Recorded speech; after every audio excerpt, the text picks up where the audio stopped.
Good morning, Ms. Reed. Good morning, Joyce. This is great. This may be the earliest we've got started, so I appreciate everybody being ready to go right away. I do have to ask you those questions. Was everyone able to follow my instructions and refrain from discussing this case with anyone since we left yesterday? Everyone said yes and nodded affirmatively. Were you also able to follow my instructions and refrain from doing any independent research or investigation into this case? Everyone said yes and nodded affirmatively. Did anyone happen to see, hear, or read anything about this case since we left it? No, everyone said no, I should take it. Thank you. Mr. Brennan, your next witness, please. Thank you, Your Honor. Commonwealth calls Yuri Bukhenik.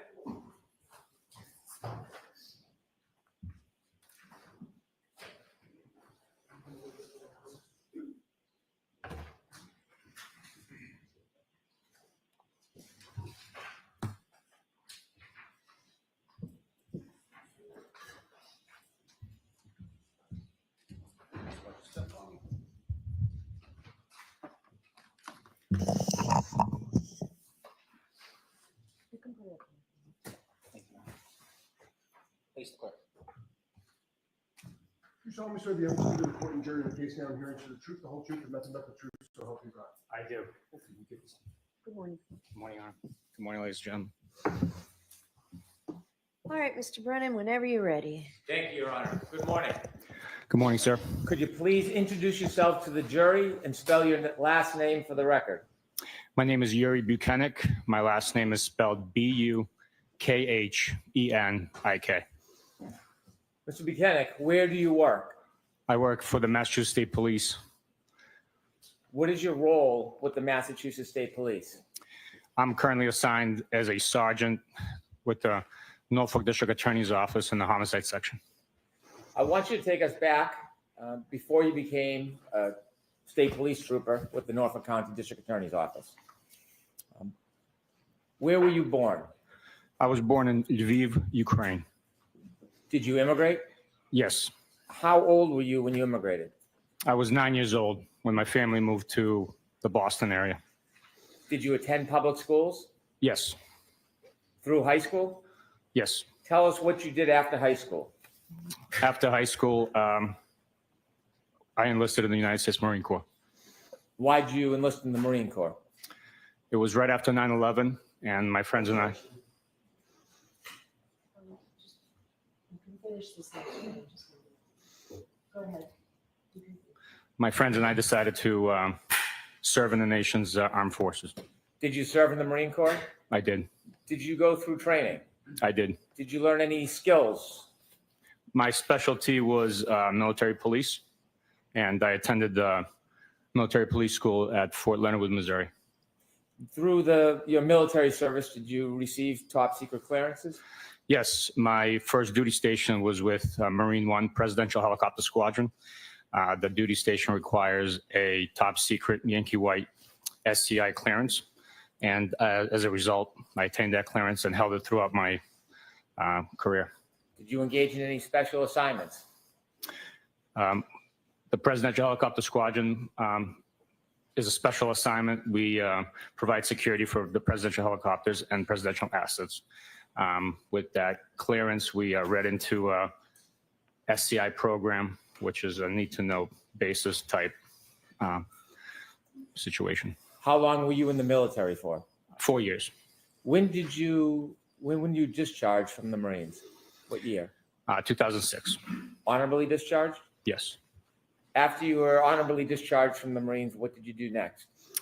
I had a passion for law enforcement, and I wanted to serve my community here in Massachusetts. So I left California and came home and applied for various police departments, ultimately getting a job with the VA Hospital Police here in the Boston region. When did you transition from the VA to the Massachusetts State Police? What year? I actually transitioned to the Attleboro Police Department. I worked there as a patrol officer, SWAT team member, and then in 2011, I transitioned from Attleboro to Massachusetts State Police. When did you join the homicide unit? It was May of 2015. And have you been in that position since? I have. And you're now a sergeant in that. I am. I want to ask you about the structure of the homicide unit for the state police. How many different troopers work in the homicide unit at Norfolk County DA's office? We have a range from 2 to 6 troopers working in the homicide section over the years that I've been there.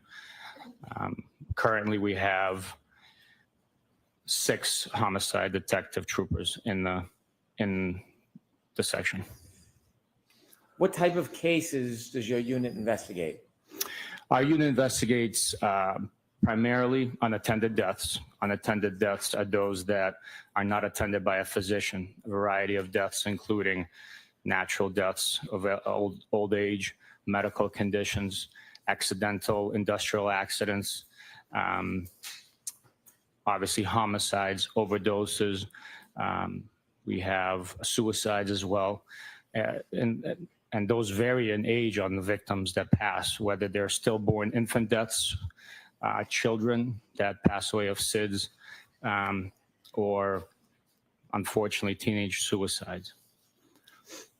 Have you been to a number of scenes, a number of cases? Yes, I have. Do you handle more than one case at a time? Yes, we do.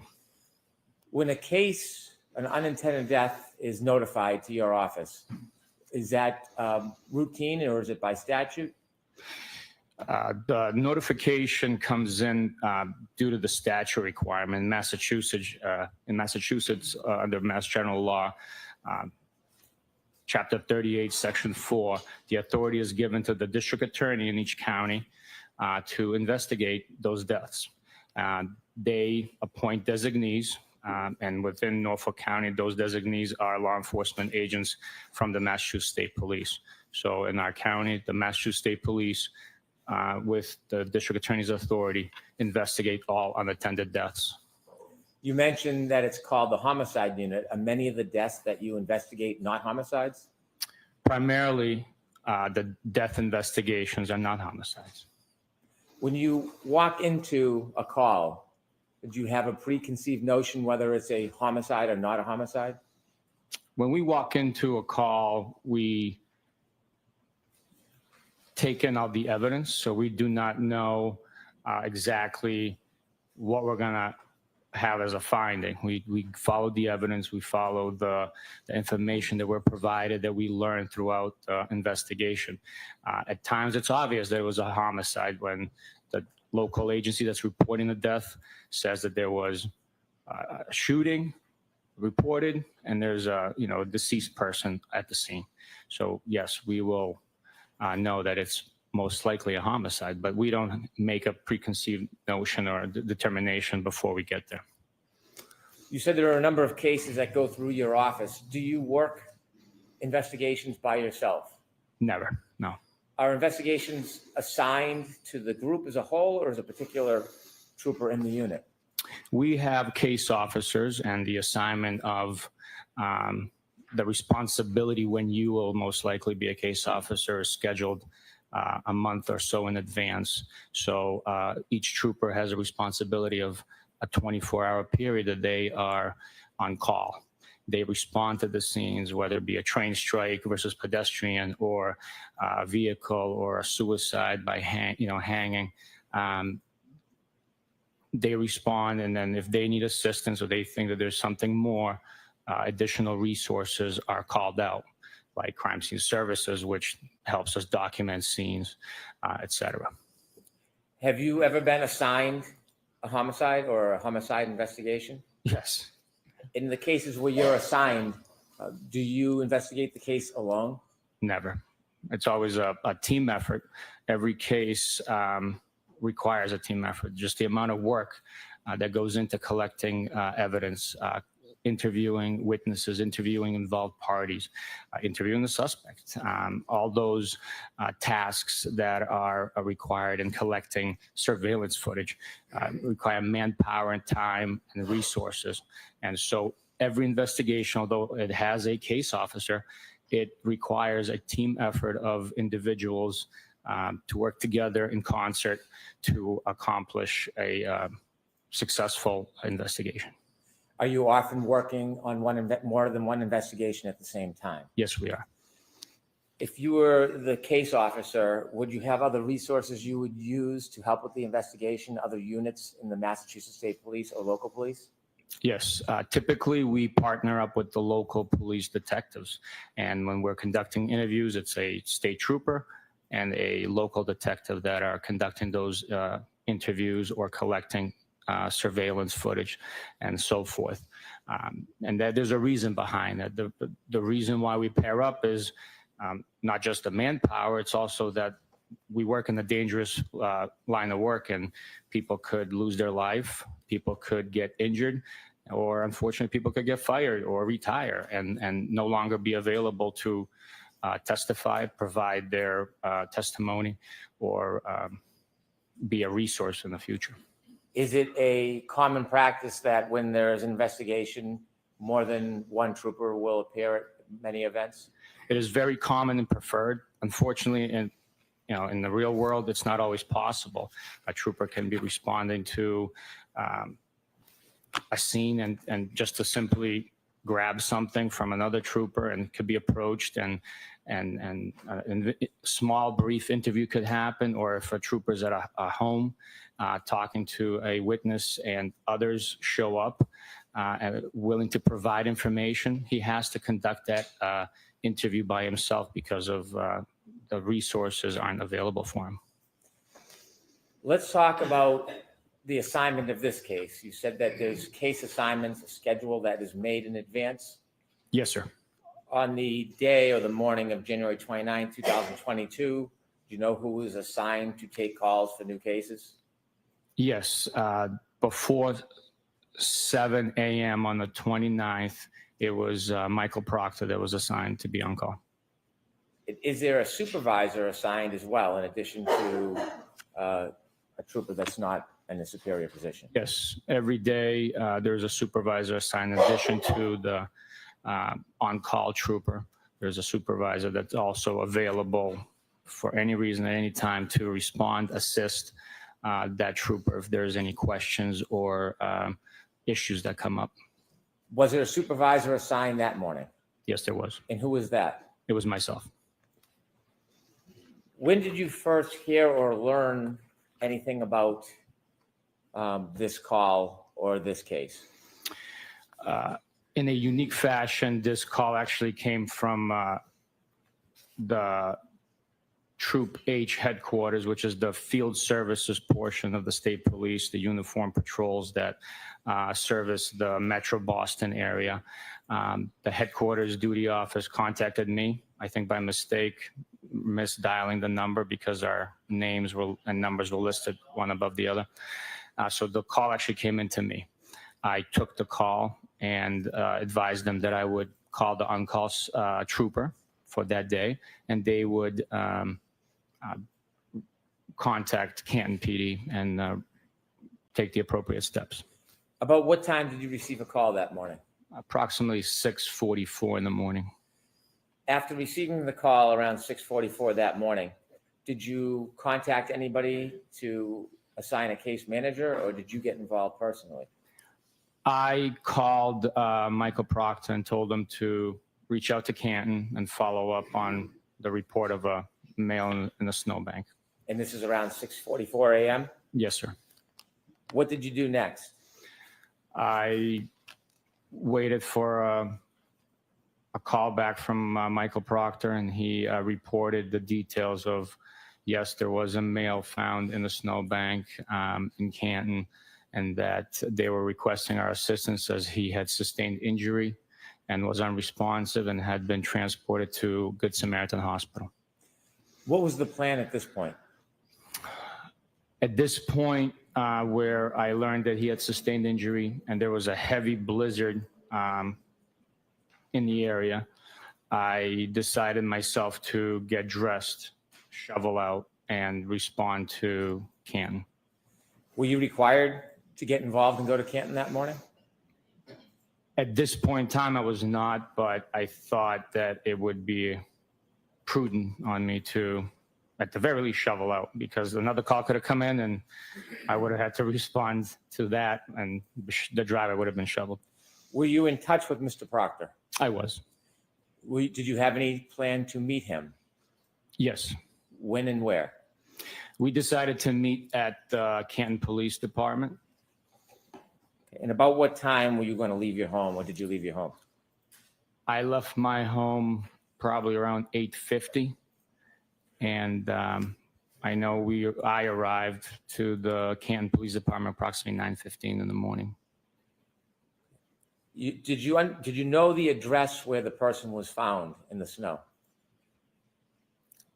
At that time, I learned the address once we got to the police department, but it had no significance for me. I did not know where it was. Why did you plan to go to the Canton Police Department instead of going to the scene first? The Canton Police Department, fire department personnel, and paramedics had already cleared the location. So we, again, given the conditions, we were in a controlled environment inside a police station to exchange information, collect any evidence if it was available, and the police department safety and security of that would have been the best location for it. You mentioned that you arrived at the Canton Police Department around 9:15 a.m. Yes, sir. Was Mr. Proctor there when you arrived? Mr. Proctor was there walking in with me. When you went in with Mr. Proctor that morning, who did you meet? We went in, we met with multiple Canton Police personnel, one of which being Sergeant Good. He was one of the first responders to the initial scene. Did you receive any items from Sergeant Good or any of the police officers while you were there? Yes, we didn't receive it, but we were shown a broken cocktail glass, bottom of a broken cocktail glass. We were provided Mr. John O'Keefe's cell phone, and I was also shown a brown paper bag with 6 plastic Solo cups in it, containing what was reported to be blood in the snow. When you were shown these items and had a discussion with the Canton Police Department, were any decisions made about the future of the investigation? You had shared with us earlier that typically the state police pair up with local detectives. Did you do that morning? That morning, we did not. We had learned that there was a loose familial connection through town channels with the address and possibility of a Canton police officer or detective. So Canton Police, out of overwhelming precaution of impropriety, not that there was one, decided to step away from any interview investigation assistance with us. Has that happened in your career before? Yes, it has. Yes. Since there would be no local detective, did that change your role at this point in the case, your involvement? It did not change my involvement, but it did bring up a concern of manpower. We are obviously limited by staff. The weather conditions also further exacerbated that issue. So transportation was an issue. Timing is always an issue. And you can never have enough manpower. Did your role become more prominent given there was no local detective involved? I would have to pick up the slack. I'm a team player. I always want to assist in any which way I can to make others' life easier. And you were Mr. Proctor's supervisor? I was. After you received the broken glass, the cell phone, and you saw the plastic cups with the blood in them, where did the evidence next lead you? Based on the information we had learned and the evidence, we decided that we needed to speak to the individuals who were last in contact and present at the scene when Mr. O'Keefe was found. Did you have any specific other information that you were following at that point? Yes, we had statements made by the defendant that she was questioning whether she had hit him, and to that extent.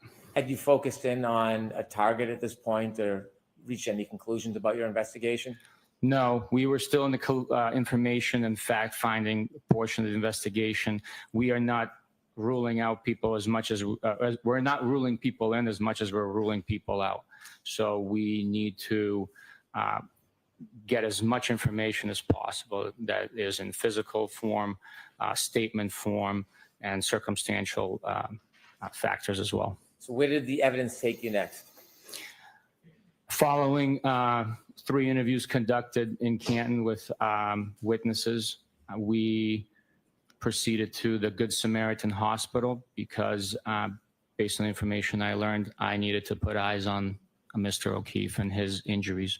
I needed to see what exactly the witnesses were describing. Do you remember who you spoke with that morning before you decided that you wanted to go to the hospital to see Mr. O'Keefe? Yes, we interviewed Miss Jen McCabe, Mr. Matt McCabe, and Mr. Brian Albert at the McCabe residence. How long or about what time did you get to see Mr. O'Keefe? We got to see Mr. O'Keefe, I would approximate probably like 12:30, maybe 1 o'clock-ish. Why did you want to see him specifically? I wanted to see the injuries for myself, the location of the injuries, the types of injuries, the extent of the injuries, and overall condition that his body was in would be very telling. The mechanism of injury, how it might have taken place, and also the correlation of any evidence at the scene with those injuries. Now, you don't have any medical degrees, do you? I do not, How no. about biomechanical engineering? No, Do you have life and job experience in these situations? yes, 20 plus years of law enforcement investigating car crashes, pedestrian crashes, and 10 years in homicide. Your role is not to make a diagnosis, is it? No, it's not. Is this information and your interpretation based on your experience important in guiding what you're going to do in the investigation? Yes, it is very. Do you ultimately get to Good Samaritan Hospital? Yes, we do. Okay, take us through what happens when you get there. When we got to Good Samaritan Hospital, the driving conditions were treacherous. It took us 45 minutes from Canton Center basically to Good Sam, which should be a 15, 20-minute drive. At one point, I had to get off the highway because I couldn't tell if I was on the roadway, if I was off the roadway. So the guidance of trees on the side of the road through the town streets actually helped us guide the path to Good Samaritan. Once we arrived, we walked to the emergency department where Mr. O'Keefe was initially treated and where he remained. Upon arrival, we spoke with medical personnel who advised us that the defendant had at that point been discharged from the hospital and that Mr. O'Keefe was still in the emergency room and available for us to view. At that point, you said the defendant had been discharged. She was not the defendant at that point. No, she was not, no. Did you have a chance to enter a room or actually see Mr. O'Keefe? Yes, I did. Had he passed at that time? Yes, he has. When you walk in the room, what do you see? When I walked into the room, I saw a medical bed in front of me. Mr. O'Keefe was covered with a sheet, as is typical with any victim that had passed. There was a pile of clothing to the left, at his feet to the left of the bed. I observed several injuries on him once I lifted the sheet, and those were documented with photographs by crime scene services member of the state police, who also met us at the hospital for that purpose. So there were other members of the team that were there to photograph Yes, Mr. O'Keefe and some of the injuries? yes. How many people were in the room with you and Mr. Proctor when you were observing and viewing Mr. O'Keefe? There was a total of 3 of us, myself, Mr. Proctor, the crime scene services individual, There was medical staff coming in, nurses asking us if there was anything that we needed to assist us with. But from law enforcement, it was 3 of us there. Now, I don't want you to try to give us a diagnosis or provide us an opinion of the cause of any injuries, but rather I want you to share with us, as you're observing Mr. O'Keefe in that hospital room, what are you seeing and what is standing out to you? I saw pooling of blood underneath his head. There was seepage of blood into the sheets. There was also swelling, discoloration, a large amount of blood pooling underneath his eyelids. There was no abrasions or injuries that I observed to that region. So to me, through my training experience, I took that as subject. Not to medical, not to any medical observations, but just you as law enforcement. Yes, Your Honor. I'd ask you not to give your personal interpretations of what you saw. Rather, I want you to share with the jury what you saw through your view. There was also a tiny cut, laceration to the eyelid area. You're pointing to your right eye. Could you be Yes. specific, please? Also on the left nostril, there was a very small laceration there. Both were not actively bleeding. There were a series of cuts and bruises to the right arm, which extended from approximately mid forearm up to the mid tricep area of Mr. O'Keefe, and they were concentrated on the exterior of the arm. There was no other injury or marks on the interior or inside of the arm. There was also a bruise on that same arm on the back of the hand.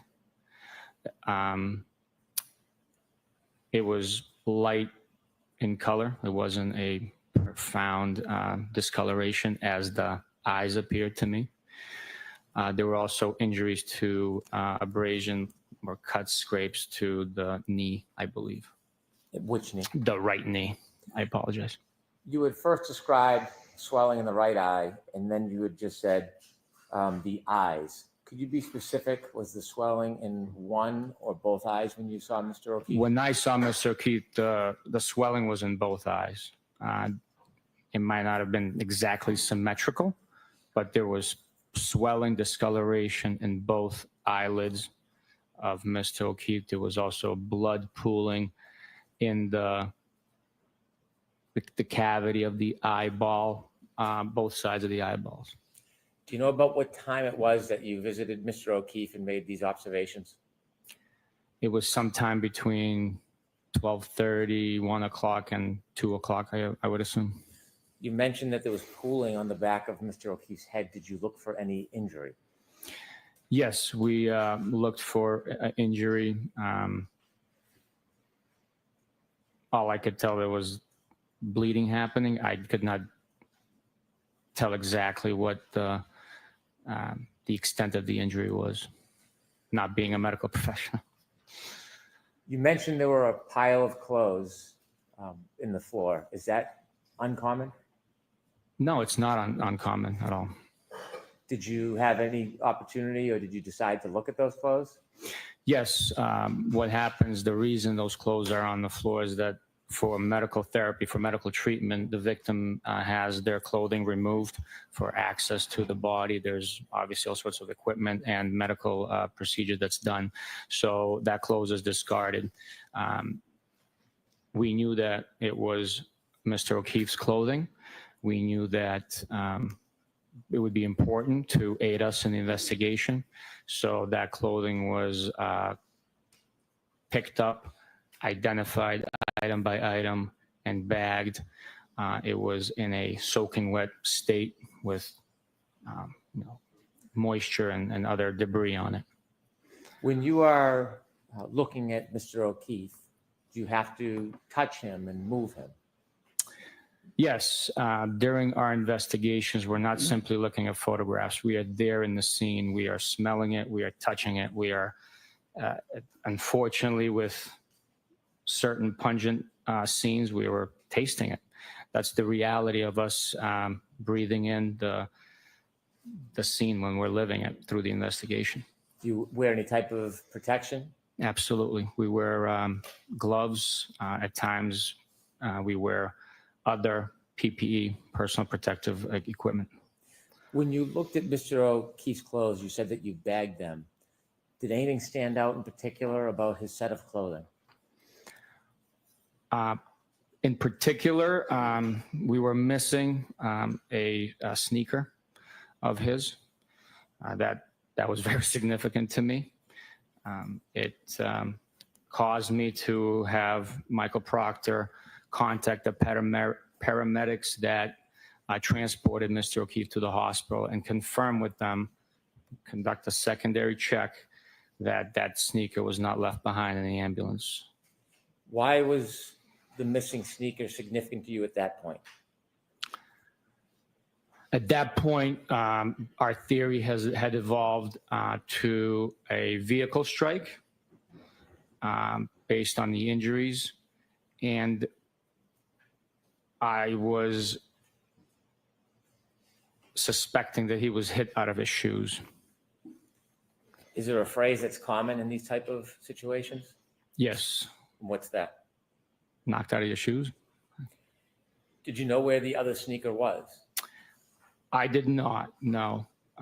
But I suspected, since it was missing, and once the reports came in that the paramedics, EMT personnel did not find the other sneaker, that it would be somewhere where Mr. O'Keefe was found or where he was initially struck by a vehicle. Did you and Mr. Proctor have an opportunity around that time, 12:30, 1 o'clock, to go back to that address to look for the sneaker? We did not know. Why not? Again, during the critical early hours of an investigation, timing is essential. We have to make sure we get to any and every location that could possibly have evidence and prevent that evidence from being destroyed, altered, or concealed. So we are prioritizing missions. And with the resources available at that time, I conferenced with my boss and advised him of the current status of the information that we had. And he stated that he would go out and marshal up resources to conduct a search. Is this an example of the team approach of the state police at the homicide unit? Objection. Assisting.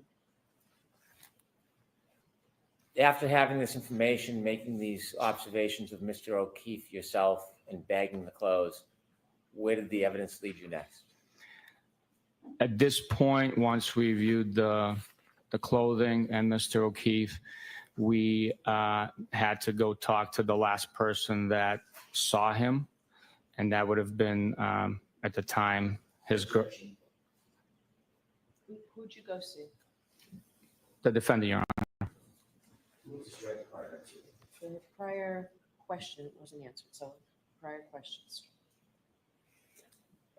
Did you know where Miss Reed was at that point? Yes, we had learned that she traveled to her parents' home in Dighton.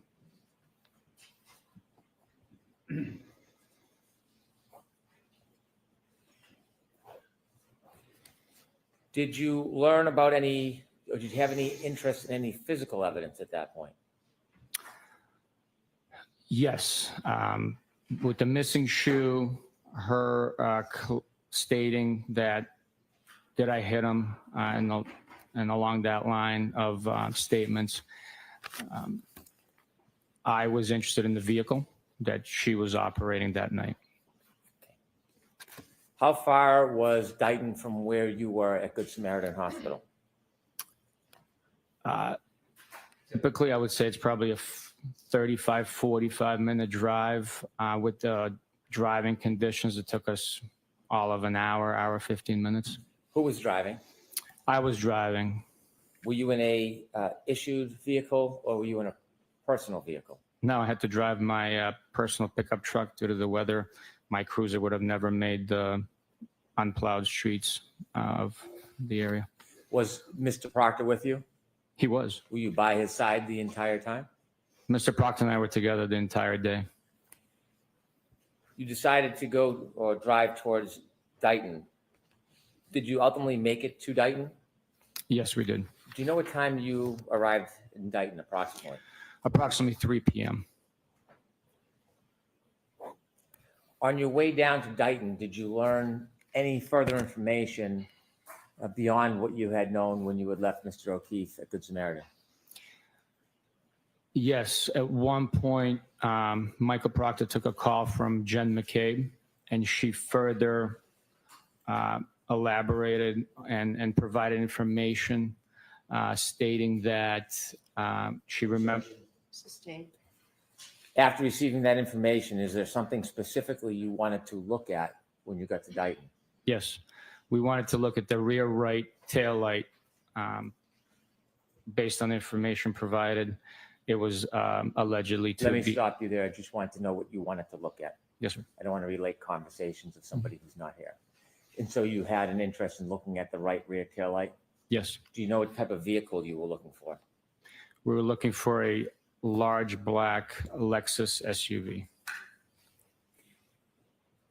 When you made your way down to Dayton, you said you finally arrived. How did you know you were at the right address?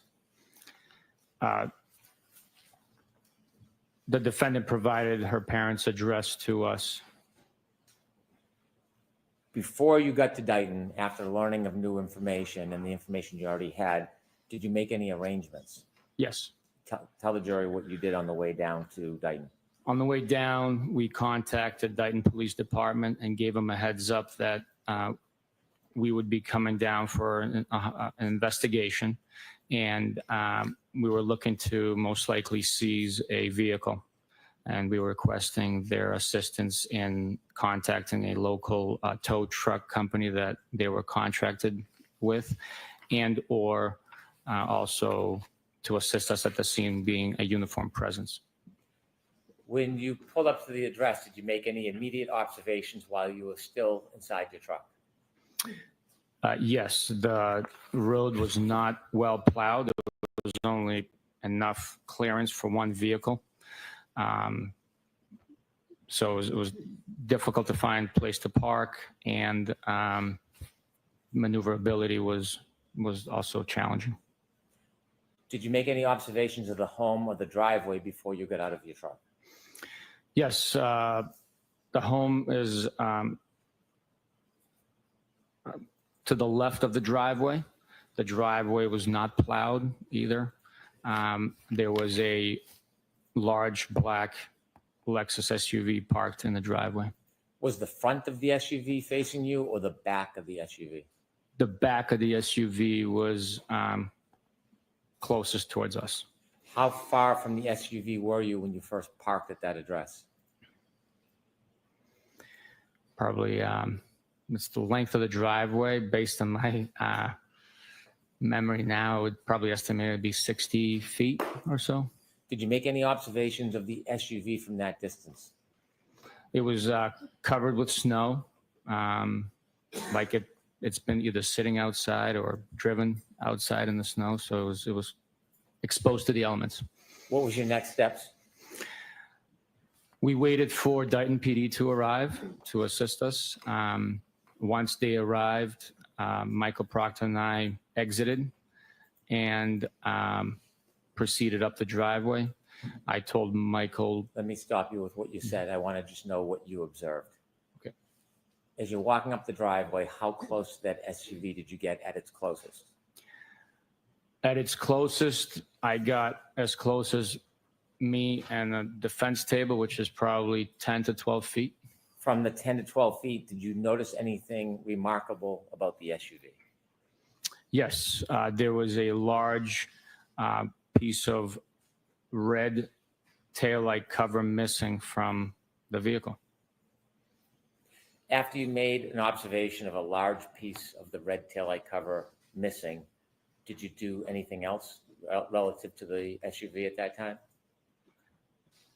Yes, I told Michael to get close. I'm not interested in what he did? What did you do? What did you see? I just saw the damaged, missing taillight cover. I did not touch it. We did not approach it with physical contact. So, Did you see where Michael Proctor went? yes, How close to the car or the vehicle did he get? within 3 feet. Did he ever touch it? No. Where did you and Michael Proctor go next? We proceeded to the front door of the home to make contact with the residents. And how clearly did you see that missing piece?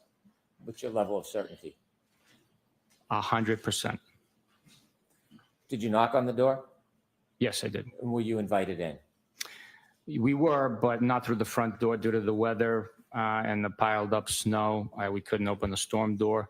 Mr. Reed invited us into the home through the garage. He opened the garage door for us and welcomed us inside. When you went inside, what did you see? When I went inside, I saw Mr. Reed, Mrs. Reed, and the defendant sitting on the couch.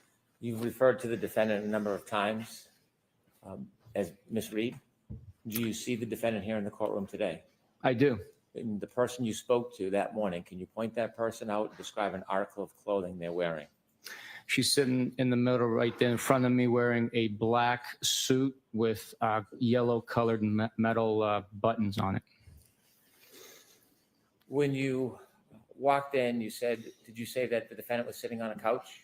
She was. How close were you when you were speaking to her? Within 12, 15 feet. We were in the same room, in the living room area. Was Mr. Proctor there? He was. Was Mr. Proctor speaking to her? He was. Were you speaking to her at the same time or interchanging? We were both communicating with her, a team approach. I want to ask you about that conversation you had with Miss Reed. Before I do, Your Honor, may I approach briefly? Okay.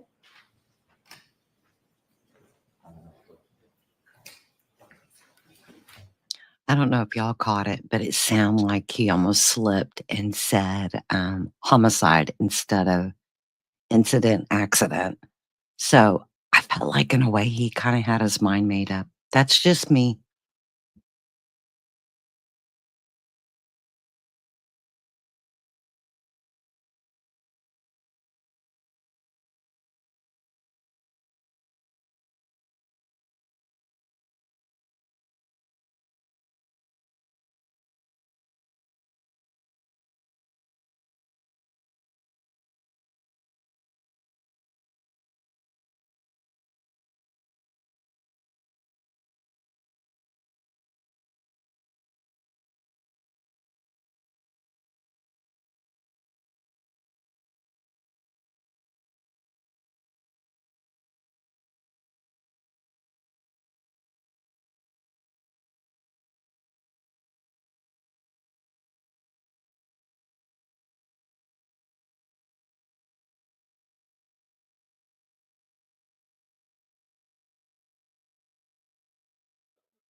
Okay, let me see if I can scoot this up a little bit because I am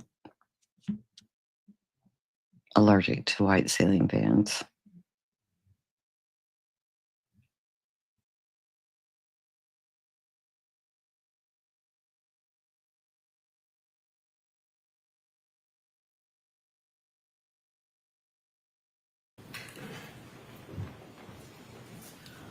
All right, so is it appropriate for me to give an instruction right now, Mr. Brennan? I would defer to counsel. Mr. Jackson, you want me I'm to not give asking for a one. humane practice instruction? Yes. Yes, all right. So, folks, you're about to hear testimony regarding a statement or statements that were allegedly made by or attributed to Ms. Reed. I'm going to instruct you in more detail at the end of the case about this matter. However, I want you to understand that at this time, as the statements are offered into evidence, that before you may consider the content of any such statement made by the defendant as evidence, you're going to have to make a preliminary determination about whether or not it can be considered by you as evidence at all. In your determination, at the end of the case, you're not to consider any such statement by the defendant as evidence, even though it's presented to you through a witness at trial, unless from all the evidence in the case, you first determine that the Commonwealth has proved beyond a reasonable doubt that Ms. Reed made the statements she's alleged to have made, and that she made it voluntarily, freely, and rationally. All right, go ahead, Mr. Brennan. Thank you, Your Honor. Sir, I want you to begin from when you were in the living room, your beginning conversation with the defendant, the presence of both her father and mother. You're with Mr. Proctor. Can you share with us the conversation that you had with the defendant? Yes. She stated that she's willing to answer our questions, but she didn't want to go into too many details. That's how the conversation began. She provided us the fact that Mr. O'Keefe was hanging out with a friend of his at 5 p.m. at the One Meadows Ave residence, following which he proceeded to C.F. McCarthy's in Canton, where the defendant stated that she met him approximately at 9 p.m. She was drinking vodka sodas. Mr. O'Keefe was consuming Bud Light beer.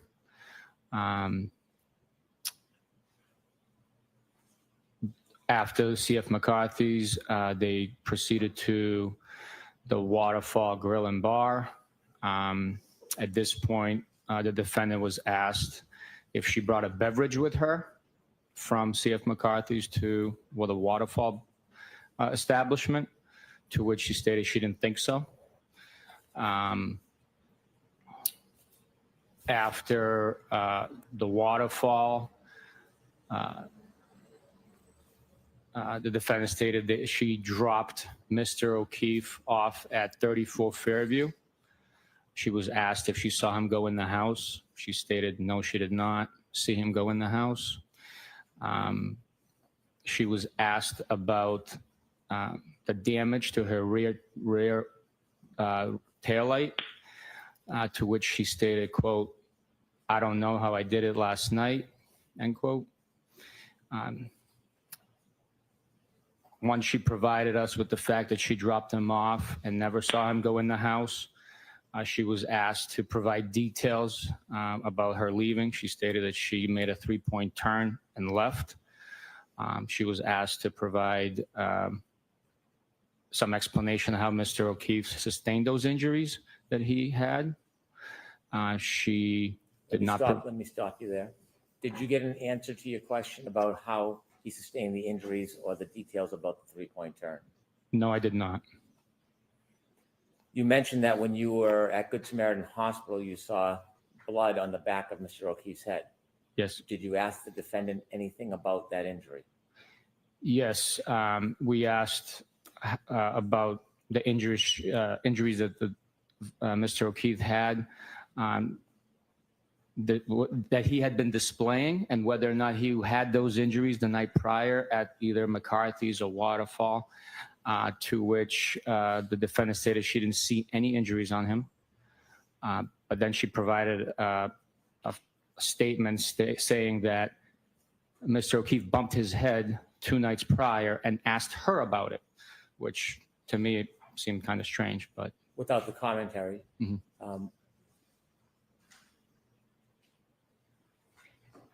After she told you that Mr. O'Keefe had bumped his head 2 nights prior and that he had asked about it or she had asked about it? she stated that he had bumped his head 2 nights prior and Mr. O'Keefe asked her about it. Did she say when Mr. O'Keefe asked her about the bump on his head from the few nights before? No, she did not. Did the conversation conclude? Yes, it did. After the conversation concluded, what was your next step? Once the conversation concluded, the defendant was advised that her vehicle is being seized and her cell phone was also seized. Were there any other items at that point that you were seizing other than the cell phone and the vehicle? Not from that location, no. Did you have a warrant at that point? We did not, no. Did you have authority to seize items prior to having a warrant? I'll allow that. Well, what is the process when you want to obtain items but you don't have a warrant? What process do you go through? We seized them to prevent any alteration, destruction of the evidence that could be contained on those items pending a warrant.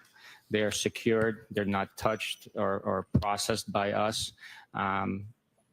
The process of obtaining a warrant includes writing an affidavit justifying.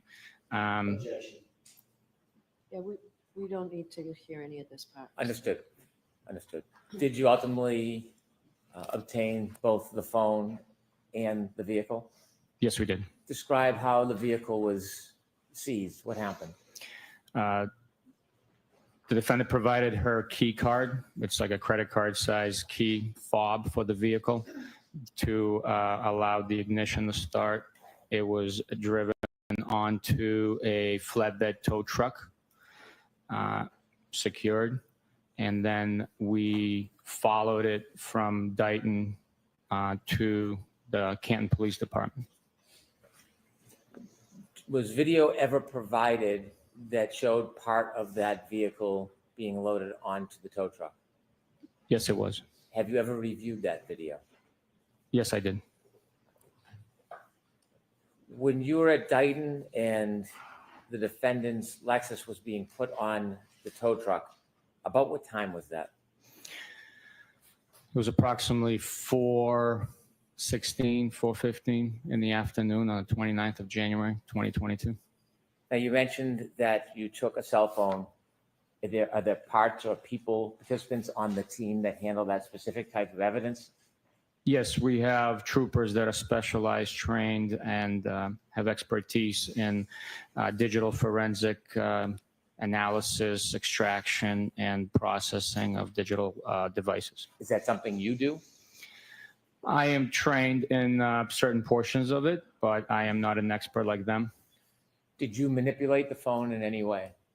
No, Did you see Mr. Proctor manipulate the phone in any way? I don't recall seeing that, no. Before the vehicle was moved during the loading of the tow, did either you or Mr. Proctor go back anywhere near that vehicle? We were near the vehicle once it was unloaded, but we never touched it. Objection. Okay.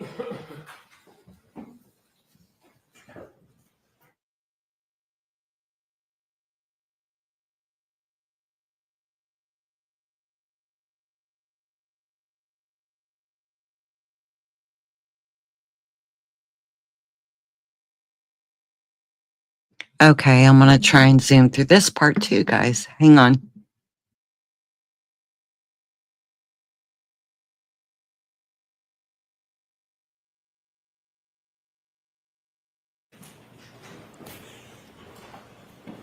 From the point you went in and spoke to the defendant until the vehicle was placed in the back of the flatbed, did you ever go back near the vehicle and touch it in any way? No.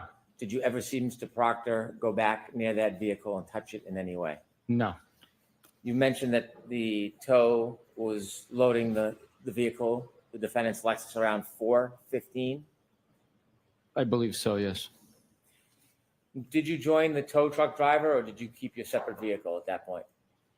We traveled in my, I'll allow it.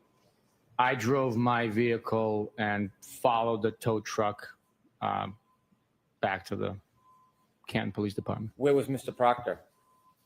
in my front passenger seat. During that time, had you made arrangements or did you receive any information about other members of the team engaging in any searches relative to this case? Yes, I have. And what did you learn? I learned that Detective Lieutenant Tully had Objection. I'm going to allow it. had dispatched other members of our unit to 34 Fairview and other resources from the Massachusetts State Police to assist him in a search for the missing shoe. Do you know what time those other members arrived or began to arrive at 34 Fairview? Objection. Sustained. You begin your travels at 4:15 p.m. back to the Canton Police Department. Why did you choose to bring the vehicle to the Canton Police Department if the Canton Police detectives were not working on this case anymore? They had a heated storage facility, being the Sally Port. We needed to preserve the vehicle as best we could away from the elements. And it was also in close proximity to our office, also to process the vehicle and get the search warrant from the local courthouse would have been more convenient for us. Why was a heated Sally Port or a heated garage important to you? The vehicle was impacted with snow that accumulated, and also from traveling on the highways, it was packed with a shell of snow covering the exterior of it. So it would melt away in the heated Sally Port. Were you intending on having other resources or other team members or other units available to look at the vehicle at some point? Yes, we were. Who were you intending? Who did you expect would have to look at the vehicle in the future? For one, we'd have to document the exterior of it with photographs. That would be crime scene services section. We would process it for fingerprints, which would be also service the crime scene services section provides. We would, if needed, take swabs for DNA or other latent evidence. So that would be the chemist, as well as if the authority was there to process the internal workings, the computer chips, and the infotainment system of the vehicle. And that would be a digital forensics expert that's trained in that field. Would an unheated garage or Sally Port impede that? Yes. Given that Canton Police Department was not now part of the active investigation, did you have any concerns bringing it to the Canton Police Department? No. You said you left Dighton at 4:15. What time approximately did you and Mr. Proctor and that Lexus arrive at the Canton heated Sally Port garage area? We arrived at the Canton Police Department at 5:30, and the vehicle was unloaded and placed into the garage at 5:35 p.m. Did you and Mr. Proctor go into the garage? Yes, we did. And in the garage, what were you doing? We helped facilitate putting yellow. I'm going to ask you what you were doing and then what you saw Mr. Proctor doing rather than use we. I want to be very specific about what you did and saw. What were you doing? I helped put up yellow caution tape around the vehicle to prevent anyone from coming near it and touching it. Were there any other persons in that area other than you and Mr. Proctor? There were members of the Canton Police Department. Did you make observations of the vehicle once you had it in that Sallyport area? Yes, I did. You mentioned that it was packed with snow. Was the snow still on it when you brought it into the Sallyport? Yes, there was. Did you wipe the car down or clear the No. car of the snow? No, Did you touch the vehicle in any way with your hands? no, Did you ever see Mr. Proctor touch that vehicle? no, he did not. Objection.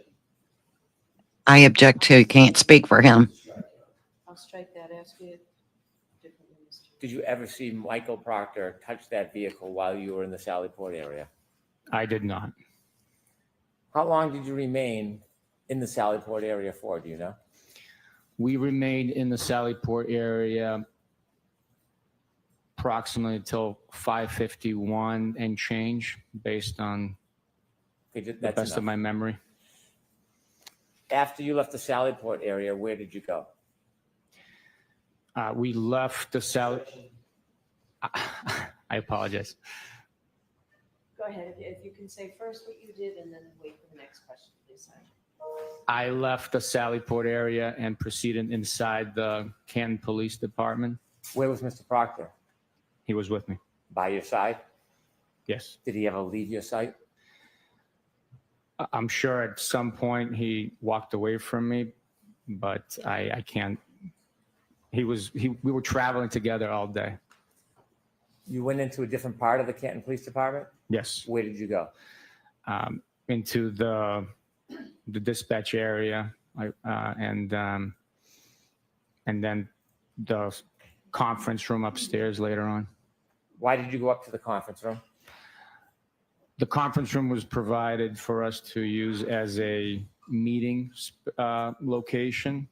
The members of our unit that had assisted at the 34 Fairview Road scene had traveled back to Canton Police, and we were meeting there to exchange information based on what we had learned with our portions of the investigation.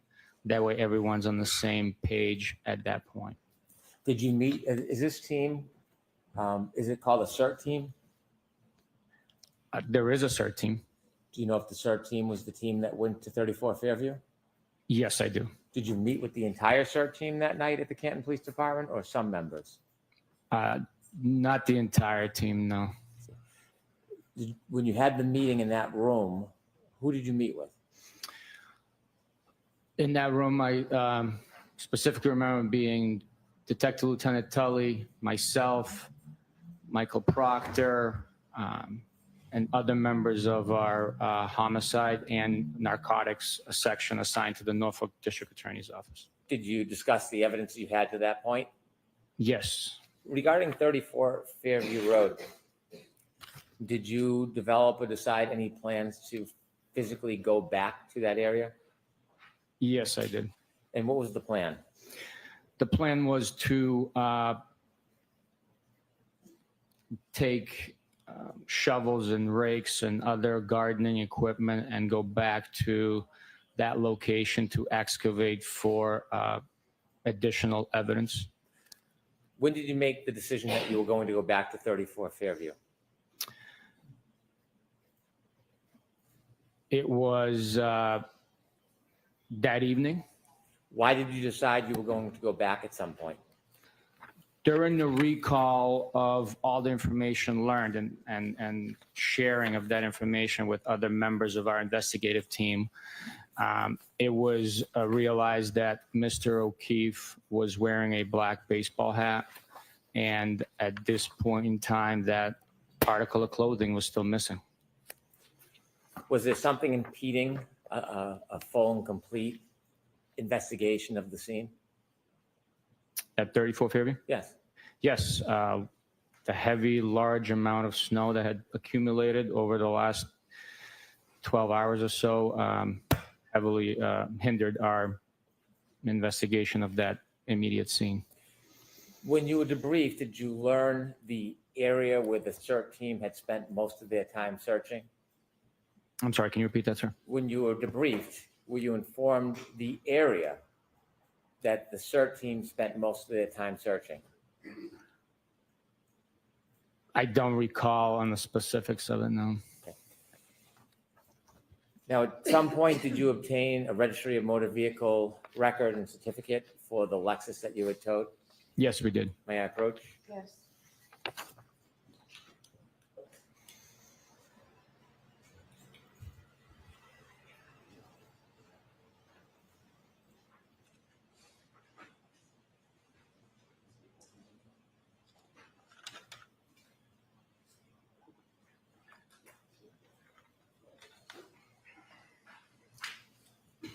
So do you recognize this? Yes, I do. And if you can take a look at the following pages.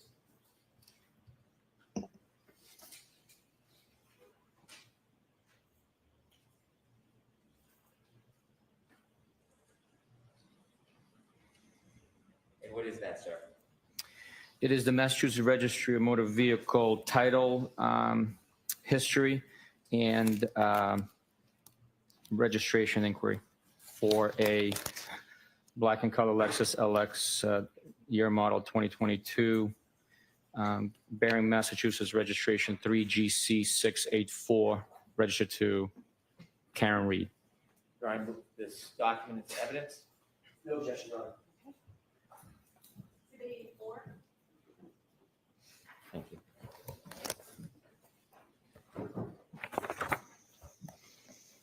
As part of your continued investigation, did you have an opportunity to obtain documents and items? Yes, Did you listen to audio recordings that were included statements of the defendant? yes, I did.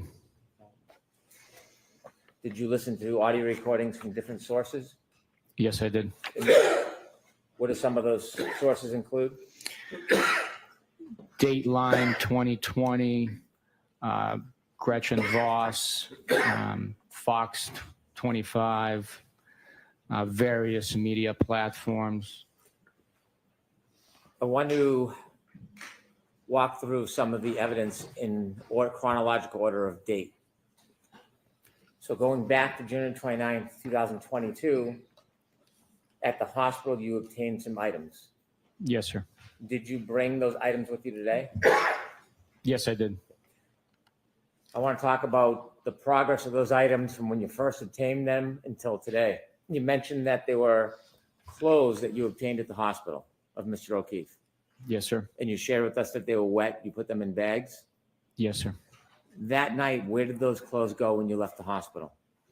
Those clothes, while bagged up, they remained in the back cab portion behind my driver's seat of my pickup truck on the floorboard.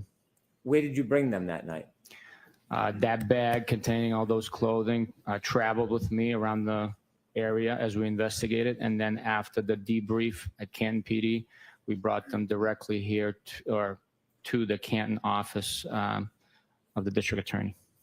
Did you have those items with you at the Canton Police Department? They were in my truck. I didn't bring them into the I said, the they office. remained in your truck while you were in the Canton Police Department? Once I placed that bag in the back of my truck, I did not touch until I removed it from the truck at the Canton District Attorney's office to bring it in. When did you remove it from your truck and bring it into the district attorney's office? Probably around 8 p.m. on the 29th of January 2022. When you brought the clothes inside, where did you bring them? We brought them to the temporary evidence processing area within the district attorney's office in the state police section of the office where we have our desks and workspaces. There's a designated area at the time for evidence processing. What did you do with the clothes once you got them into the secure area in the district attorney's office? Once the clothing was in that secure area, we had to lay them out to dry. What you did, if you could. I had to lay them out to dry them.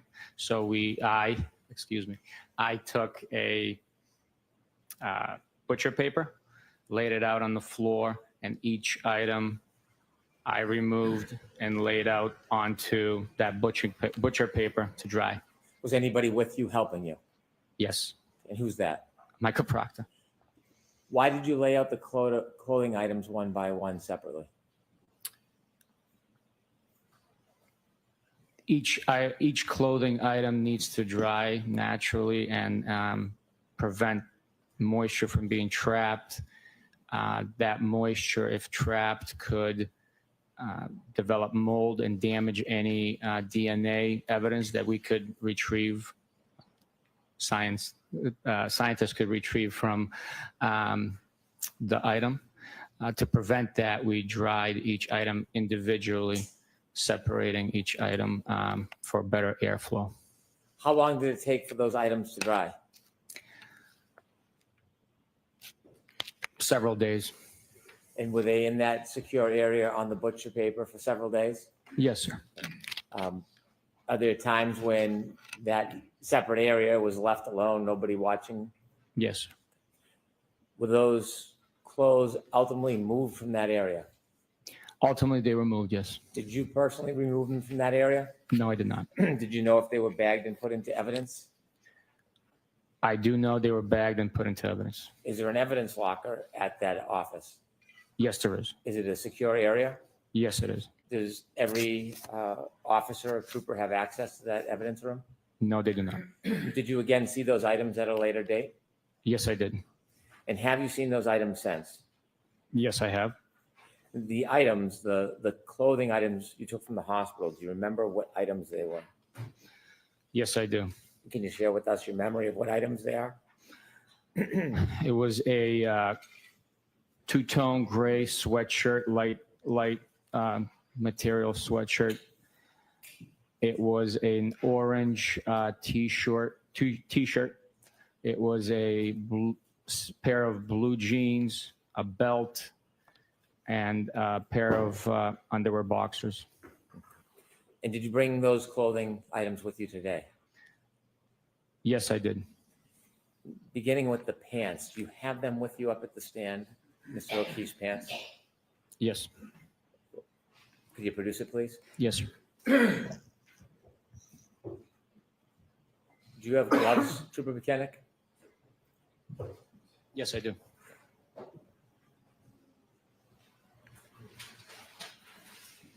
But he didn't name the other tennis shoes. So do we have both tennis shoes? I'm sorry. I'm trying to recollect from the first trial.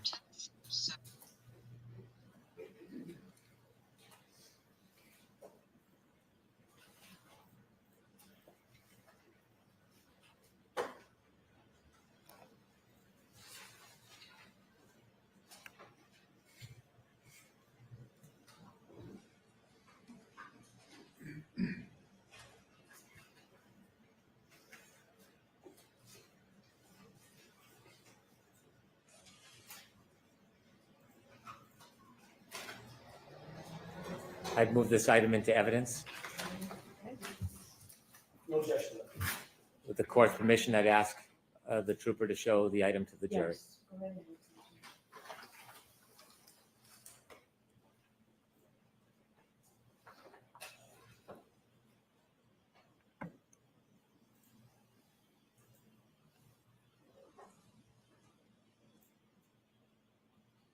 Thank you.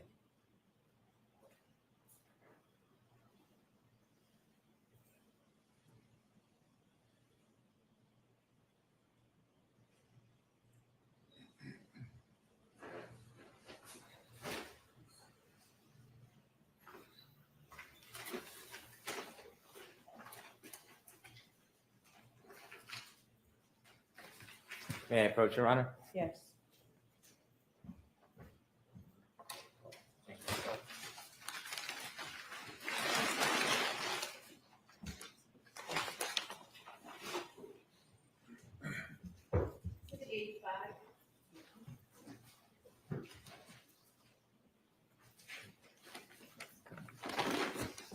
Did you learn during your conversations with the CERT team and other members of the team that a sneaker was found at 34 Fairview? Yes, I did. Have you seen the photographs relative to that sneaker? Yes, I have. And you mentioned when you were at the hospital, there was a sneaker? One? Yes, Do you have that sneaker with you? I do. Could you produce it, please? But you didn't say that what you bagged and brought. You Then I'll said move this item into evidence. several days you bagged and put it evidence items was a two-tone gray sweatshirt, an orange t-shirt, a pair of blue jeans, a I belt, have the and a court's boxer, permission no to shoes. show to the jury. So now you're throwing me off.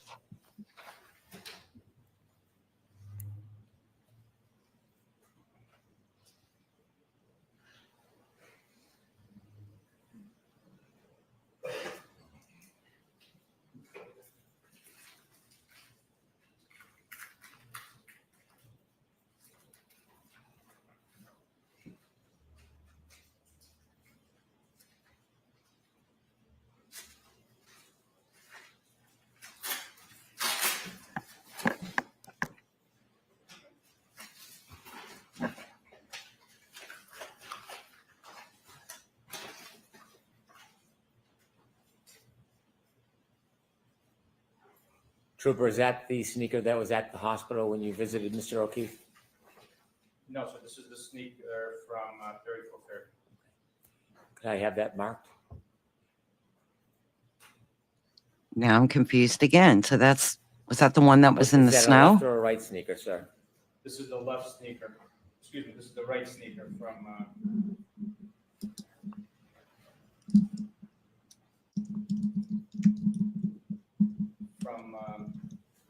Come on, speak up. Fairview Road, Canton. Yes, Your Honor. If you could put the speaker back in the bag and let Mr. Brennan bring the bag over, please. Okay. I feel like I'm getting flip-flopped. One, they said the hospital. Now they're saying 34 Fairview Road. Which is it? So I'm just trying to make sure they have both sneakers. If you know, let me know.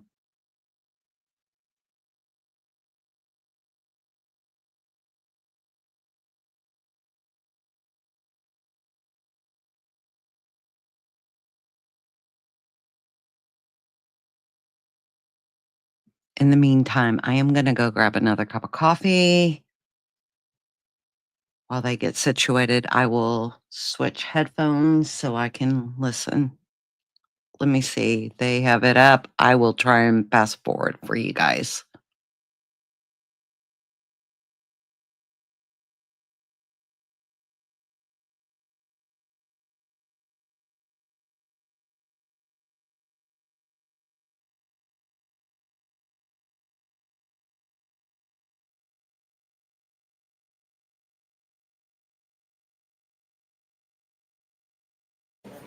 Great, and is able to move forward smoothly. These things happen when you have a lot of evidence in the court. So we will see you at 11. All rise, please. Jurors, close your notebooks, follow me. Okay, I guess we're going on break. Sorry, had no idea. We're going to be playing games again with the court.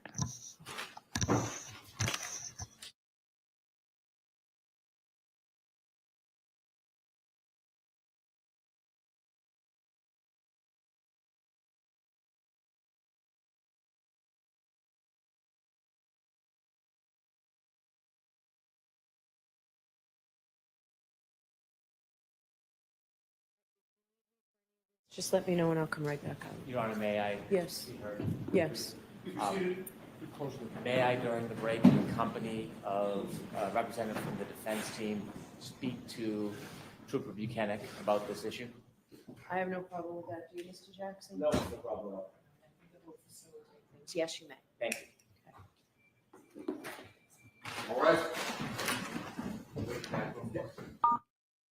Sorry, got to catch everything.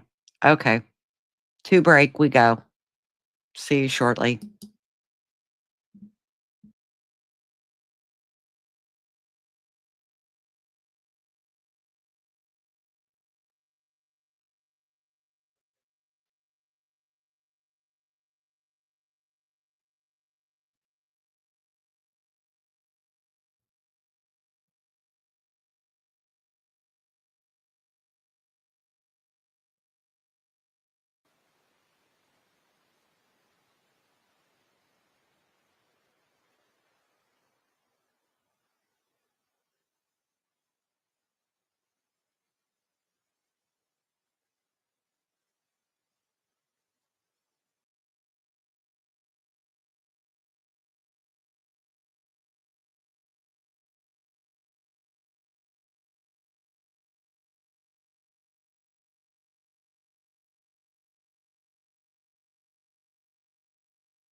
I don't need to have them. No, I had brought them downstairs. I thought you had them. I will.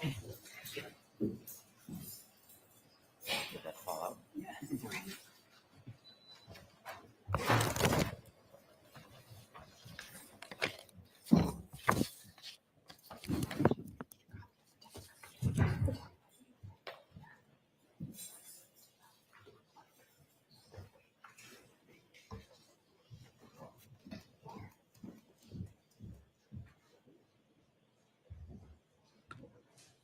Sorry for the delay. I had to take care of some stuff real quick, but we're back in court.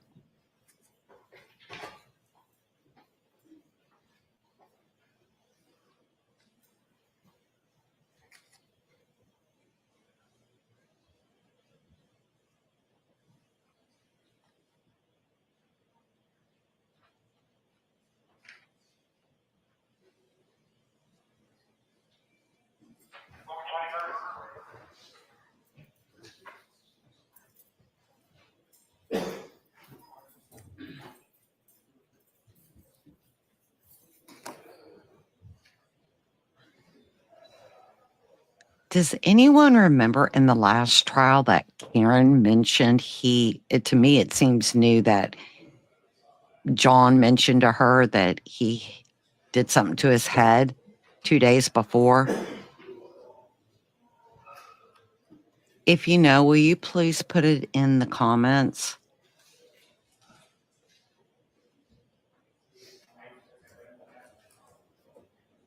All rise to the court. Jurors entry.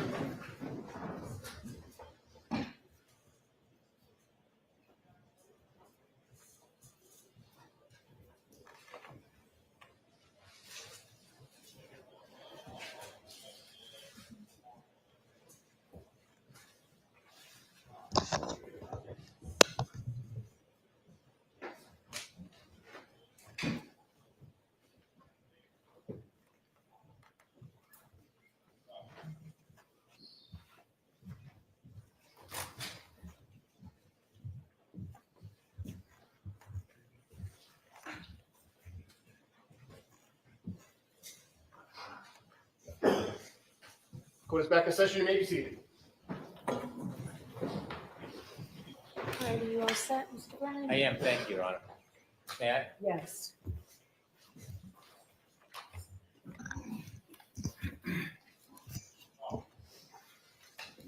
Is that a quilt? Sir, when we left, we were discussing Mr. O'Keefe's sneaker that you retrieved from the Good Samaritan Hospital. Yes, sir. Would that be his right sneaker? It would be his right sneaker. Do you have that sneaker with you today? I do. And again, could you open that bag and show that right sneaker to the jury? Yes, sir.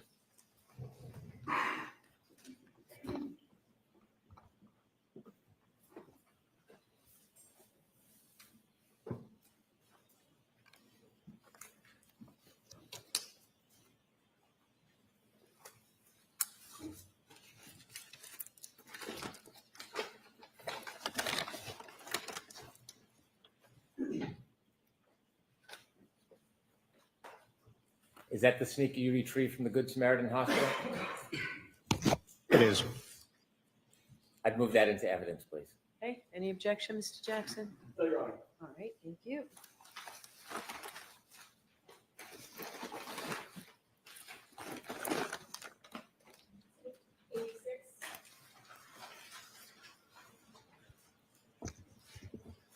Trooper Bukhenik, there are two more items.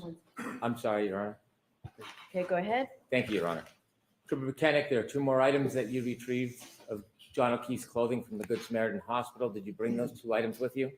Yes, sir. Are those two of the items that you laid out on butcher paper to dry? Yes, they are. Were they ultimately bagged and put into evidence? Yes, they were. And did you bring Mr. O'Keefe's T-shirt? Yes, I did. Is it placed in an object so it can be seen? Yes, it was. What type of object? It's a transparent plastic sheet. I would move the T-shirt into evidence. No objection. With the court's permission, could Trooper Bukhenik show it to the jury? Yes.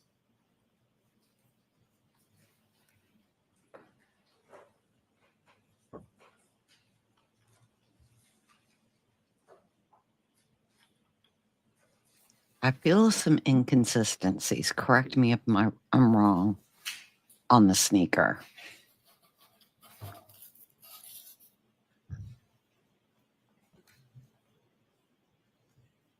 Could you show the back as well, Trooper?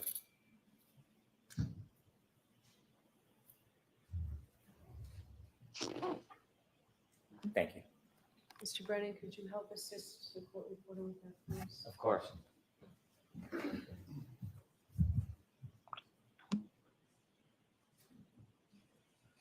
Exhibit 87. Yeah, that'd be great. Thank you.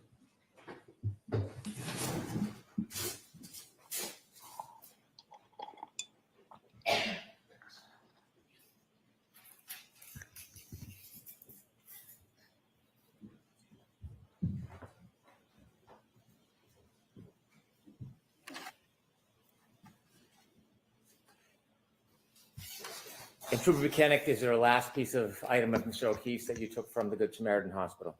Yes, it is. And what is it? It's the sweatshirt. I'd move that into evidence, Your Honor. No objection, Your Honor. The court's permission. Yes.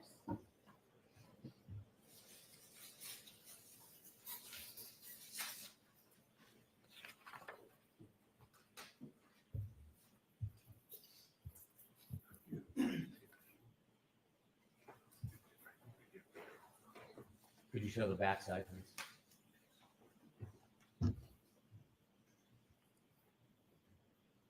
May I approach? Yes, thank you. Next exhibit, please, Madam Court Reporter. Exhibit 88. Thank you. Your Honor, as to exhibit 88, maybe approach the witness. I'm sorry? Maybe approach the witness. Oh, okay.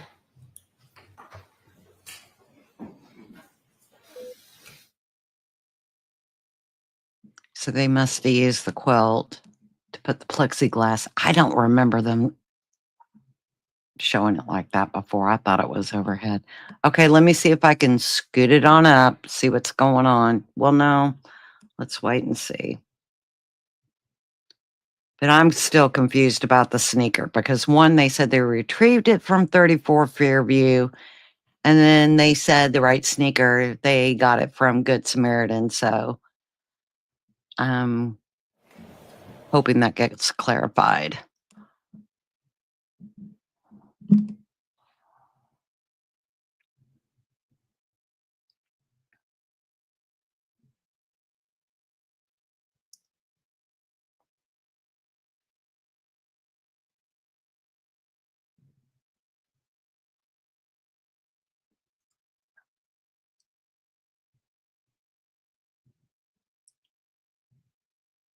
That's why you're sitting in the back.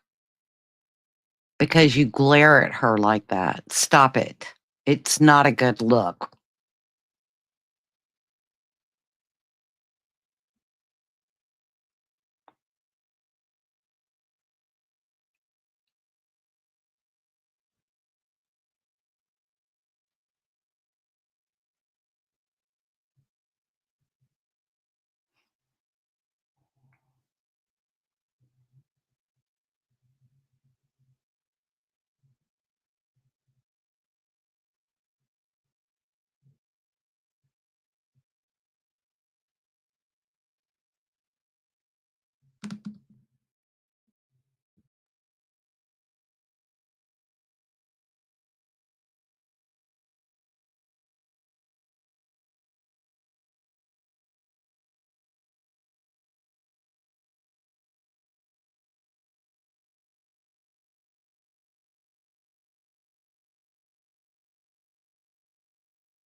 Jurors, every piece of evidence that you're getting is recorded, and we have to keep a very clear record. So sometimes we spend time that may seem like a waste of time to you, but it's very, very important for the case. So we do appreciate your patience. All right, go ahead, Mr. Brennan. Thank you. Trooper Bukhenik, you shared with us that you met with some of the members of the state police that night and then returned to the Norfolk County District Attorney's Office to put the clothing on butcher paper, you called it. What was your next step in your investigation? We met and discussed the next steps. My decision was to go back to 34 Fairview and excavate for the missing clothing item, being Mr. O'Keefe's hat. There was also plans to start writing search warrants. Did the weather get better over the next couple days? The weather did take a turn for the warmer temperatures. Yes. Did you return to Fairview a few days later on February 3rd? Yes, I did. Was that the first time you personally had visited 34 Fairview? Yes, it was.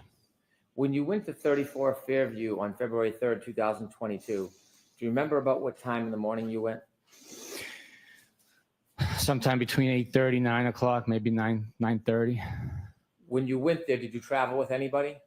Yes. Who did you travel with? It was other members of my unit and a member from crime scene services. Did you all travel in the same vehicle or did you meet there? We all traveled in our own issued cruisers. Was this a planned search or a planned excavation on February 3rd, Yes, it was. 2022? Yes, it was. Who was there at the scene, 34 Fairview, with you? It was Trooper DeChico, Mike Proctor, and Trooper Evan Brent. And Trooper Evan, last name? Brent. Brent. Was Trooper Brent the photographer? Yes. What type of tools did you bring when you went to 34 Fairview? We brought snow shovels, garden shovels. I brought a like an e-tool, military style e-tool. Was there still some snow on the ground? There was, yes. Did you and the members of the group begin to look for any evidence? Yes, we did. Were you looking on the street or did you move to more on the grass? Objection, Your Honor. Ask it differently. What area were you focused on at this point? We were focused on the lawn portion of the property by in the vicinity of the flagpole, the fire hydrant, and along the edge of the asphalt. Did you see a berm, an asphalt berm separating the concrete street and the yard? Yes, Were you looking anywhere near the area of the berm? we did, yes. Were you looking anywhere on the street? The street was plowed, but portions of the street still had remnants of snow, so we did check that area, but it was much easier to identify anything because it was clear of snow. Where was most of your focus? On the lawn. As you worked your way through the lawn, did you or members of your team come across any items that you believe to be evidence? Yes. I'm going to ask you to produce some of that evidence to us. Beginning with 535, did you find a number of pieces of plastic? Yes. Could you produce 535? Yes, sir.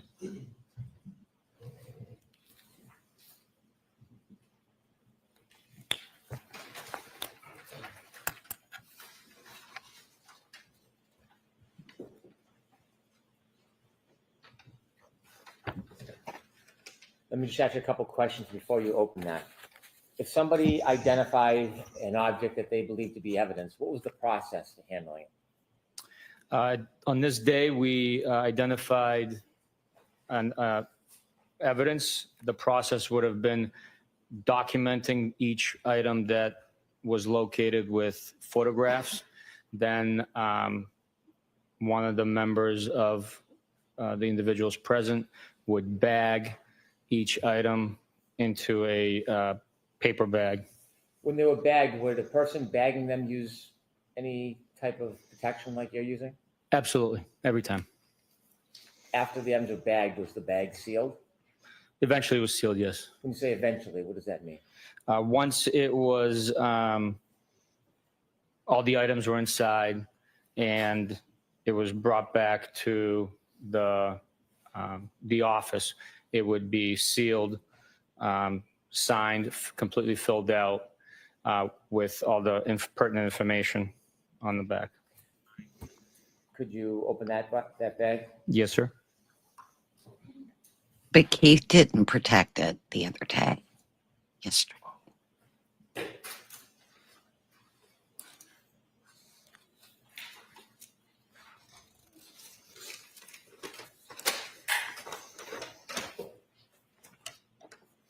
Before you take the pieces out, I'm asking you to look in. Do you recognize those pieces? Yes, I do. What do you recognize them to be? I recognize them to be the items that we recovered from the lawn area on the left side of 34 Fairview Road on February 3rd, 2022, during the planned excavation of the property. And were they photographed before they were put in that bag? They were. Your Honor, may I approach before Trooper Bukhenik Yes. opens that bag or goes through it?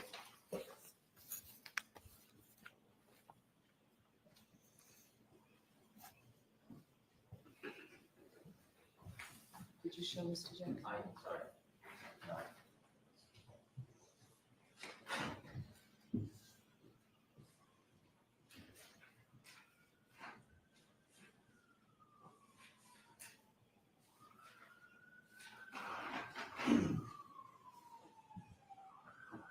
Hand you a series of photographs. I'd ask you to take a look at them, see if you recognize them.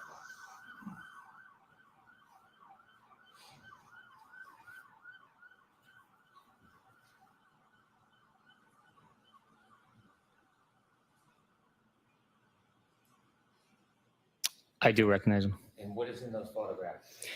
The photographs depict items collected from the lawn at 34 Fairview on February 3rd, 2022.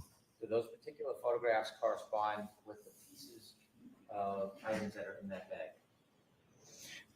They do. I have moved this series of photographs in evidence. No objection. Okay. We'll mark them separately, please.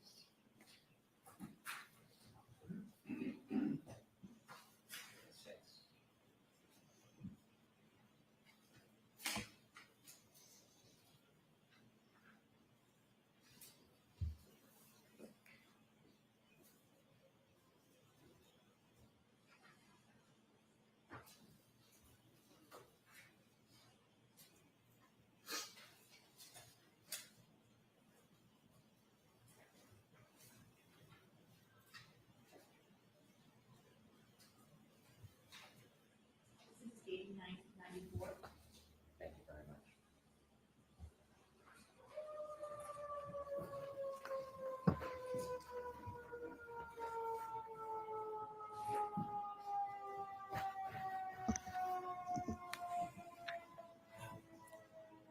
Those items, were they eventually sent for analysis to a Massachusetts State Police lab?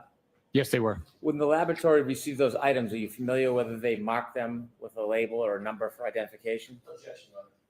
I'm going to allow that. Yes, they mark each item individually.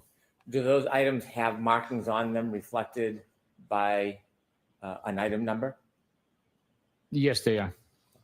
When you refer to a piece, will you refer to that item number that is on any individual piece? Once it's labeled, it is identified by that individual piece, by that designated label. So if there's any numbers written on any of those pieces, was that written by you? No. Would that have been written by somebody else after it was sent? Yes, at the lab. Okay. If we can begin, if you can begin to take the pieces out so we can show them to the jury.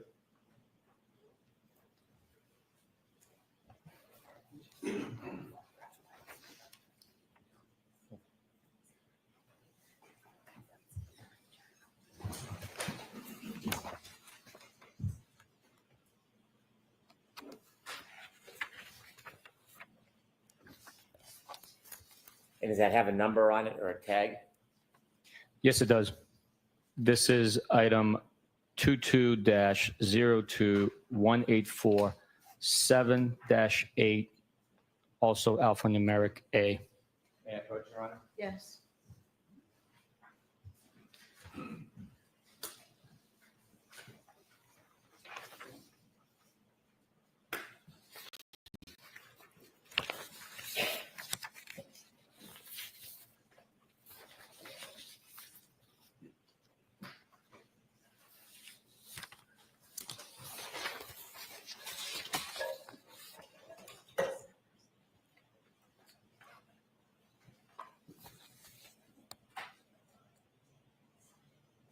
Thank you.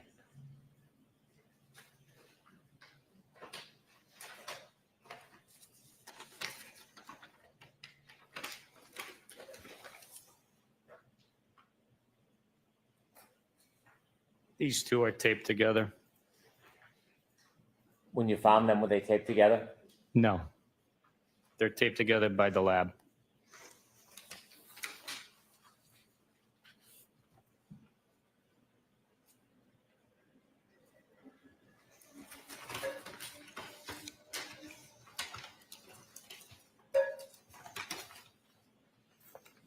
There's also a canister labeled debris collection. That number is 22-02-184-7-8.1.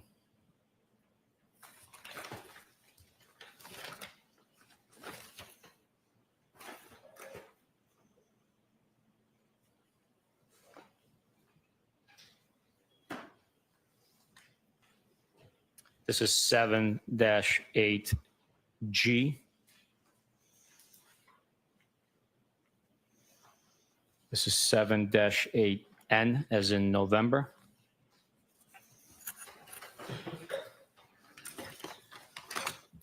There are also items too small to label with a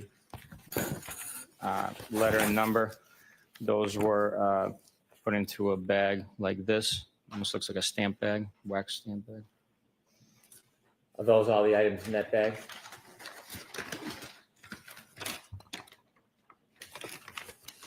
Altogether, there are,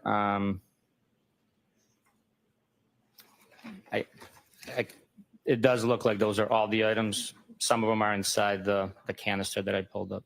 Understood. You want to move those items into evidence, please?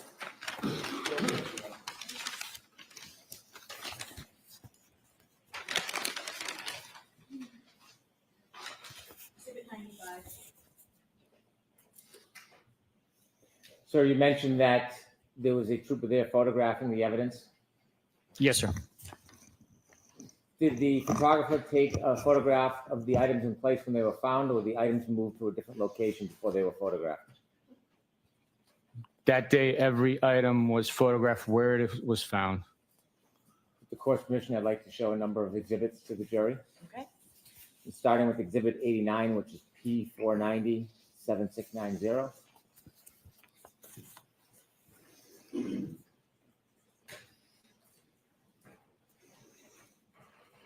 Trooper, is that one of the items you found that morning? Yes, it is. Do you know where in relation to the fire hydrant or the flagpole this item was recovered? It was in the general vicinity between the flagpole and the fire hydrant. The area we were excavating was approximately 40 to 50 square feet in area. Mr. Brennan, can that be expanded, please, so that the viewers can see what we're looking at? Thank you, Your Honor. Is the item that you recovered on top of that leaf? Yes, it is. Thank you. If I could next show Exhibit 90, which is P492-7692. Before we close up, sir, is that the fire hydrant that is at the corner of 34 Fairview Road? Yes, it is. Could we close up, please, on that? Why is there a ruler on the ground? The ruler is utilized to help put the item to scale. by the photographer from Crime Scene Services. They utilize these measuring rulers for scale of the item that you're looking at. Sometimes it's hard to depict how large an item is if there's no reference point. Could we do a little bit further view to show the fire hydrant? Thank you. Is that where this piece of evidence was found, in that exact location? Yes, sir. Thank you. I'd like next to show to the jury Exhibit 91, which is P5157721. Do you recognize that piece of evidence? Yes, sir. Could we zoom in, please?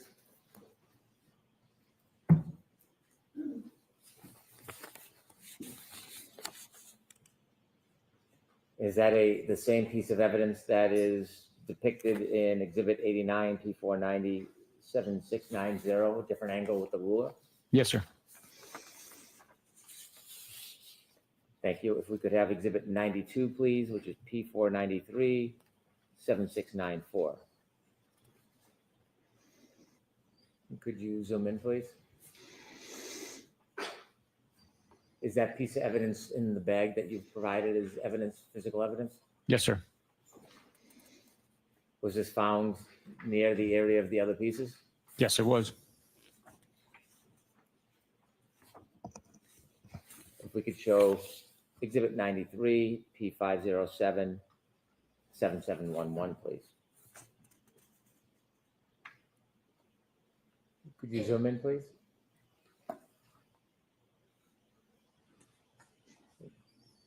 How long did you spend that day looking, you and the team, for pieces of evidence? I was probably 45 to an hour. And finally, if I could show Exhibit 94, P503, 7707. And could you zoom in, please? And this piece of evidence, where in relation to the other pieces was this found? In the same vicinity.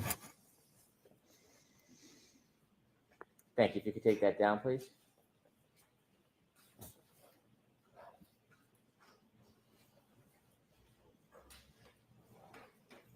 When you were searching, did you find any item near the street area? Yes, we did. What did you find? A black plastic drinking straw. Could you retrieve 536 for us, please?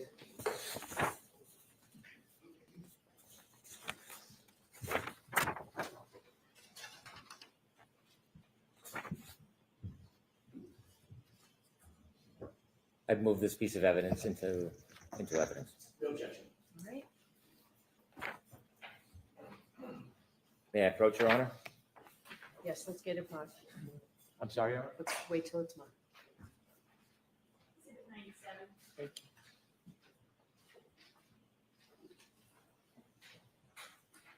From the photograph, do you recognize that, sir? Yes, I did. What's it a photograph of? It's a photograph of the black drinking straw that we found at 34 Fairview on February 3rd, 2022. What location did you find it in? It was close to the paved berm on the street. This is after the street was plowed. Yes, it was. I'd move this into evidence as an exhibit, please. Okay. No objection, Your Honor. Exhibit 98.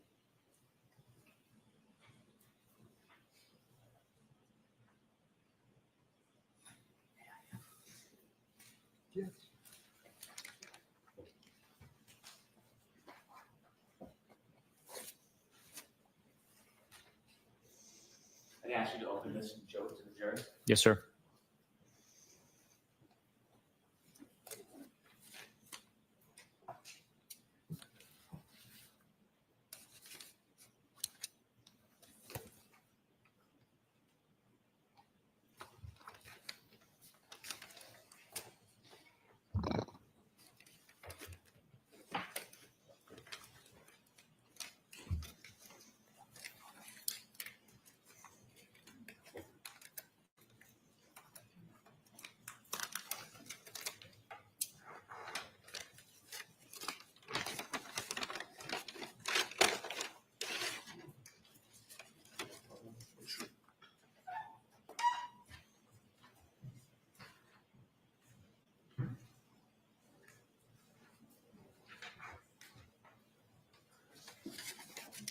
still can't get over With court's permission, yesterday. I'd like to show Exhibit 98 to the jury, Okay. and that is P4887688.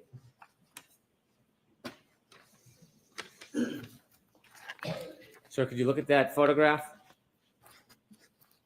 And Ms. Gilman, could you close? Do you recognize what's in that photograph? I do. And what is that? That is the photograph of the straw we picked up from the street in front of 34 Fairview Road. Could we zoom out a little bit, please, Ms. Gilman? Is that the area where you or your team recovered that straw? That is exactly where it was found and recovered from. That photograph doesn't show much of the grass area. How far is that area from the fire hydrant? It's probably, with my estimate, 15 feet, maybe 20 from the fire hydrant. It's probably 15 to 20 feet if I had to estimate. Thank you.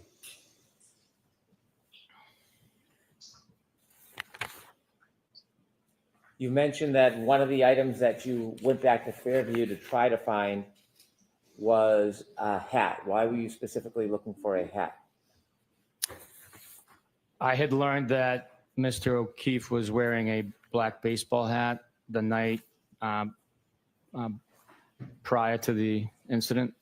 So with us recovering the clothing from the hospital and the hat was not part of that pile of clothing, we needed to see where the hat was. That could have been a lead. That could be a clue of where Mr. O'Keefe was last prior to being discovered.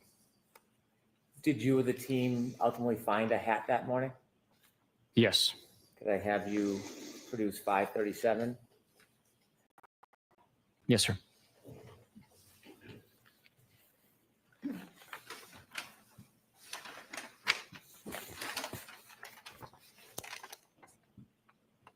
All right, move that item into evidence. No objection. So this is going to be 96. Thank you.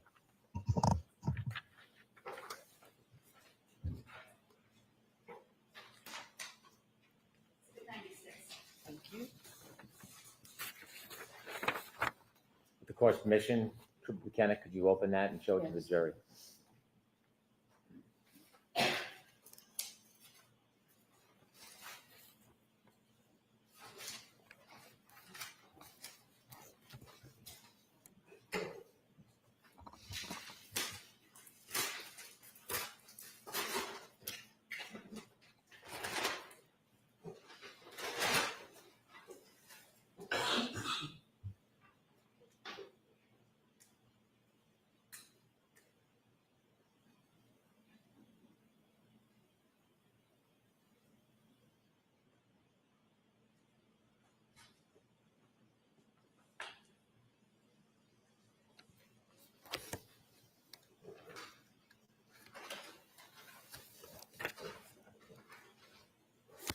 Was that item photographed?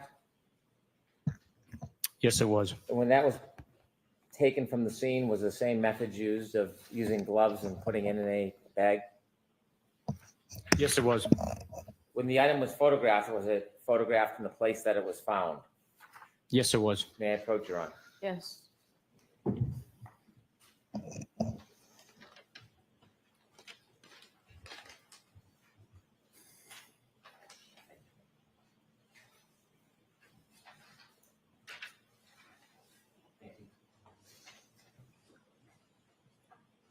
So I'm showing you a series of photographs. If you take a look at it, the first one, do you recognize that photograph?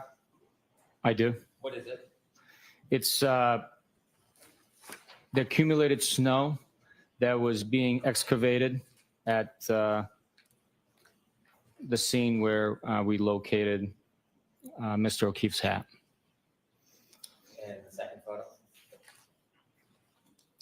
The second photo is a close-up of Mr. O'Keefe's hat, flattened and frozen to the ground with portions of it exposed from underneath the piled up snow. Third photo? Third photo is also of the hat once it's been removed, and you can see the thin blue line, American flag on the front of the hat, and the Nike swoosh on the brim. And the fourth photo, please. And the fourth photograph is also a close-up of the top of the hat with a scale ruler next to it, with grass showing from underneath the hat. I'm going to put these back in the order you identified them. Or I move these 4 photographs into evidence. Okay, any objection? No objection, Your Honor. Do you want them as 4 separate or A, B, C?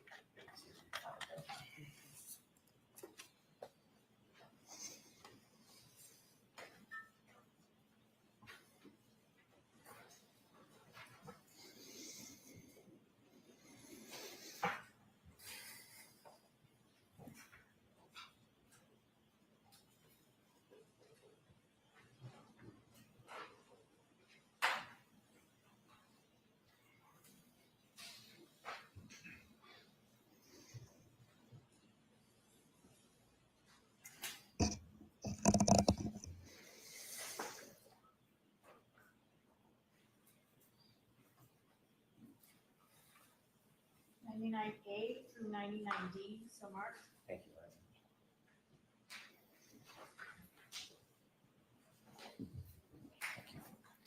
With the court's permission, I'd like to show these photographs to the jury. Yes. Beginning with 99A, P5267733, please.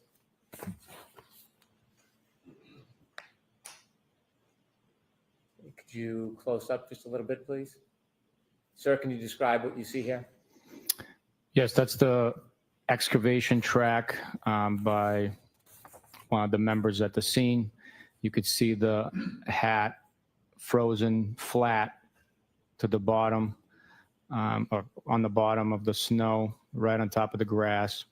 It was under approximately 1.5 feet of snow that had accumulated in the area. We could next show 99B, P5277735.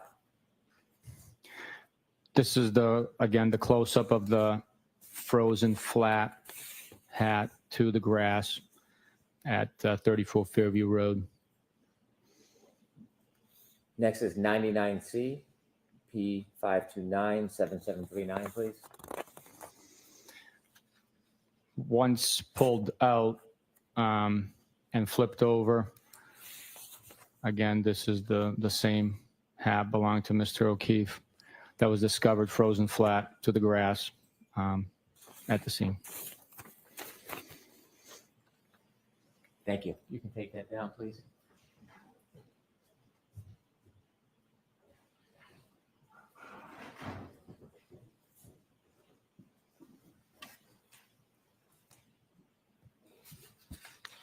Did you search the entire front lawn at that time? No, we did not. And we can see from those photographs, is there still snow in that yard? Yes. As you continued your investigation, did you continue to go back to Fairview over time? Yes, based on the amount of snow still present and the fact that we were finding pieces of broken taillight and glass at the scene, and items that we did not expect to find, like a cocktail glass straw. I directed my members to go by the scene every day as the temperatures rose. Snow would expose more evidence on the lawn, and with the hopes of finding each and every item that was present. On February 4th, the next day, 2022, did you receive a call?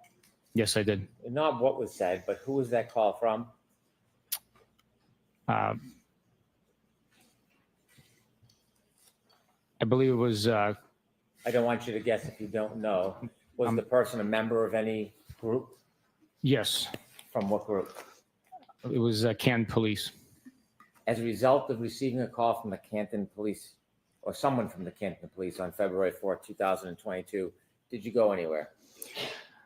I was already en route to 34 Fairview to conduct a directed check of the area. When you say directed check, you drive by every day on your way to work? I told my members on every day to work and home to make sure someone's checking the lawn, to make sure that any evidence that exposes itself through the melting snow would be identified and collected. As you were on your way there, you received a call from someone from the Canton Police. Yes, Did you arrive at 34 Fairview on February 4th, 2022? I did. When you got there, did you see any more items? Yes, I did. How many? One item, a larger in size red taillight piece had revealed itself, and it was collected. Could you produce 710, please? Yes, sir.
Is that 710, sir? 7-10, yes, sir. I'd move that item into evidence, please. No objection.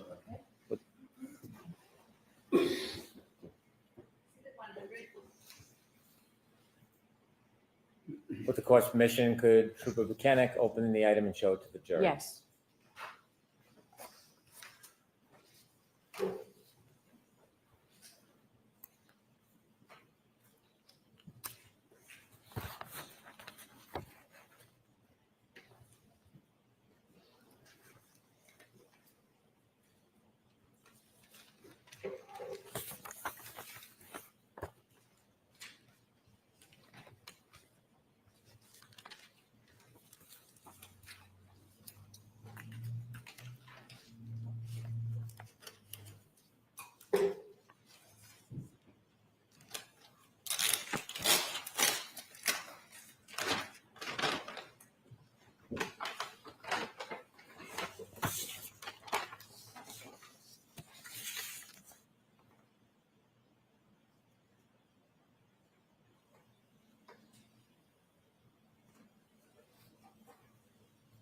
Thank you.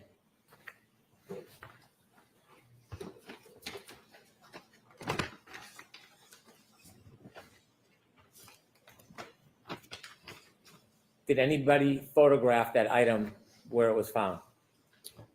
Yes, there was a photograph taken. Did you take the photograph? No, I did not. How did you receive the photograph? It was attached to the Canton Police reports that were provided. Canton Police documented that item in place. May I approach? Yes.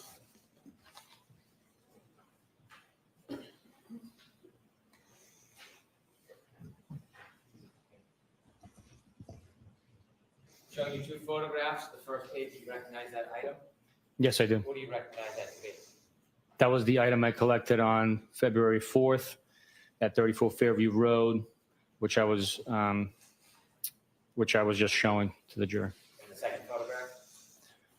The second photograph is a zoomed out general vicinity photograph of the same item from 34 Fairview Road, the lawn area, approximately 7 feet from the roadway. Your Honor, I'd like to move these into evidence, A and B, court permission. Any objection, Mr. Jackson? No objection, Your Honor. Exhibit 101A and B.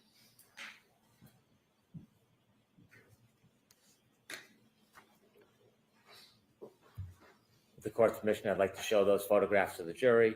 Yes. P46, please.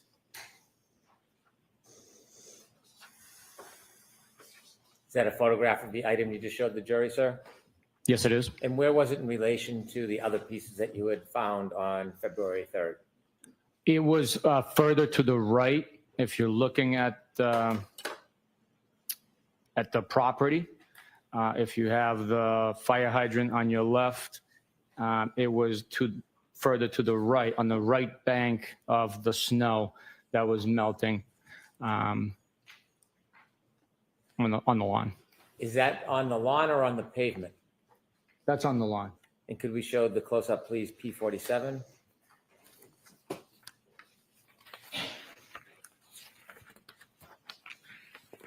Thank you. You could take it down, please.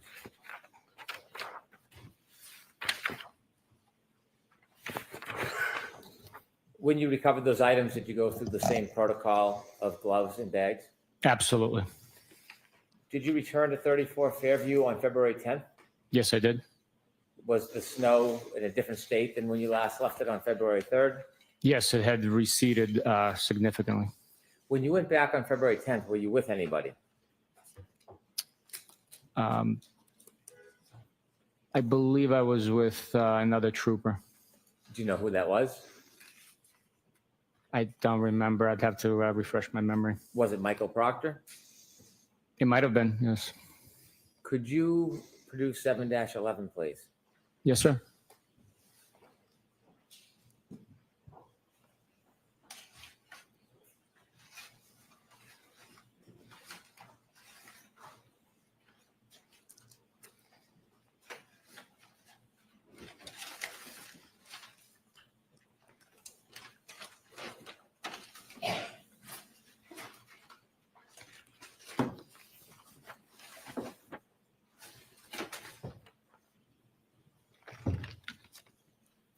Does that bag contain some of the items you found on February 10th at Fairview Road? Yes, it does. I'd move that into evidence, please. No objection, Your Honor. Okay. Exhibit 102.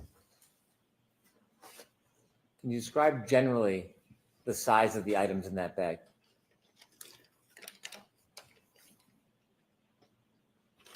Can I open it? Please.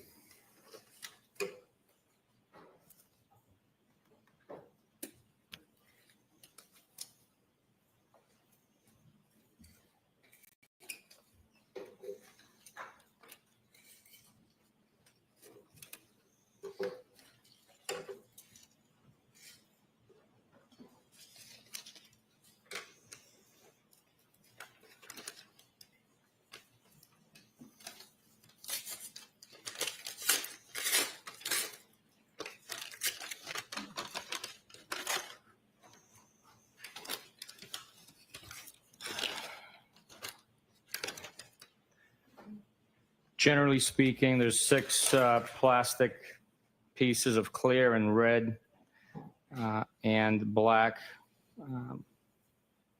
items that are in size approximately to like $50.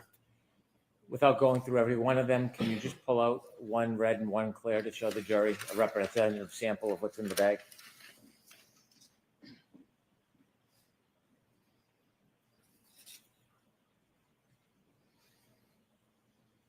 In total of the 6 items in that bag? In total, there are 6 items in the bag.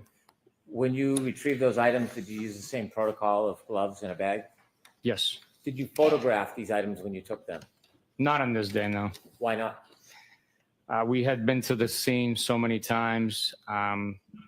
Oh, please. It was the same general vicinity, and we just made the decision not to have crime scene come out to photograph these six. You could have. Were they in any remarkably different position than the other pieces? Anything that stood out, or were they in the? Don't break protocol. Where were they generally in relation to the other pieces that you had found? They were all in the general area where the other pieces had been located. It was on the left side of the lawn, but near the flagpole, between the road and the home. Was there another group of items that you found that day that you put in a separate bag?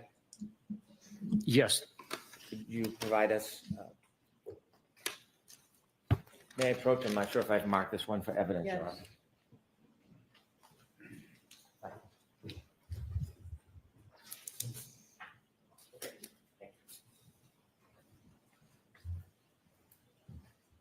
Could you produce 7-12, please? yes, sir.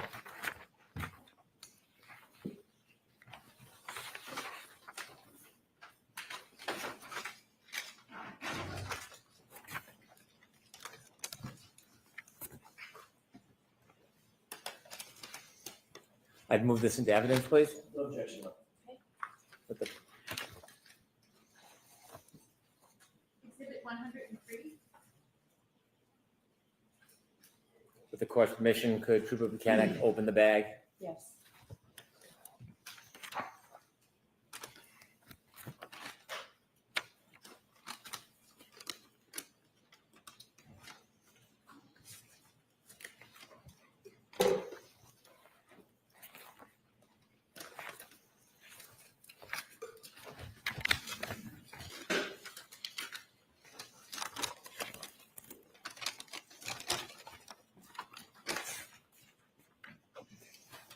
In that bag, are there different types of items? The items you showed us before were appear to be plastic. Yes, these items are packaged in wax paper. There's 14 pieces in total, and these items contain glass and plastic fragments, some of which are also within like a cylindrical tin container that you saw earlier. Could you show us some of the glass pieces, please? Yes, sir.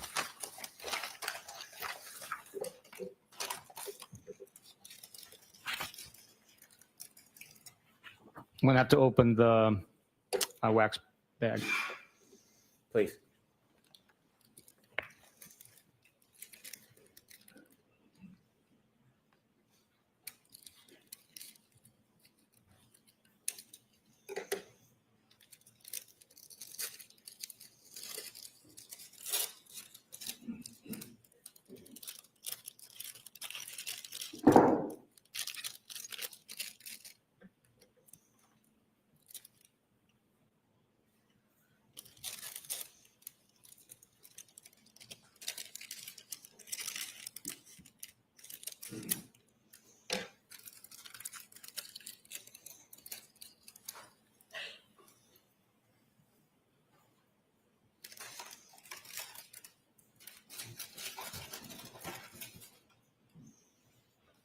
Could you stand so the people in the back can see?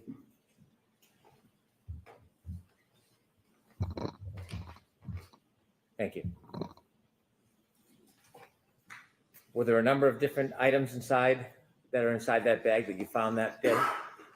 Yes, there are a number of glass pieces taped and labeled for identification at the lab and mechanically pieced together to form this one piece in my right hand, and this is one solid, thick piece of curved glass in my left hand.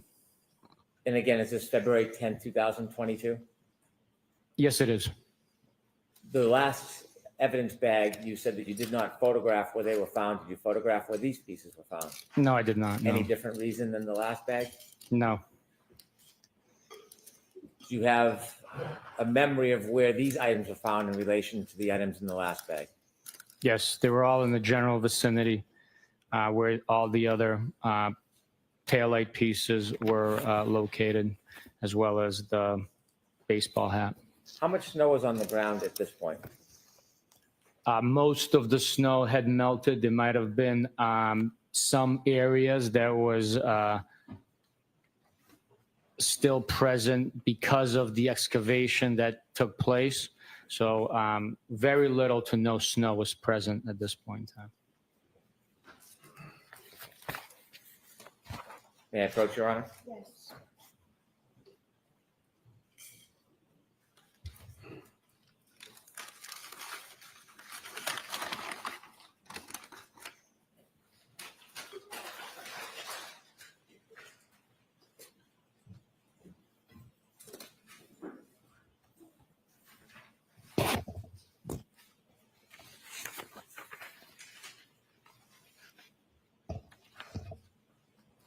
Is that all the pieces that you have that you were part of finding or retrieving from 34 Fairview Road related to plastic or glass discovery?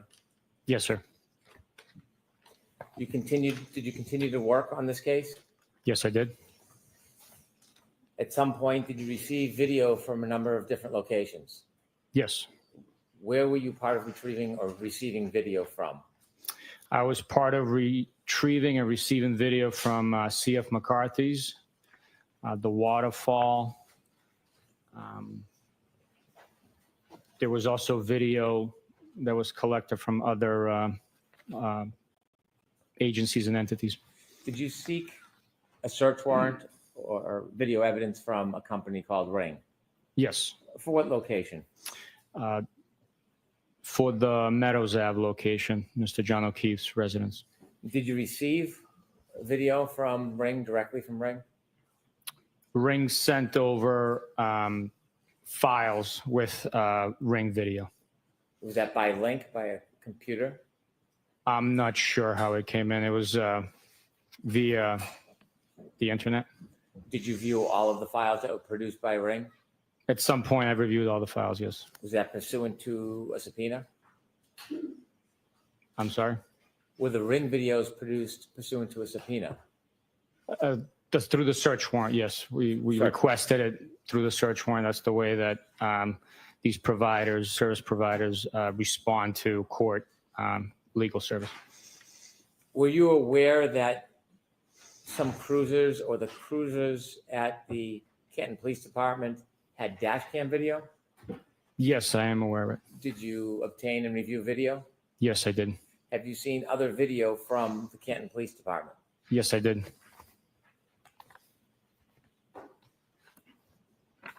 At some point, were you asked if you would consent to provide your DNA? Yes, I was, yes. Is that uncommon in investigations? It's not common, but situations do arise where you're asked to do that. So it's not the first time that's happened, but it has happened before where a law enforcement individual officer has to provide DNA and they consent. Did you? Yes, I did. Did you review any other materials in this case? Did you review any reports?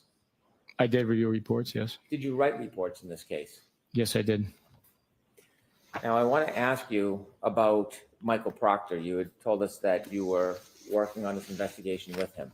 Yes, I was. Are you still working on this investigation with him? No, I am not. You were Michael Proctor's supervisor? Yes, I was. When you work for the state police, do you have a personal phone and a phone that is provided to you by the state police? Yes. The state police phone, is that a work phone? Yes, it is. What type of information do you receive on that phone? You can receive communications via email, text message, cell phone, tower, voice communications. Do officers communicate with each other at times on those work phones? Yes, they do. And during that time, did you have a work phone that you were using for communications? Yes, I did. At some point, did you receive or were you placed on an email chain that included Michael Proctor and others?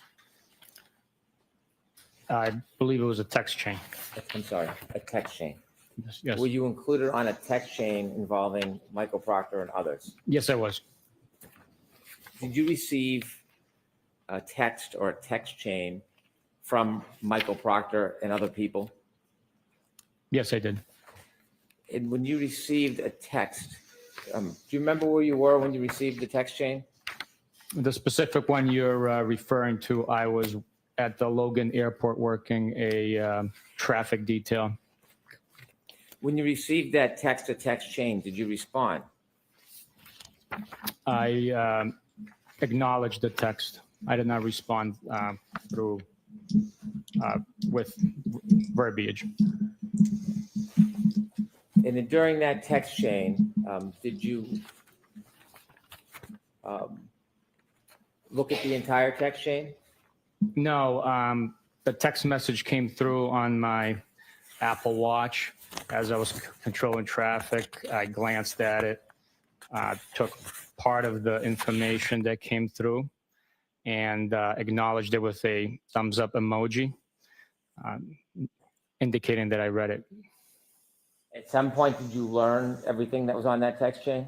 Yes, And as a result of that text chain, was there an investigation? there was. And during that investigation, you were Michael Proctor's supervisor? I was. After the investigation was done, did the state police make any finding against you for that text chain? Yes, there were 2 sustained findings as a result of that investigation. Did you initiate that text chain? No, I don't believe so. You did react with a thumbs up? I acknowledged the text message that he sent, or portion of the information that came through on my watch. And the 2 sustained findings against you, were one of them for failure to adequately supervise? Yes, And the other, was it regarding a routine or regular review that it didn't consider that text chain? I'll rephrase. Okay. That second sustained finding, was it regarding a review of the performance level of Mr. Proctor? that's correct. Sustained is to full. Was there a second sustained finding? Yes, there was. Did it relate to the review process of a subordinate? Sustained is to full. What was that second sustained finding about? The accuracy of the review of the quarterly performance evaluation You said quarterly. How often would you write reviews for subordinates? every 90 days. Was there any other sustained finding against you? No, Was there punishment in light of those 2 sustained findings against you? there was. And what was that punishment? I lost 5 vacation days. Do you presently work in the homicide division of the Norfolk County District Attorney's Office? I do. Are you currently a sergeant? I am.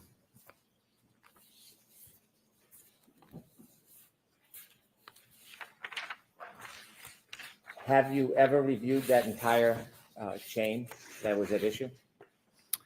Only through the documents provided for me during the internal investigation. May I approach, Your Honor? Yes.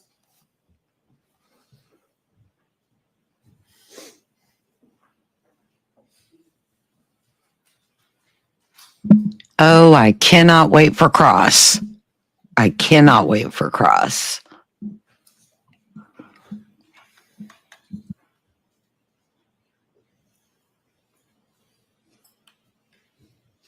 May I stand here? Sure. So I'm going to ask you to take a look at that document. And if you turn the page, does it begin to, one more page, please. Does it begin to reflect the email chain? Yes, it does. Do you remember this email chain? I remember seeing it when I reviewed it. I don't remember the intricate details of these messages. Do you remember that photograph? I don't. Okay, could you turn the page? Is there text? Yes, there is. Without citing the phone numbers, I'd like you to cite the author of the text, and I'd like you to read the text to the jury. Okay, we're going to read.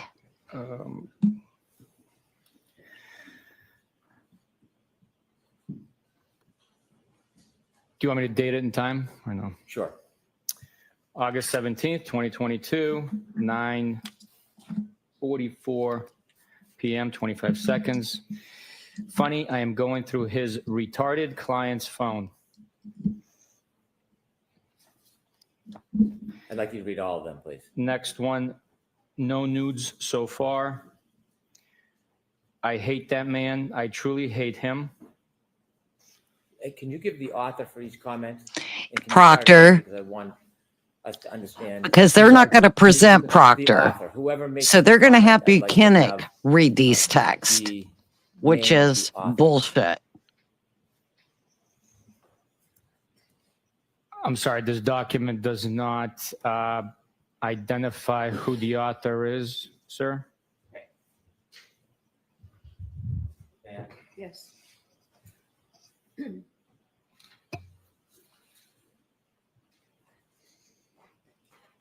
It identifies this as your phone, That is, yes. but each comment doesn't identify who sent it. No, it does not. I assume it's an extraction from one device, but I see. If you've made any of the comments yourself, would you tell us? if I made those comments? No, if you make any of them in here as you read them, will you point out if you? Absolutely, absolutely, yes. Okay. And if you don't know who made the comment, could you just identify that for us as you read it so we know? Okay, do you want me to continue the next page? Why don't we start over because I Okay. should have been more clear in my direction. Could you begin again? So in the beginning, it says, funny, I am going through his retarded client's phone. Is that your comment? No, it is not. Okay, next. It appears to be the same person because of the way that the extraction happens, and it says no nudes so far. Again, this, I believe it's the same person because all of these are identified as sent. It says, I hate that man. I truly hate him. Do you have any belief that's Michael Proctor who is writing these? Yes, I believe Okay. that is. Next, please.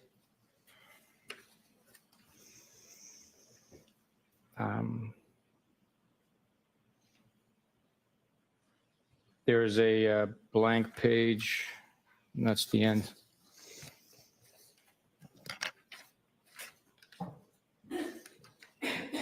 Oh, that's all we're going to read? Oh, come on.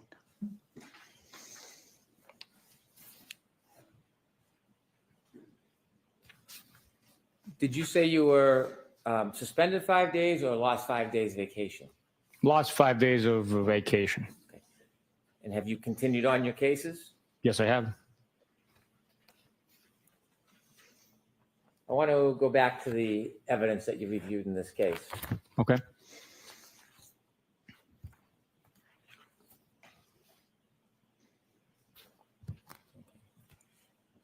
Did you get to look at the Ring video for John O'Keefe's home at Meadows? Yes, I did. Did you review the video over a period of time of January 28th and January 29th? I did. What were you looking for? We were looking for activity to get a timeline. During investigations, different sources provide you information that can develop into leads. It also helps verify witness statements. It helps verify information that's coming in. We always trust, but we always verify the information that we take in from individuals we do not know.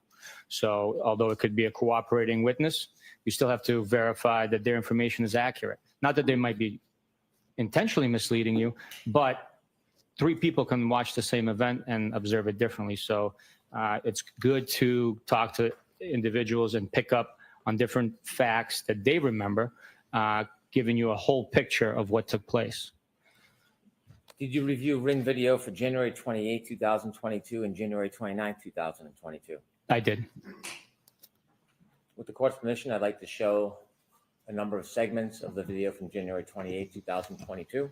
Okay, the one that's already in evidence? It is, it's Exhibit 6. Okay.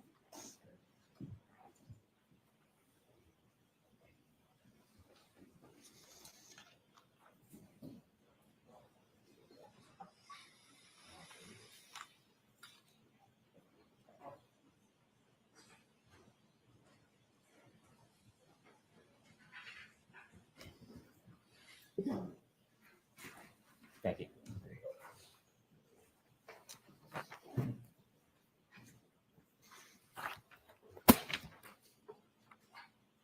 When you reviewed the video from the Ring that Ring provided for Mr. O'Keefe's home on Meadows for January 28, 2022. Did you review it from the morning time at about 7:18:55 throughout the evening? On the 28th? Yes. Yes. If I could have video 119.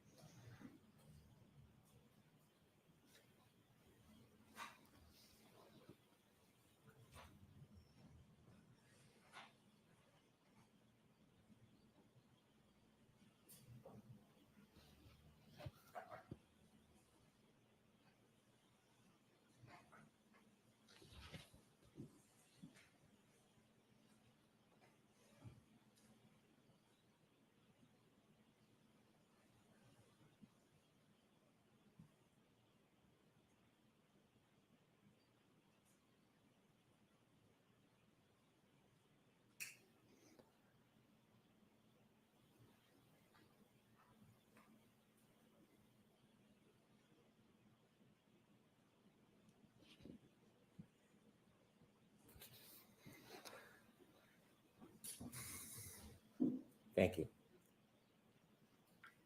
After that video, did you have an opportunity to look at video at about 5:05 p.m.?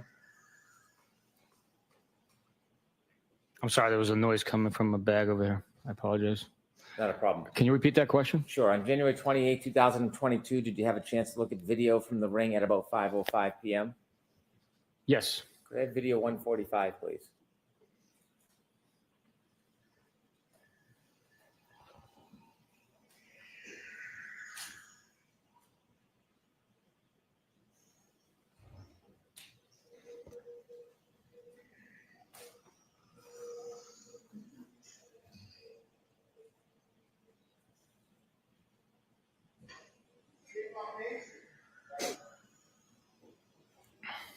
Thank you, Ms. Gilman. There's more video. Did you have a chance to look at video from a little later that evening, 7:36 p.m.? Yes, I did. Could we have video 149, please?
Thank you. In your investigation, did you learn that the defendant's phone connected to Mr. O'Keefe's Wi-Fi at his house on January 29, 2022 at 12:36:39? Yes. Did you look for any ring video for that time, 12:36:39? Yes. Was there any ring video on the production that was sent to you by Ring for the time period of around 12:36:39 on the evening of January 29, 2022? There was no ring video for that time frame. Did you look for ring video around 5:07:58 that morning on January 29, 2022? Yes, I did. Could we see video 153, please?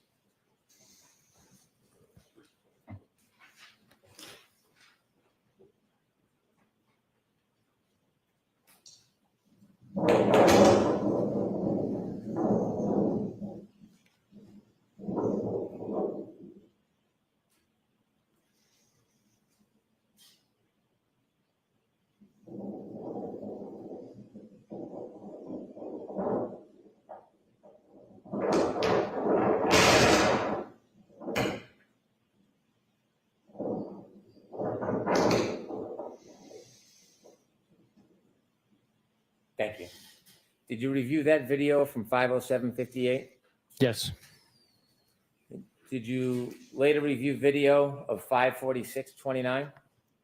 Yes. Could we play number 154, please?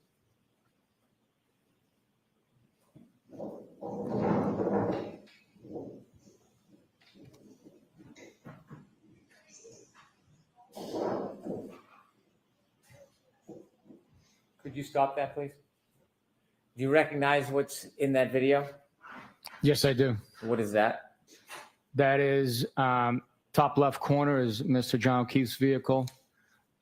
Middle left side of the screen is a black Lexus SUV registered to Karen Reed with the license plate based on that registration. And then on the right side, I believe that's Miss Carrie Roberts' vehicle. Did you see the people enter the house? Yes. Did you look for further video after the people arrived at 5:46:29? Yes. Was there any video of those three people leaving?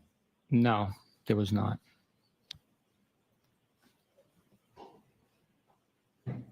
Was there later video at 7:05:16 a.m.? There was, yes.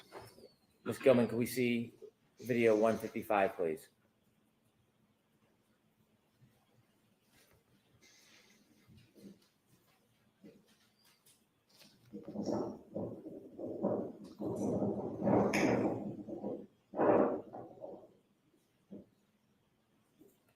Thank you. Did you later see video at 8:23 a.m.? Yes.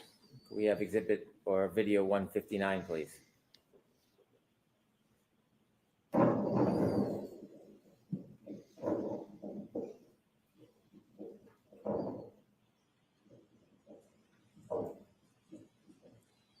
Thank you. Did you later see video at 10:36:28? Yes, I did. Could we have video 161, please?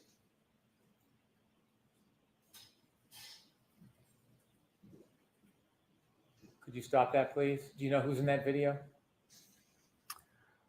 I believe it's Mr. Paul O'Keefe and Mrs. O'Keefe. Could you please play?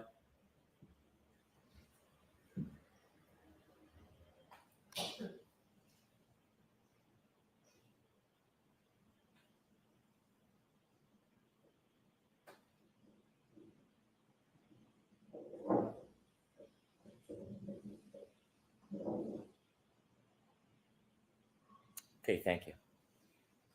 Did you later look at video of 12:04? Yes. And could we please play the 1-minute segment of video 165?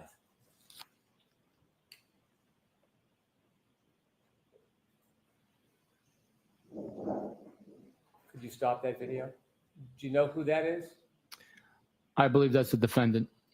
Continue, please.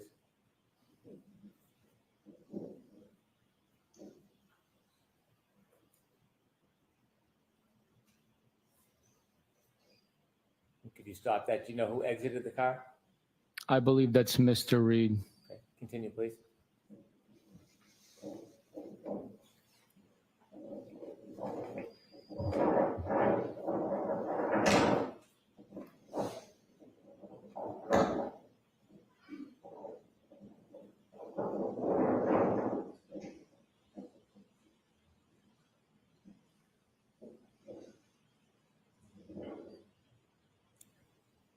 Thank you. Did you continue to watch the video from the driveway Yes. during that time period? Yes. Did you see anybody else get out of that car that was in the back? Yes. And who did you believe you saw getting out of that car? I believe it was the defendant's brother and possibly his companion. I don't know who that is. Did you have a chance to watch the video? Yes, I did. At 12:35 p.m., could you play video 174, please?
Thank you. Did you look at video from 1240? Yes, I did. We have video 171.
And 175.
Thank you. Did you look for further video to see if there was any video for the time around when the Lexus was taken from Meadows that morning? Yes, Was there any video that was produced that shows the time around before and the time that Lexus was removed from that driveway that morning? there was no video, no.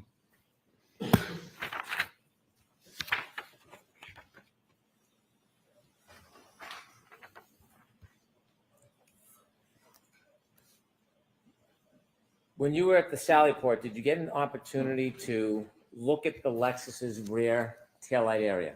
Yes, I did. Did you get to make observations about the damage that you viewed that morning?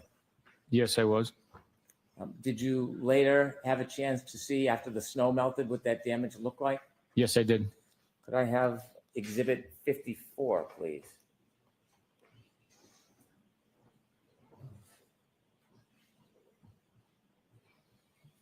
Do you recognize what's in that photo? Yes, I do. And what do you recognize it to be? That is the defendant's Lexus SUV that was seized and later processed. It's currently in the Canton Sallyport, I believe.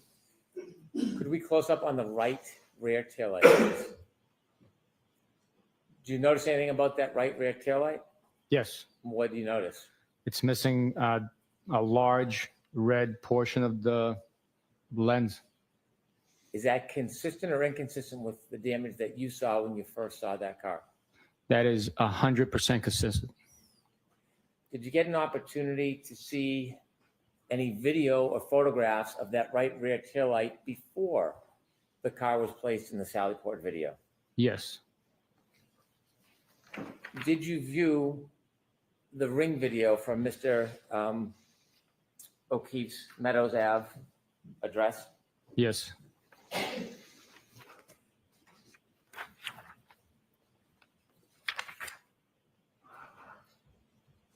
If we could go back to video 153 from Exhibit 6.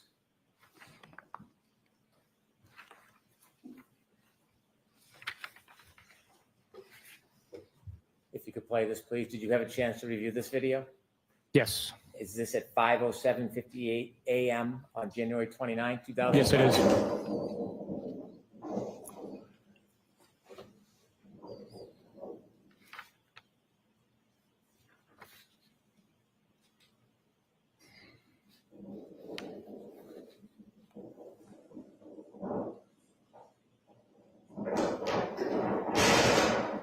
You stop, please.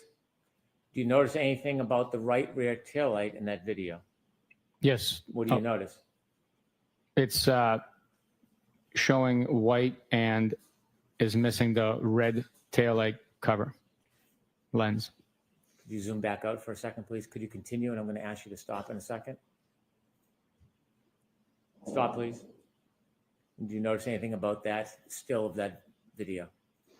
Yes, it's consistent with its appearance of missing that red taillight lens. If you could play the vehicle leaving the driveway, please.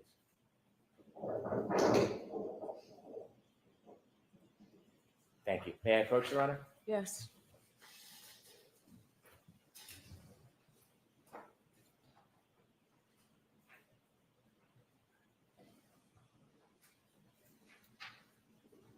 Any of your documents, sir? Do you recognize what's in that? Yes, I do. What is it? It's a still frame from the ring footage taken of the video we just watched of the Lexus SUV leaving, and the large red portion of the rear taillight is missing. I'd like to move this into evidence. Okay. Any objections to Jackson? No, Your Honor.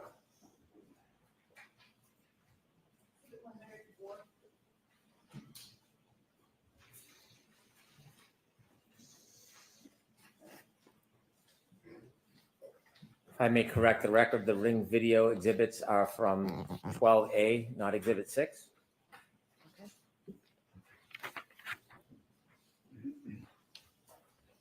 At some point later that afternoon, you shared, or mid-afternoon, you went to Dighton, but before that, did you review any other evidence of the damage to that taillight before you and Mr. Proctor even got to the Dighton address? Yes.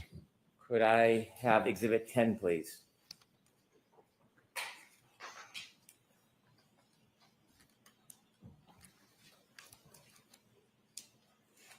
Did you have a chance to view still photos from the wellness check that was conducted by the Canton Police Department and videos on the dash cam? Yes, I did. Did you review this photograph? Yes, I did. And could we show a close-up on Exhibit 11?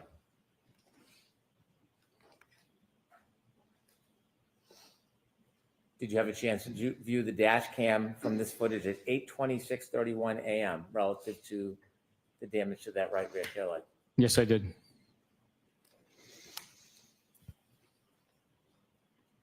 You shared with us that, you can take that down, please. You shared with us that after this time, somewhere around 3:15, you went to Dighton Yes. and you shared your observations when you got out of your truck and walked towards the car. Yes. Was there any difference between the damages that you've seen in the video, the photograph, and what you saw that morning? The only difference is the amount of snow that's impacted on the vehicle. The damage is consistent. The large red lens is missing in every single piece of every single image that I saw. You mentioned that there was a tow of that car in Dighton that you were there for. Yes. Were you aware that video footage was provided to us from that tow? I was made aware, yes. I'd like to enter into evidence a video from alarm.com. No objection. Your Honor. 105.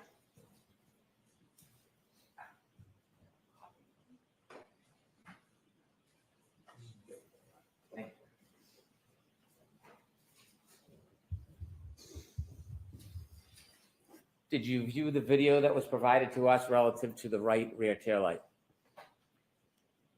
From alarm.com? Yes. Yes. Court's permission, I'd like to play that for the jury. Okay.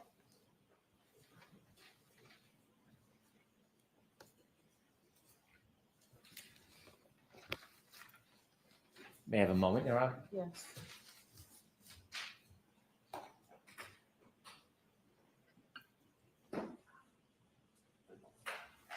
This is video one, Your Honor. Okay.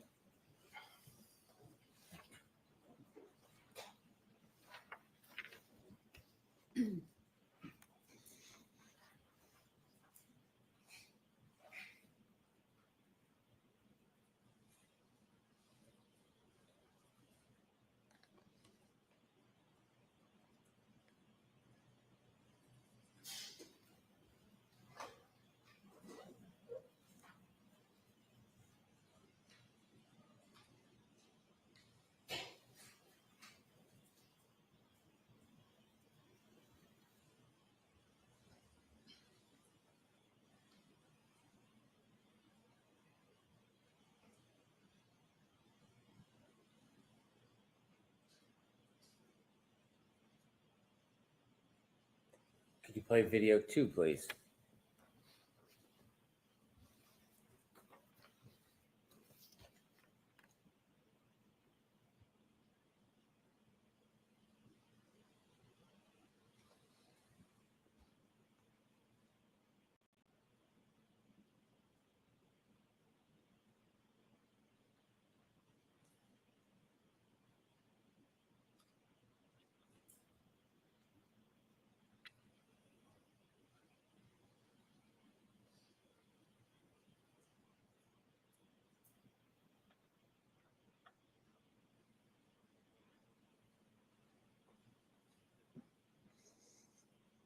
Could you stop, please? Do you notice anything about the color of the right rear tail light? Yes, it was white. Could you continue, please?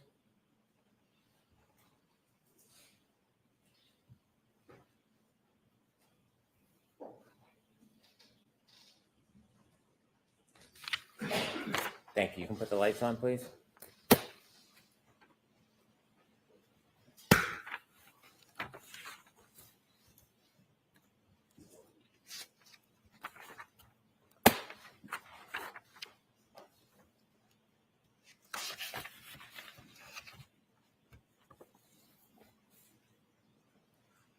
Sir, did you have an opportunity to review video from CF McCarthy's on the evening of January 28th, 2022?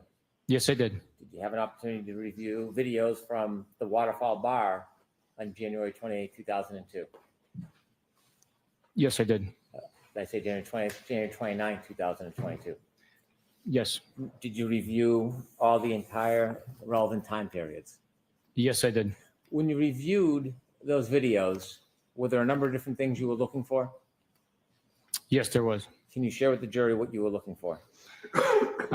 We were looking for consistency in statements that were already received through interviews. We were looking for description of clothing individuals were wearing at the bar, at those locations. We were looking for any evidence of aggressive behavior, any sort of information we could learn to help us with the investigation. We're also looking to see and document how much alcohol consumption was on the recordings. When you went through the videos, did you happen to have an opportunity to copy and clip portions of relevant time frames regarding alcohol ingestion? Yes. Did you put all of those videos together in a sequence to show the course of the night, times when you could identify alcohol ingestion? Yes, I did. Did you put that into a video format for a presentation? Yes, we did. I think this presentation may take a few minutes. All right, we'll raise the council side up for just a second, please. Jurors, feel free to stand.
recognize what they are.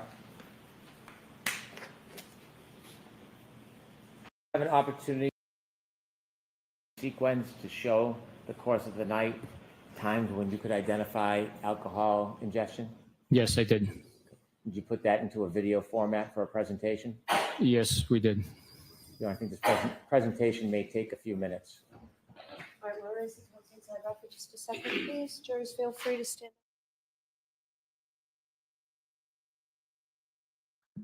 Sorry.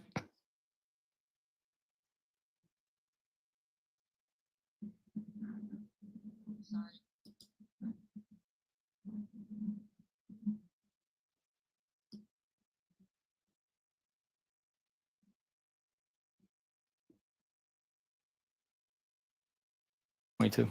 I move this into evidence as an exhibit. Mr. Jackson, is no objection? There's no objection on that. Exhibit 106.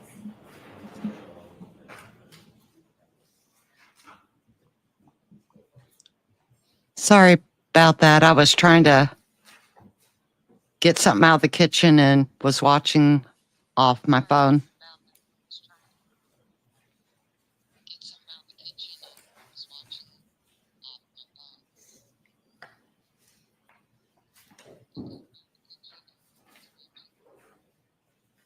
Sir, I'm handing you 4 photographs. You recognize what they are.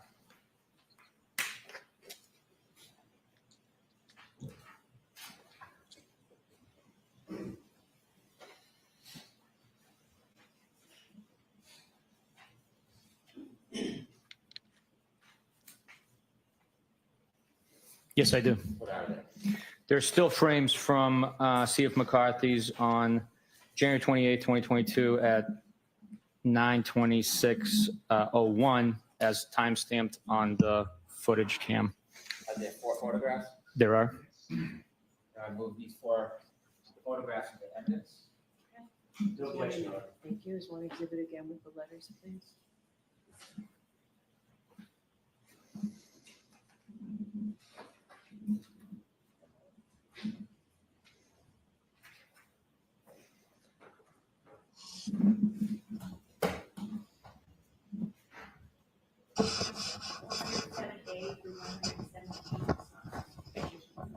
So I'm showing you 4 more photographs. You take a look. You recognize.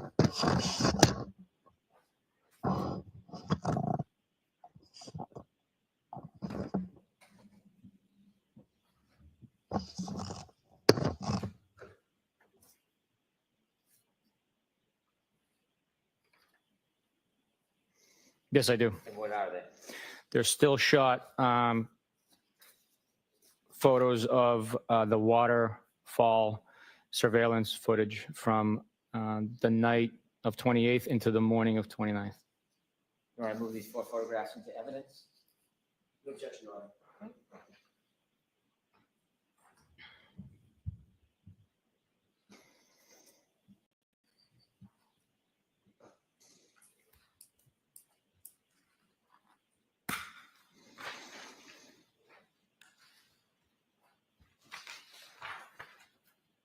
It's 108A through 108. Thank you. Your Honor, could I proceed with the PowerPoint presentation? Yes. Trooper, I may stop you at a couple points. Yes, sir. Could you explain to us what this is? Yes, from left to right, it is chronological events that took place at C.F. McCarthy's. This is surveillance video from one of their cameras within the bar. It should be noted that the video is time-stamped 12 minutes behind actual time. So when it says 9:03, when it is 9:03, the frame will be time-stamped 2051, which is 8:51. So that's the time discrepancy, which is consistent throughout the surveillance footage. So the times that are displayed in those arrows, is that the accurate time? The arrows are the accurate time, and the time stamped 12 minutes behind actual time. In these videos, are you identifying drinks that were received in drink and had been consumed by the defendant? Yes, so the first video, as it is labeled, it's the defendant arriving. The next one will be the ordering of the drink and receiving the actual cocktail. Okay, let's start with the first video at 9:03, please.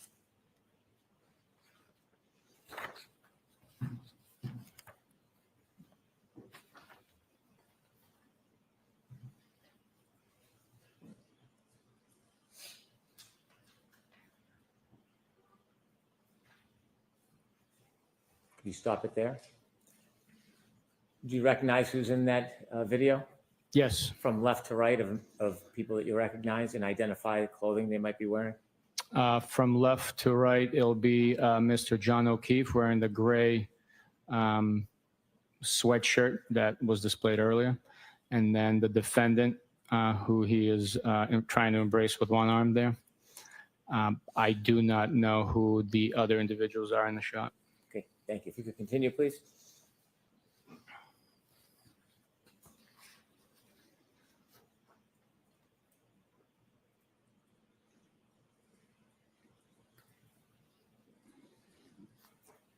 We could proceed to 9:10.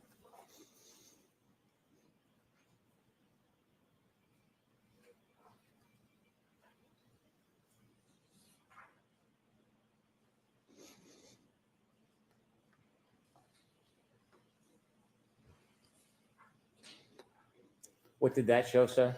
It showed the defendant receiving her first tall vase, cylindrical style cocktail glass with a lime in it and a straw to go along with it.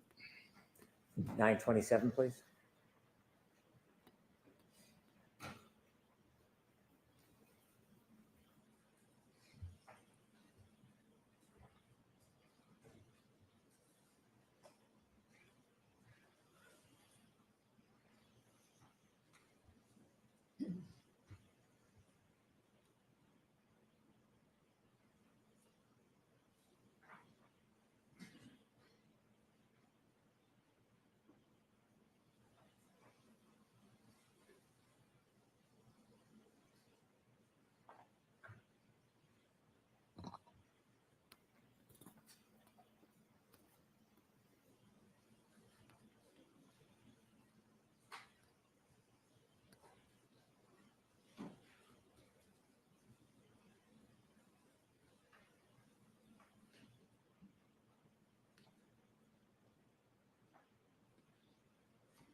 And what was depicted in that video that you saw?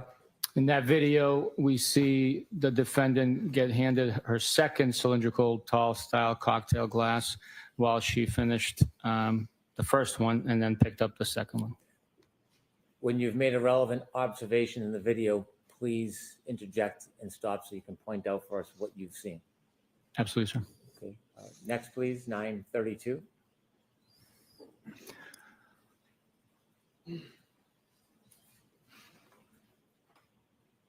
Here, the defendant is handed a shot. Stop, please. Okay.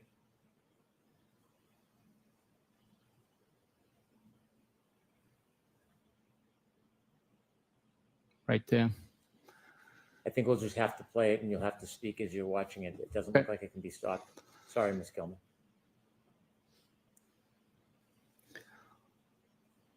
She's handed a shot by the bartender on the left side of the screen. She picks it up and puts it into her second cocktail glass, making it a third beverage of alcohol content that she's consuming.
So right there, we observed Mr. O'Keefe retrieve his phone from his rear left jean pocket,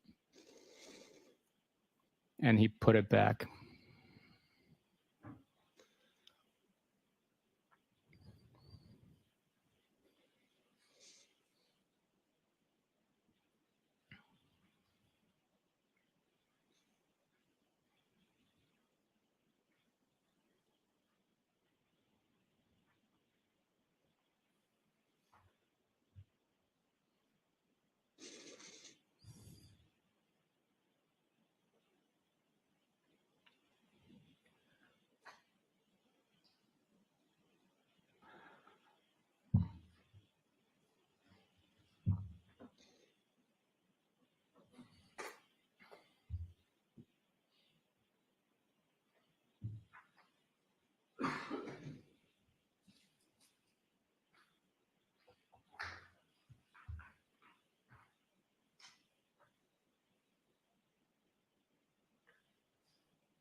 Now the defendant picks up her second cocktail glass with the added shot in it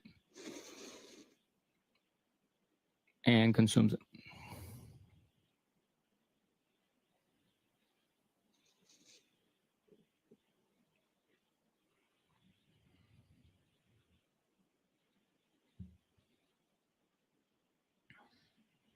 Could we proceed to the next video, please?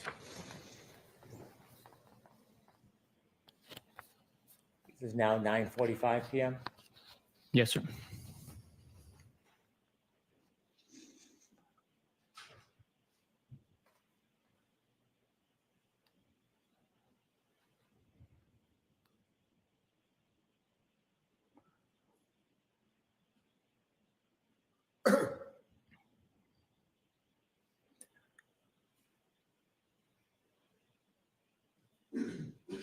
So the bartender hands over another cocktail glass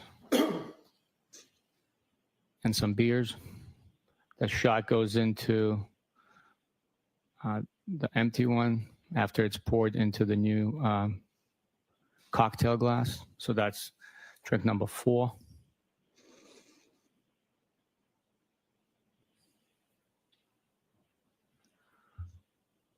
Does it also depict Mr. O'Keefe putting his cell phone in his back pocket again? Yes.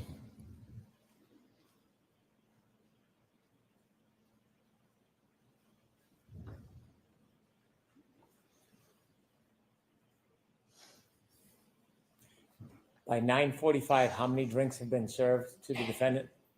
4 drinks. 4 drinks between 9:10 and 9:45. That's correct. In 35 minutes, 4 drinks. Could we proceed to the next screen, please? 10:09 p.m.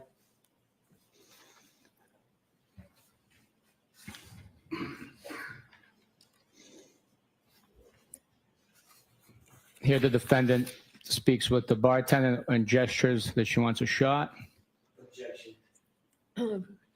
The objection's sustained. Move to strike. I'll strike that.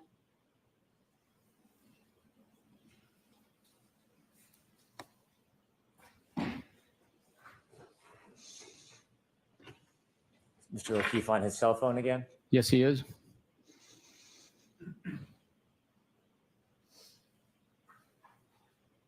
And he puts it in his back pocket.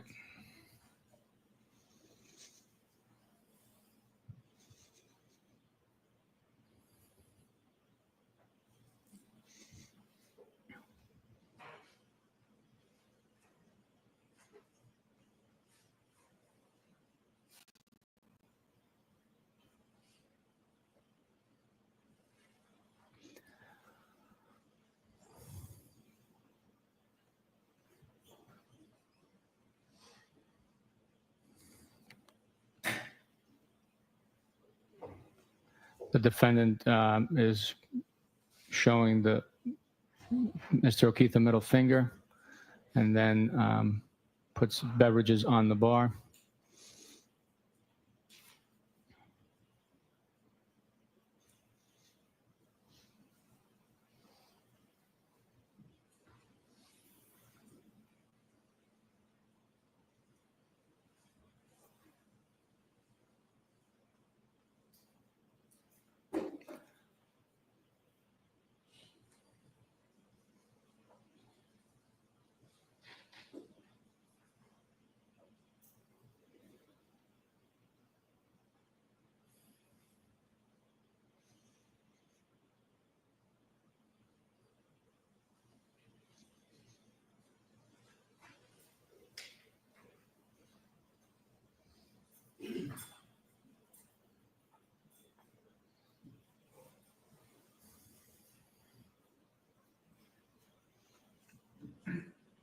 Should I proceed, Your Honor? Yes. What is the drink count at that point? At that point, it's 4 drinks. Could we have the next?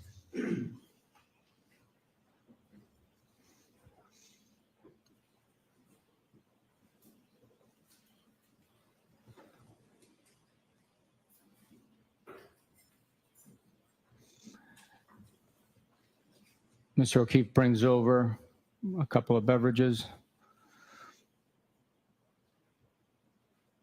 The defendant retrieves the cocktail glass.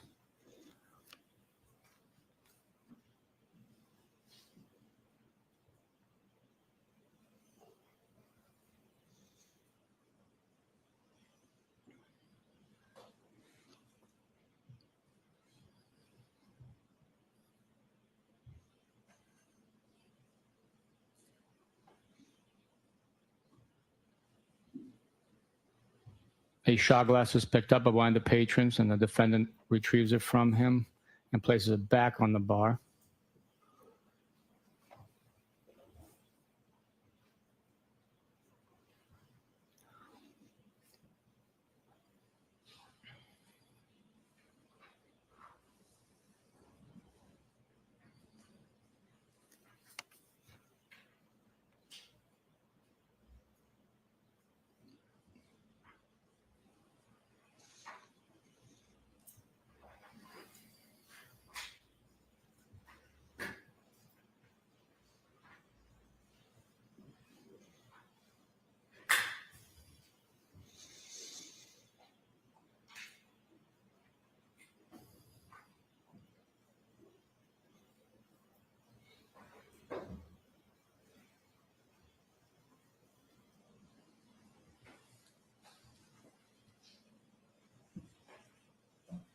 The defendant is consuming the beverage in her hand,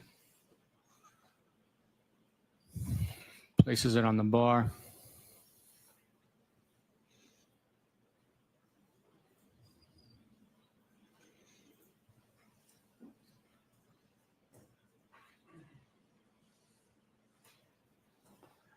And then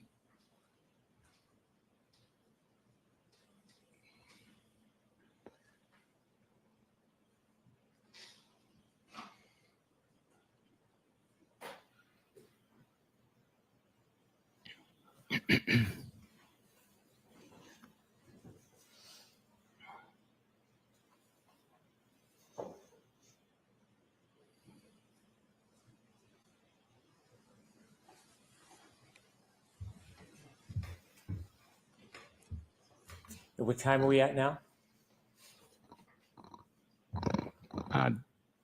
that was 10:34, so we're moving 10:37. What is the drink count at 10:34? That is 5 drinks at that point. Could we play 10:37, please?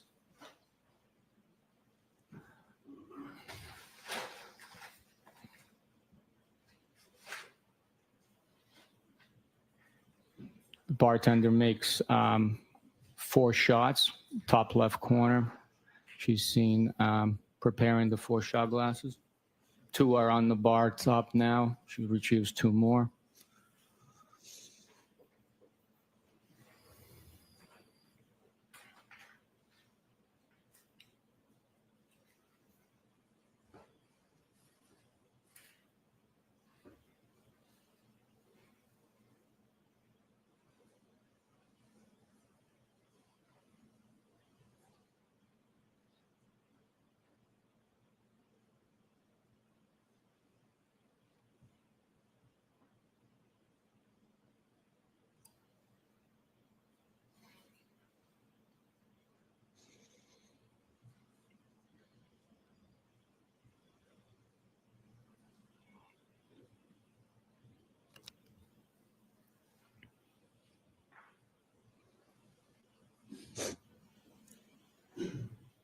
$10.41, please.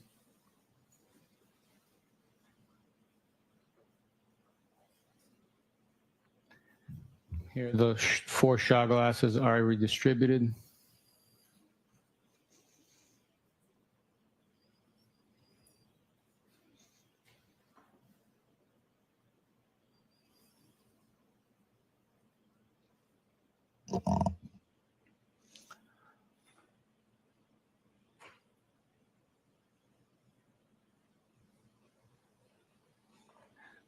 Pours it into her drink.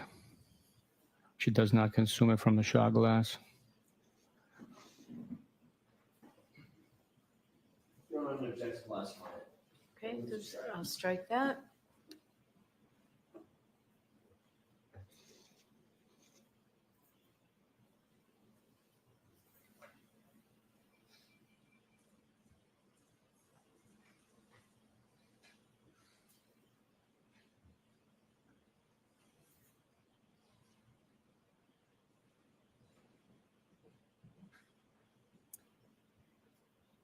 Next video, please.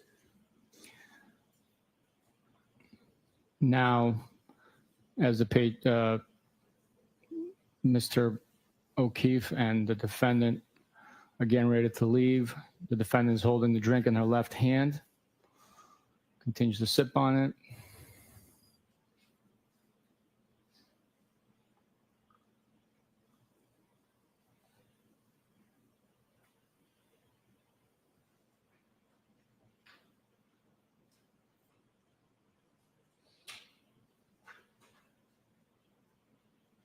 And the two walk out of the bar without the beverage in their hand being deposited anywhere.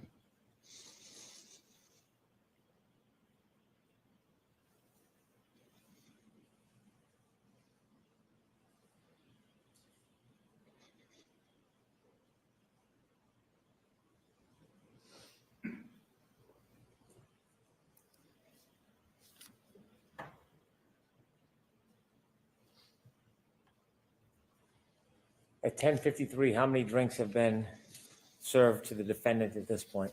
7. Objection, Your Honor. I'm going to sustain the objection. Move to strike.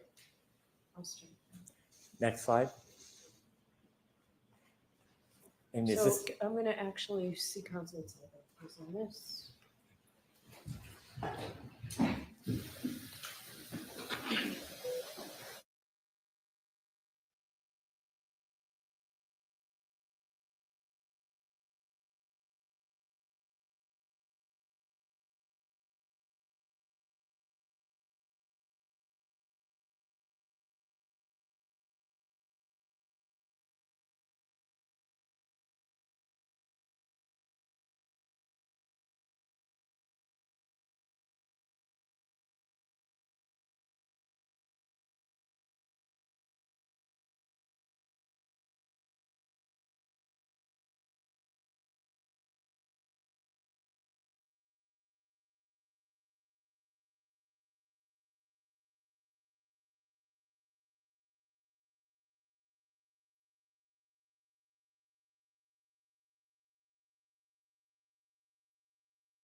You are unmuted.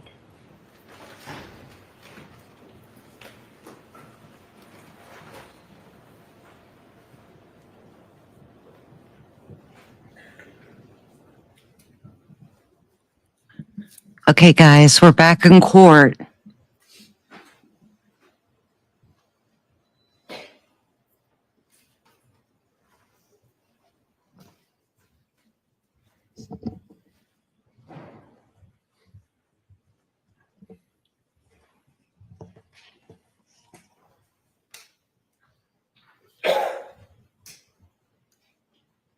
Court is back in session. You may be seated. All right, Mr. Brennan, whenever you're ready.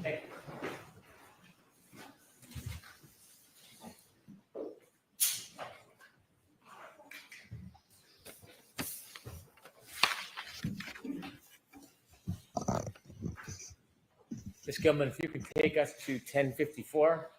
And before we begin, Trooper Bukhenik, is this a different location than all the video we've seen before? Yes, this is the Waterfall Bar Grill surveillance footage from inside the lounge area. And for reference purposes, this is at this location, the timestamp is accurate to the real time. Ms. Gilman, could you begin at 1054, please? Here we see the defendant, Mr. O'Keefe, walk into the bar and see their friends and engage in hugs and greetings. We'll let the Waterfall Bar videos play. I'm sorry, sir? We'll let the Waterfall video bars play. We'll just let them play. Okay.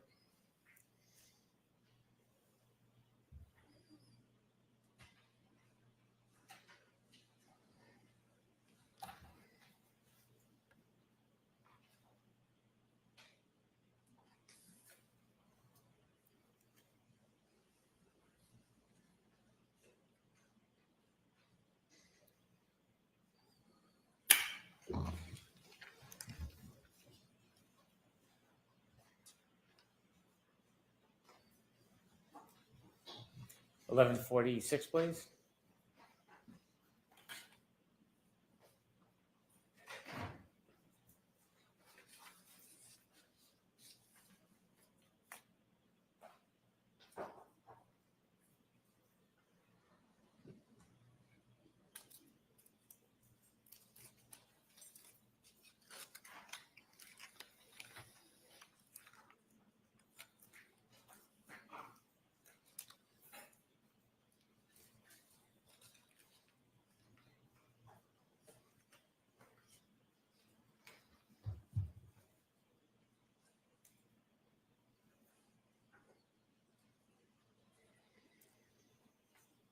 $12.06, please.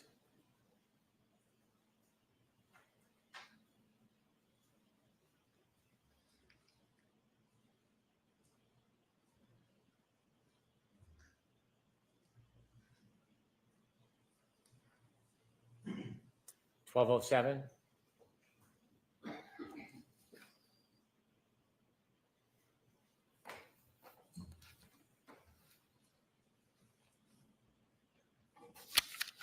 $12.10, please.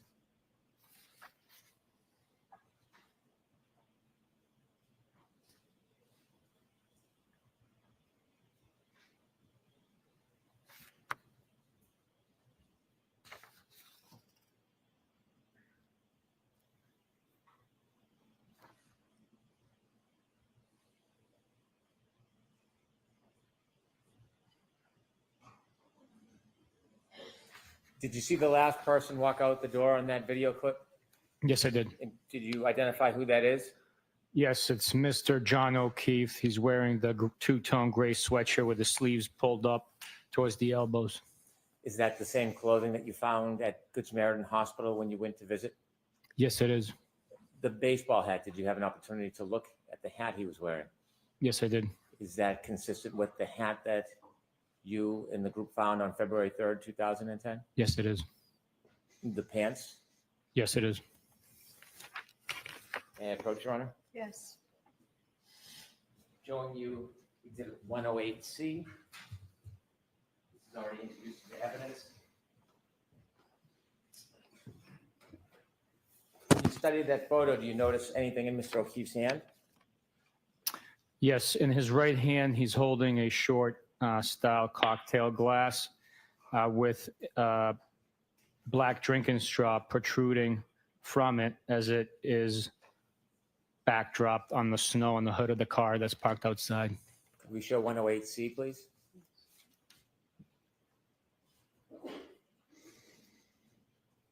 Ms. Gilman, could you focus the best you can on the drink? Is that the photo you looked at? Yes, it is. Can you point out or explain where you see the drinking straw? Absolutely. Right there to the right of the red indicator, you could see the straw protruding out of the glass. Mr. O'Keefe is holding in his right hand. Thank you. You can take that down, Ms. Gilman. I'm going to allow it. You can take that down, Ms. Gilman. Thank you. One last matter, Trooper Bukhenik. In 2024, did you obtain ring video for that time period in 2024 from Mr. O'Keefe's home? Yes, I did. Did you provide that ring video to a person who works for a company by the name of Aperture? Yes, we did. And just very basically, do you know what Aperture does? Yes, I do. What do they do? They assist in scientific fashion to reconstruct, test, and evaluate, analyze vehicle-involved crashes and deaths. Is Aperture part of the Mass State Police team? They are not. Are they a private company? Yes, they are. May I approach? Yes. Handing in the item to you, do you recognize it? Yes, I do. What is it? It's a ring video from 2024. So what location? Meadows Ave. I'd move this evidence. No objection, Your Honor. Thank you. I have no further questions. Okay. Exhibit 139. Thank you.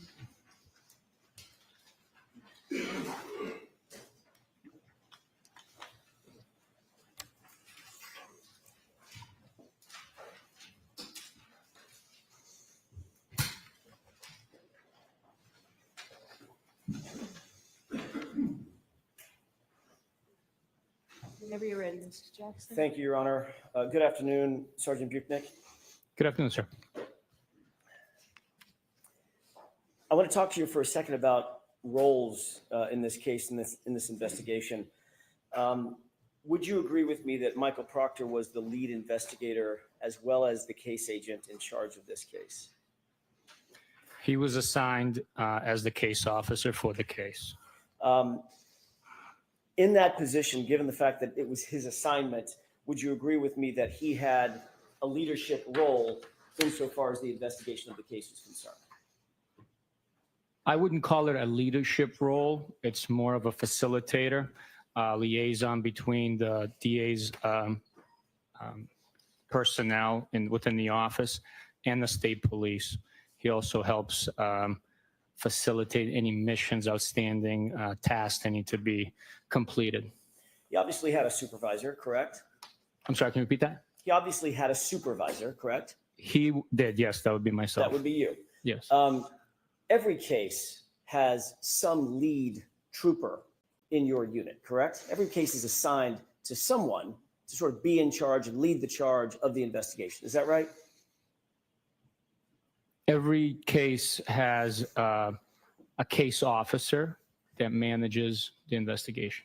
Right. And managing the investigation doesn't mean just, sort of typing up schedules. It means actually managing the investigation, like deciding what search warrants are going to be written in certain circumstances. That's one example, correct? They're responsible for writing and authoring those search warrants.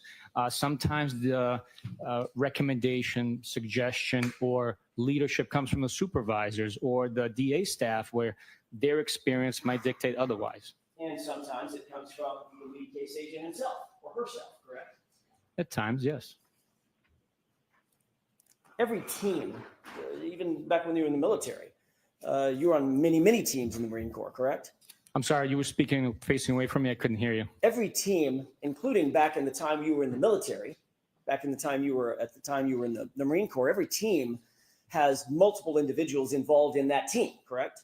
That's the whole point of a team, multiple people, correct?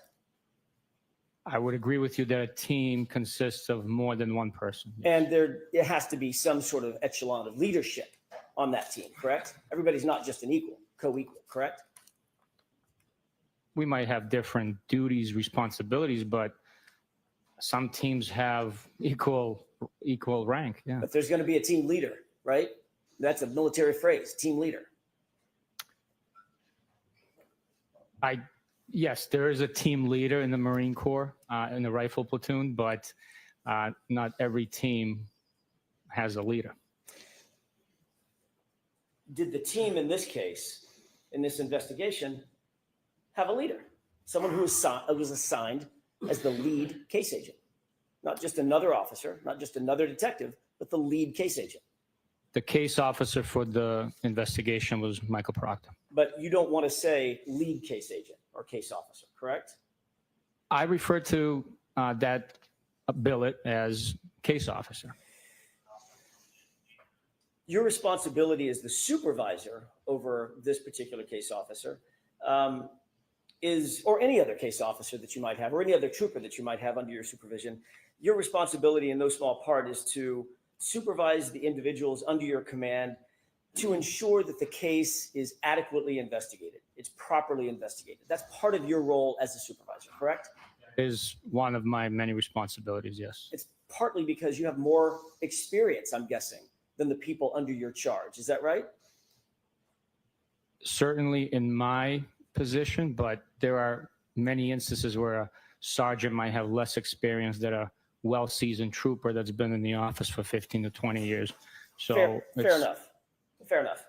That may be the case, but under ordinary circumstances, you earn your way into a supervisory role in the Massachusetts State Police through both not just time, but time and experience, correct? We take an exam and then get promoted based on the exam. Part of the responsibility that you have as a supervisor is to make sure that the case is properly investigated, and that may include making sure you have the right suspects, right? The array of suspects that may exist, you want to make sure, and you supervise to make sure that array of suspects is appropriate and proper, correct? In every investigation, we follow the evidence, we follow the statements made, provided by eyewitnesses, witnesses in the case. Sometimes the defendants or the suspects provide statements to us. At many instances, those could be contradictory statements. We follow the evidence in every investigation, and that evidence determines who the suspect, person of interest, or ultimately the defendant is. And you want to make sure that you gather, or that your subordinates gather, that evidence in an appropriate and objective way. It's obviously the foundation of a good investigation, correct? I'm sorry, can you repeat that? Maybe. You obviously, as a supervisor, want to make sure, you talked about following the evidence, you want to make sure that evidence is gathered in a way that is adequate, in a way that is objective, that in a way that is unbiased, so that you can gather the evidence that will lead you to the right folks, right? To the right suspects. We always want to gather as much evidence as possible. We conduct that gathering in the most appropriate ways possible. Sometimes there are tough decisions that have to be made where we have to either decide whether we're collecting evidence A or evidence B, and those decisions have to be made on the spot. At times it's a time-sensitive matter. At times it's a decision made by a group putting their heads together and deciding on that. So I don't know if that answers your question, but Not really. That's the most Let's try it again. accurate explanation. Okay, you done?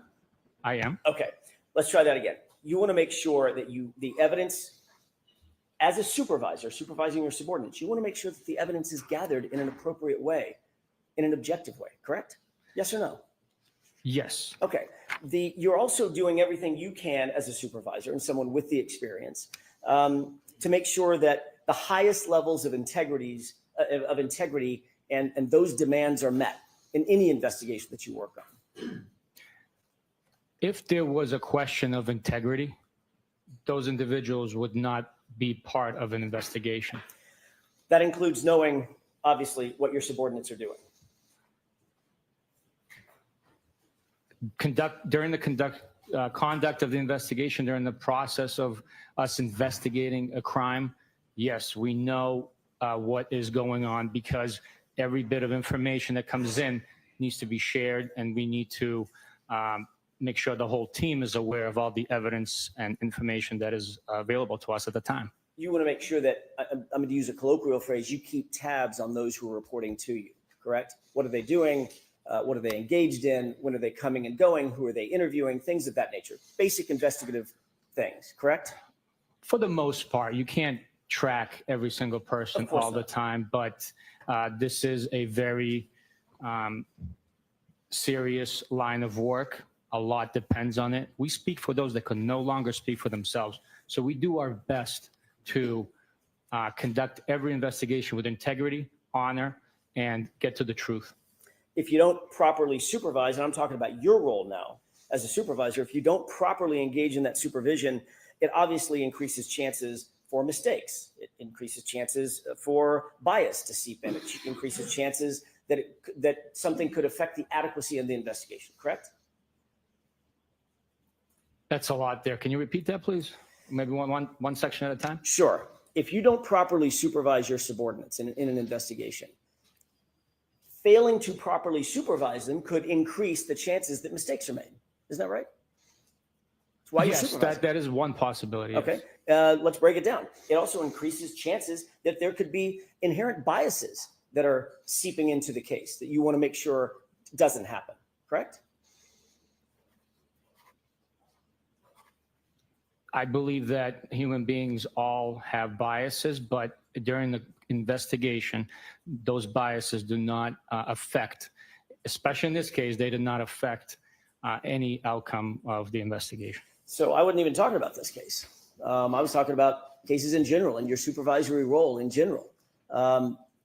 Your job as a supervisor is to seek out and make sure that there are no biases in an investigation, correct?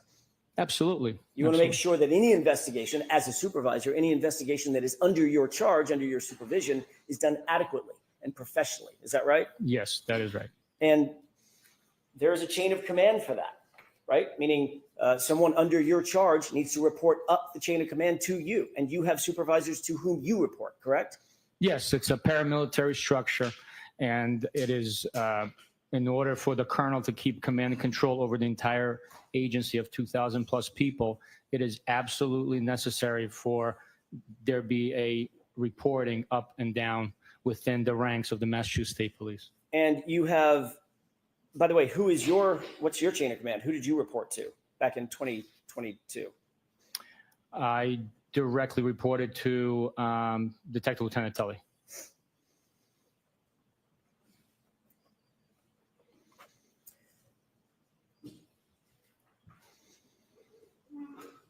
Especially you mentioned this case a second ago, especially in a case like this, a homicide investigation, especially in a homicide investigation involving a police officer.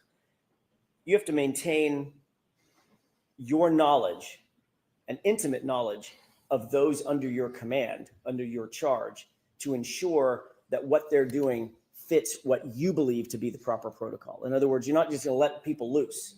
You're going to watch what they're doing and actually supervise them, correct?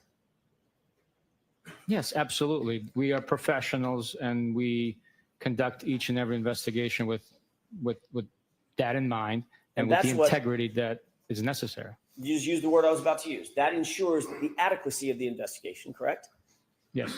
To use your word, that ensures the integrity of the investigation. Is that right? Yes, that's correct. As you sit here today, do you believe that this investigation, now I'm going to turn to this investigation, was conducted with professionalism, with competence, at the highest level of integrity? This investigation was conducted professionally with integrity, and all the evidence collected, all the statements collected pointed in one direction.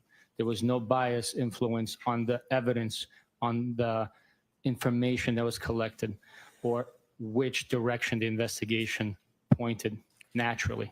Former Trooper Michael Proctor was the person who's the assigned case agent, the lead case agent in this particular investigation, correct?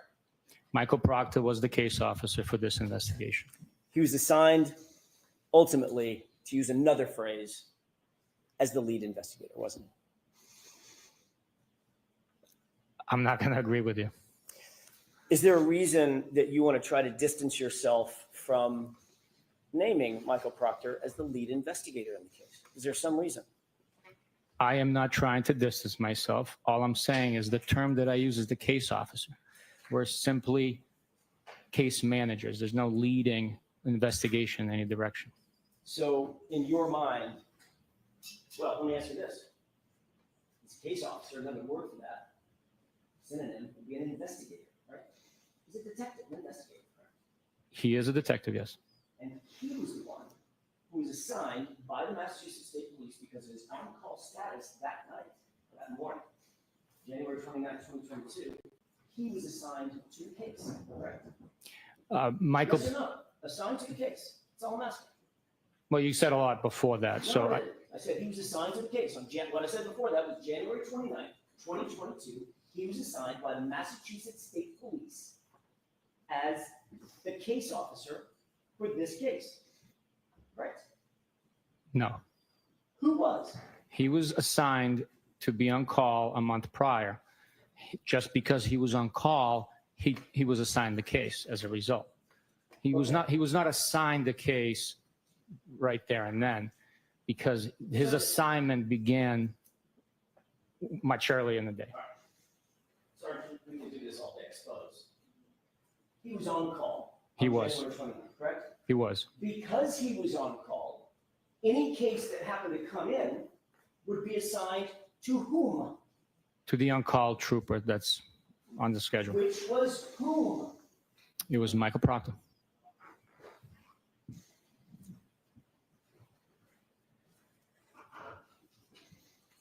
Let me just ask you this. Do you believe that Michael Proctor, his involvement in this case, taints the investigation? Tainted the investigation? No. Not at all. The investigation was done with honor, integrity, and all the evidence pointed in one direction only. Honor and integrity by Michael Proctor?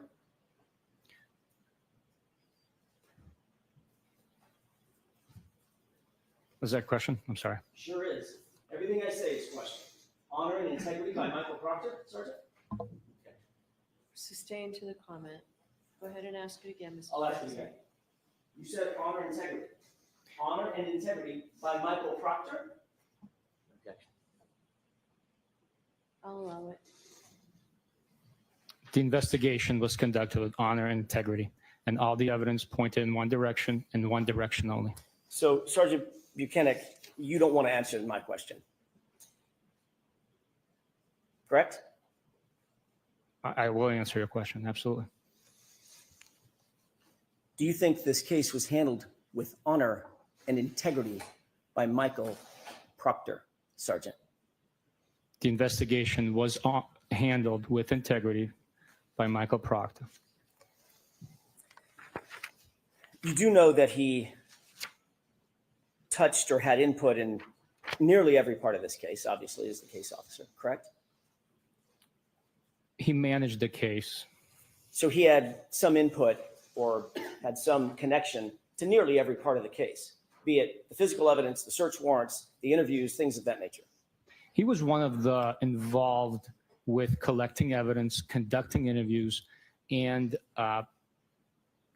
signing affidavits for the search warrants.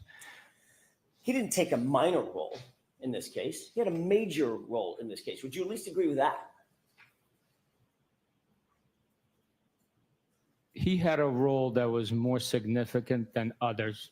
A major role would, to me, suggest that he had 51% or more. And with a team of the size that we had working on this case, he did not have a major role.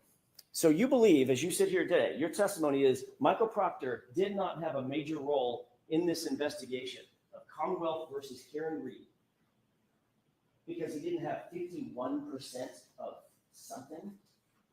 That's your testimony? That's the way I understand it, yes. Okay.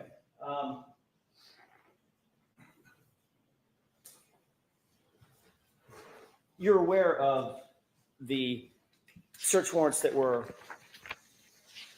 drafted, affidavits that were attendant to those search warrants in this case, correct? Am I aware of affidavits drafted in Search warrants and support- affidavits, in support of the search warrants? correct? Yes, I am. You're also aware that there was a good amount of physical evidence that was handled in this case? Recovered, touched, booked, assigned or booked into the lab, things of that nature? I am aware of the evidence involved in this case, yes. May I approach the witness? Yes.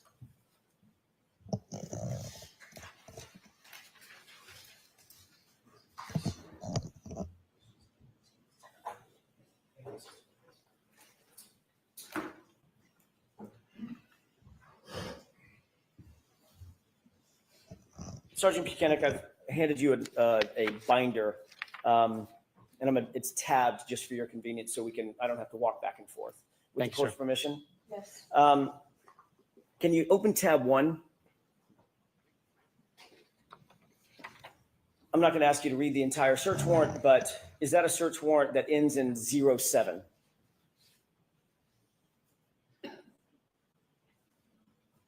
Yes, it is. And it's for generally Verizon records for Miss Reed's cell phone.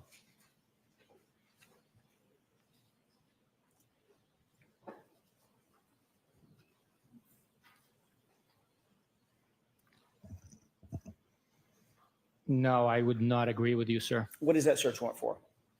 It's for Verizon records for a VIN number, which looks like a vehicle. Is that the vehicle, the SUV, the Lexus SUV in this case?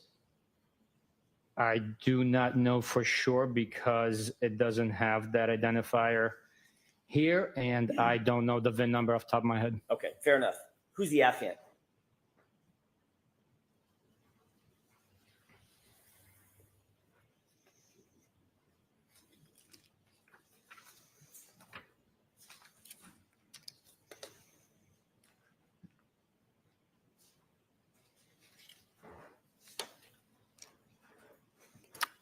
Michael Proctor. Can you turn to tab 2? Is that a search warrant ending in the number 14? Give me 1 second. I'm sorry, I don't want to 1-3. ruin your presentation here. Search warrant ending in 13. I misspoke. Okay. Is that a search warrant for, generally speaking, Karen Reed's cell phone?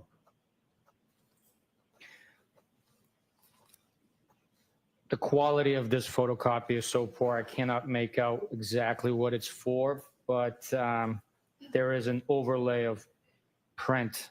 I can read what is presented to me, if that's what you want me to do. I do not know if this is an authentic copy of a search warrant. Let's just look at the affidavit. Can you tell me who the affiant is?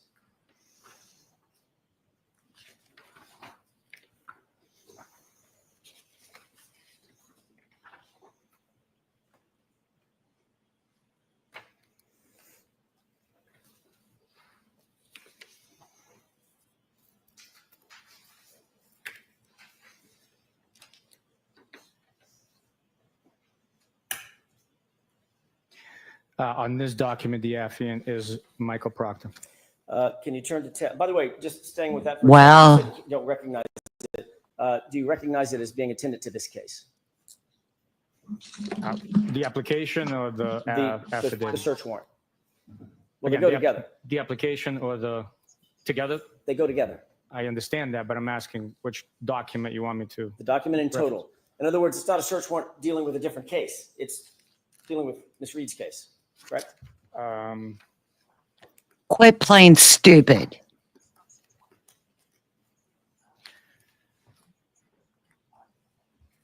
Again, I cannot say from the search warrant because of the quality of it.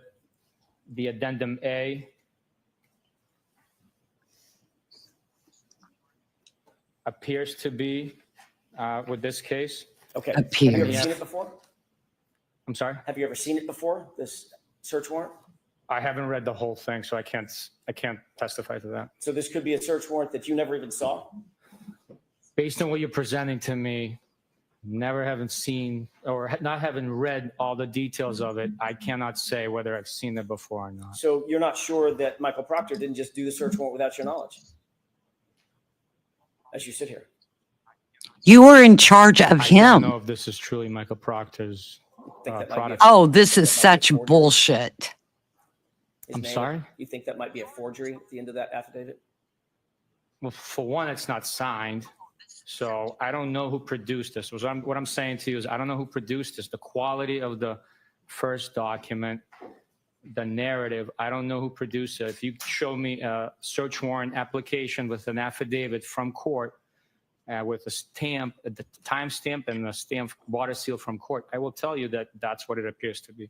What you've shown me here, I don't know what this is. Otherwise, looking at that document, seeing the affidavit, seeing the addendum, seeing Michael Proctor's name on it, no clue whether or not that's a warrant that's attendant to this case that Michael Proctor drafted and submitted. You have no clue. I can't take you at your word. Not asking you to take me at my word, sir. I'm not testifying. I'm asking you to take the document. It is, Do you B. recognize it or not? Stuff. If you don't, you don't. I do not know. Okay, let's turn to tab 3.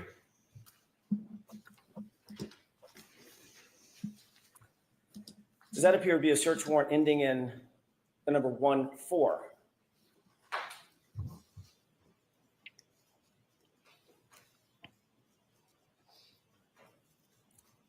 Yes, it is. And does that appear to generally be associated with ring camera footage at One Meadows? Or can you not tell that? It has an email address, an associated MAC address. So yes, that's what it appears to be. Okay, can you tell me who the affiant is? Can you read it? Come on.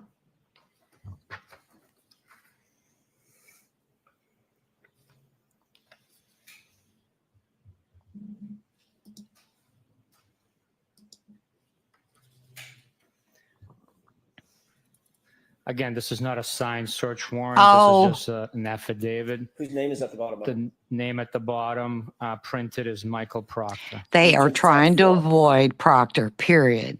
That's all this is. They're trying to keep Proctor Does that out. appear to be a search warrant ending in the number 04? Yes, it does. And does that appear to be for ring footage also at One Meadows in 2023?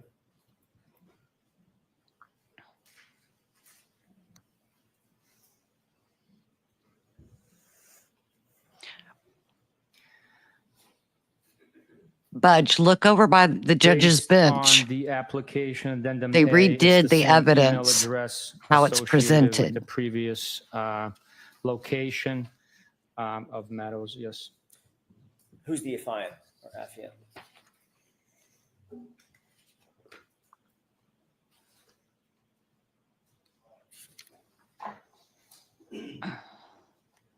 Michael Proctor. Can you turn to tab 5?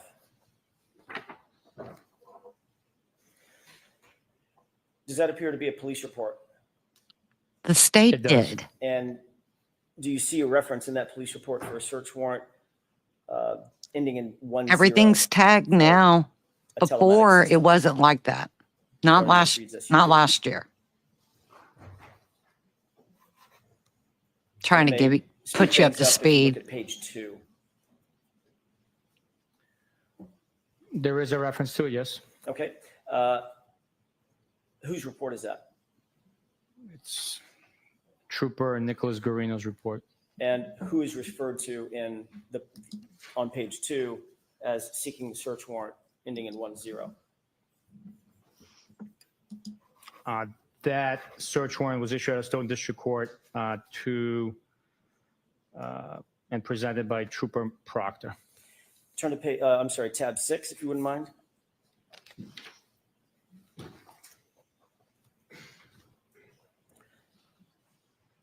Do you see a search warrant ending in the number 77? I see the application. Yes. And this deals with Google, some geofence data, correct?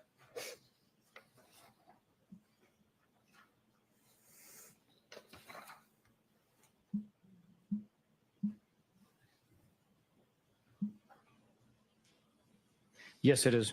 Who's the affiant?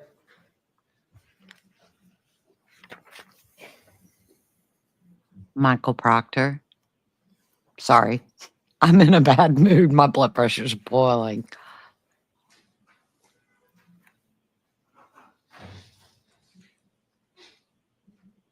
Again, this search warrant is not signed, but I would say this isn't an actual search warrant, but it seems like at the bottom it says Trooper Michael Proctor.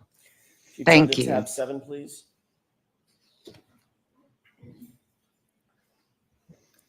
Does that appear to be a report authored by Nicholas Garino? It does. Does that deal with John O'Keefe's cell phone?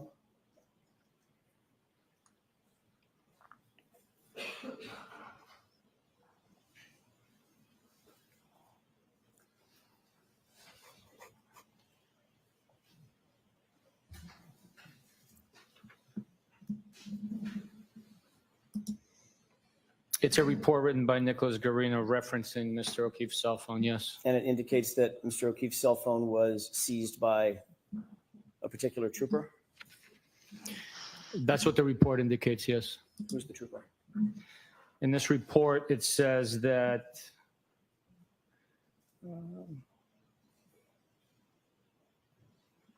Trooper Proctor secured the cell phone. Turn to tab 8, if you don't mind.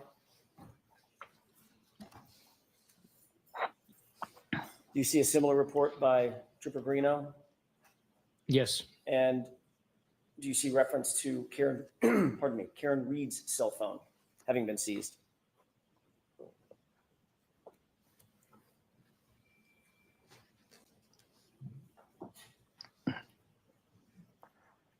yes. And that was seized by Trooper Proctor also, correct? Yeah, him and I were there together. His name is in the report, though. You'll agree to that. Yes, his name is in the report. Your name is not in the report, is it? I'll have to check. Give me a second, please.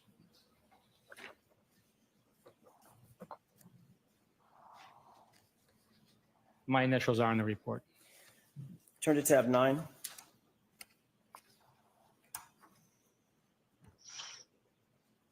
Do you see a report by you I do. indicating early spring 2022? There was a CPD video requested by somebody, correct? Yes, Who did you indicate requested that CPD video? the case officer, Trooper Proctor. And you went and actually, in this instance, you actually went and got the. So the common denominator, folks, is Proctor, but Yes, they as the don't case want officer, to I didn't- allow him to Because as the be case officer, part of this case. They're he's pretending, entitled to ask for things, have them deflecting, delivered, correct? avoiding.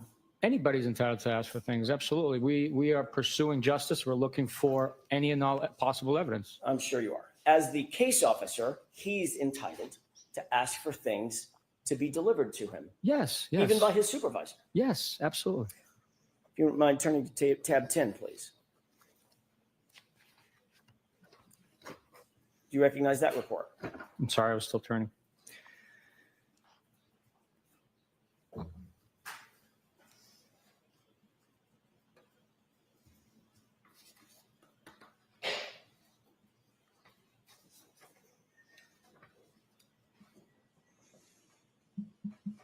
It's the same report. Same report, different paragraph, also talking about, or the different sentence, talking about a July 2023 CPD or Canton Police Department video that was also requested, correct? I'm sorry, can you repeat that question? Sure. That particular part of the report, where I'm directing your attention to July of 2023, there was a Canton Police Department video requested by someone, correct? Yes, Who was that requested by? Trooper Proctor. And who delivered it to Trooper Proctor? I did. Turn to tab 11, please.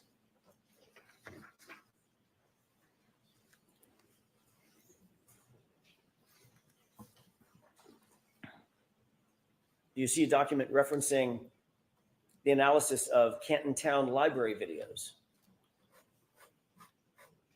I do. And who is it that's listed as having received and reviewed and analyzed the town library videos?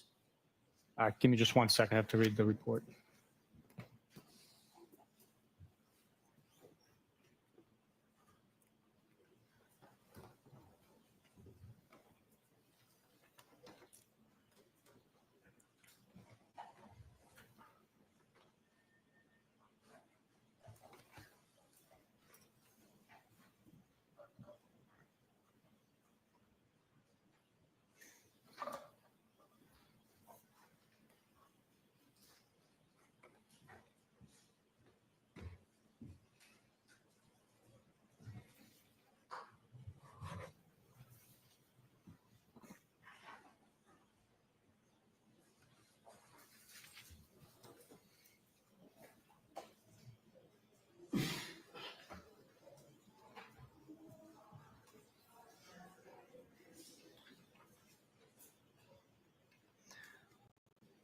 It was Trooper Proctor that analyzed the video and wrote up the timeline. Thank you. Sergeant, if you'll turn to tab 12.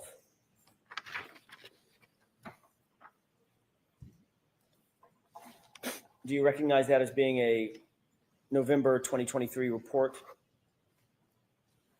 Yes, it's report number 83. And who authored that report? This report is authored by Trooper Michael Proctor. Does that indicate, and I'm not going to ask you to go through the entirety of the report, but if you scan that report, does that indicate certain items of evidence that Trooper Proctor claimed to have recovered on his own? Pieces of plastic, small black plastic, clear plastic, fragment of glass on February 11th, 2022, 3 pieces of clear plastic on February 11th, 2022, clear and red plastic pieces on February 18th, 2022. Is all that referenced in there? Those items are documented in this report as were collected. Yes. And those are all documented as having been collected by Trooper Proctor himself, correct? Yes, yes, they were. And if you'll turn to tab 13.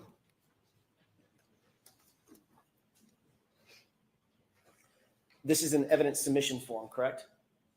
I'm sorry, 13. Tab 13, yes, sir.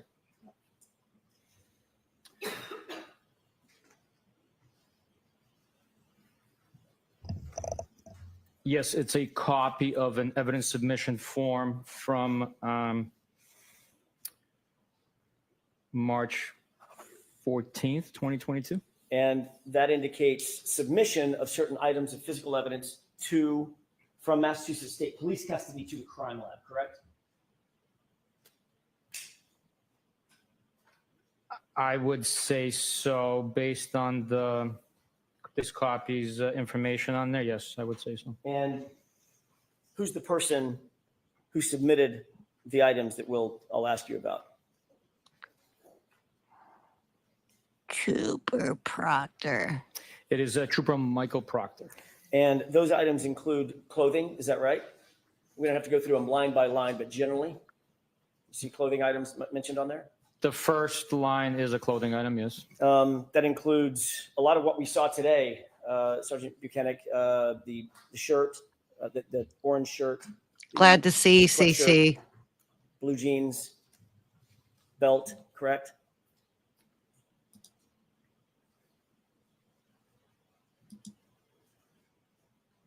Blue jeans, belt.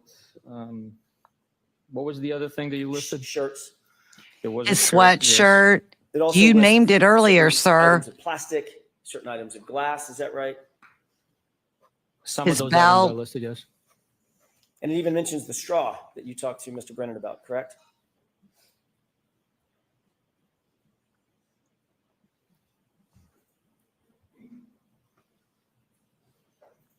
Yes, the straw is mentioned and numbered. And all of those items were submitted on March 14th, 2022, correct? That's what the form indicates, yes. And all of those items were submitted by Michael Proctor from his custody and control to the crime lab, correct? That's who signed the form. So the things that, according to the form at least, and your experience with forms of this nature, it was Michael Proctor who possessed and controlled those items before they were turned over to the to the crime lab, correct? That would be accurate, yes. So he would have maintained all of it, is that right? At least at some point? They would have been in his custody as he's transporting them for processing at the lab, of course. And then after he maintained control of it, eventually he turned it over and submitted those items, correct? If the form is accurate, then yes. That's If the form is So- accurate. We've just gone through a few things. What you and I have just gone through is not nearly everything that Michael Proctor was involved with in terms of this investigation, correct? We didn't talk about witness interviews, right? We did not talk about witness interviews, So no. there's a lot more that Michael Proctor on a day-to-day basis as the case officer was involved in addition to what you and I just talked about, right? Yes, there was many more things he was involved in. As I mentioned, that was just report 83. There's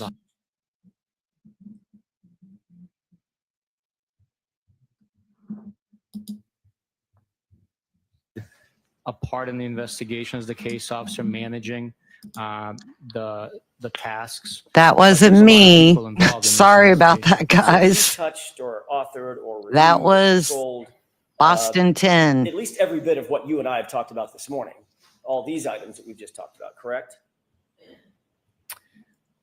He is referenced or is his name appears on most of these documents, yes. As a matter of fact, If not all. Of the If ones not. that we just went through, he's not just referenced, he's the author of every single one of them, correct? No. Nicholas Garino wrote some of these reports. Sorry, the author of the search warrant. I asked you to look at Nicholas Garino's report to reference the search warrant that Nicholas Garino referenced in his report, and Michael Proctor was the author of that search warrant, correct? Again, I'd hate to do this to you, but Oh, I don't think you do.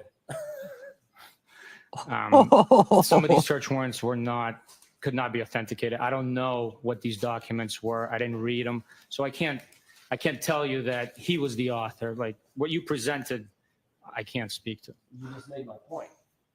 Even as the supervisor, you don't know everything that Michael Proctor was doing, do you? No, it's impossible to know everything somebody was doing. Got it. Especially the case officer on this case, as busy as he was, right? I'm sorry? Especially the case officer on this case, as busy as he was, A very Michael busy Proctor. bee. right?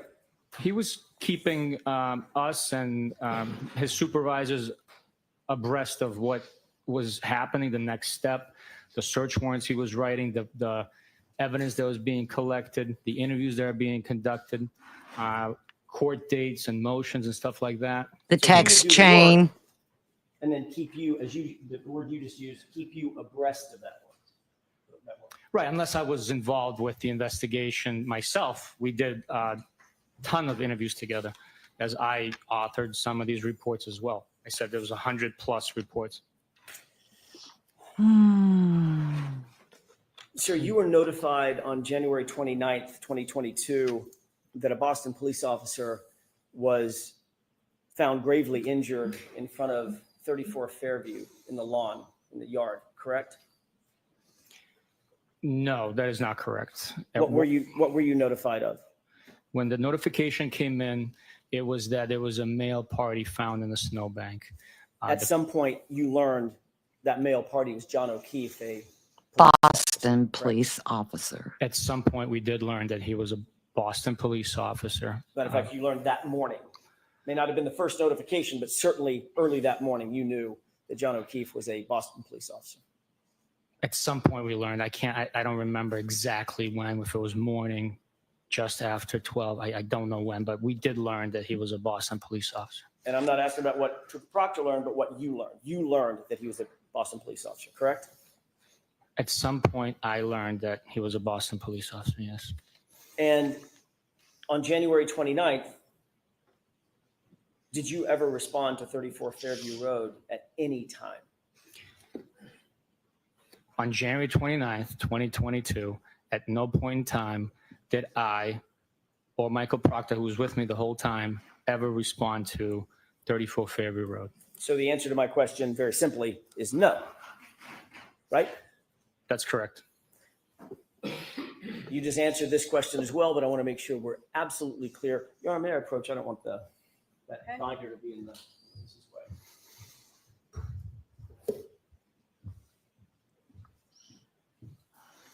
At no point on January 29th, 2022, did Michael Proctor respond to 34 Fairview either, did he?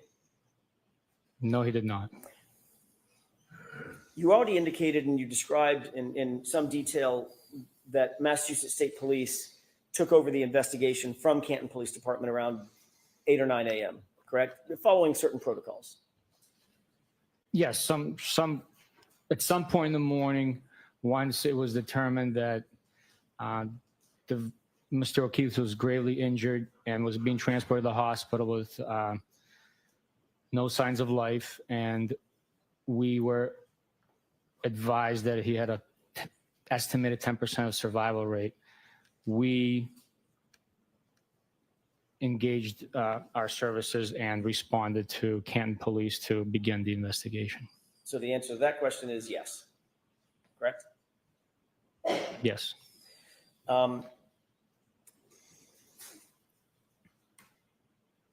You'll often work with a local police agency, even though a police department, even though Massachusetts State Police may have statutory jurisdiction over the case because it's a homicide, right?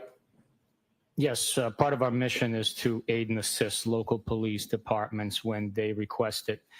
In this specific situation, as I stated earlier, the DA's office has exclusive jurisdiction over death investigations, and our office has that responsibility of investigating those cases. But we work very well with local departments. So the answer to that question is yes, correct? Yes. If you can answer my question yes or no, this will go a lot faster. In this case, even though you oftentimes work with local law enforcement agencies, it was determined that you would not continue working with Canton PD because of a conflict or the perception of a potential conflict of interest, correct? To alleviate any perception, not that one existed, the Canton Police Department recused themselves from being involved in the interview portion of the investigation.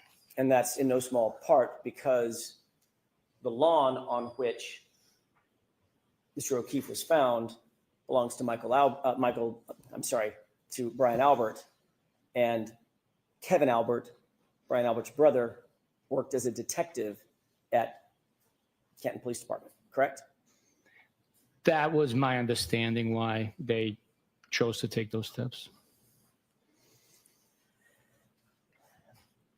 Your first documented action in this case was to call the medical examiner's office. First documented action, not the first thing you did, but the first thing that you documented that you did was to call the medical examiner's office at about 10:41 a.m., correct? In what respect are you saying first documented action? There's a report where we can look at the earliest thing that you did, and it's actually written down and documented. You know what I mean by documented? Written on a piece of paper. In that respect of documentation, I would have to look into it. I believe there was something probably before that, since there was a documentation of us getting notified of the incident. At 10:41, let me just ask it a little bit more straightforward if I can, just get to the point. At 10:41 a.m., you called the medical examiner's office to inform them that Mr. O'Keefe, quote, was struck in the face with a cocktail glass, or at least appeared to be, correct? That is in part what I advised the medical examiner's office, where they are responsible for the medical portion of. Objection, Your Honor. May we approach briefly? Okay.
All right, so Sergeant, I'm going to ask you to do your best to answer the question that's asked. Yes, Your Honor.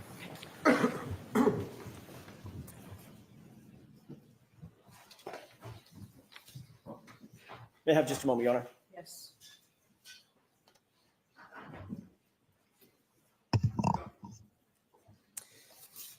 Did you contact the medical examiner's office in the morning of January 29th, 2022? Yes, And did you state to them that there was a possibility that the decedent, John O'Keefe, was struck in the face with a cocktail glass? I don't recall my words exactly, but that sounds accurate to what I might have said.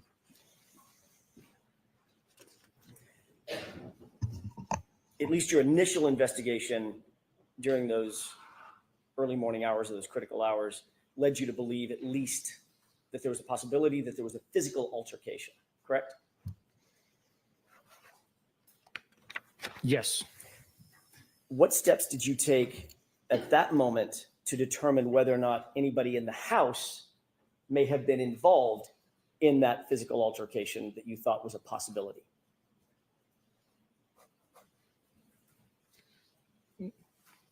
That's a compound question. I have to answer it separately. Answer it however you want to. It's an open-ended question, which is unlike me. What steps did you take to, at that moment, to determine whether or not anybody in the house could have been involved in that possible physical altercation that you just described? We interviewed the homeowner and two witnesses that were in that house. You never went into the house, did you? On I January 29th, at least. I personally did not go in the house. You did not secure that house or remove the occupants, did you? Which day? January 29th. I'm talking about the morning of January 29th. I did not know. You did not secure the yard as a crime scene, correct? That's correct. You didn't conduct any search of that house. No, I did not. You didn't take any photographs of the interior of that house. I did not.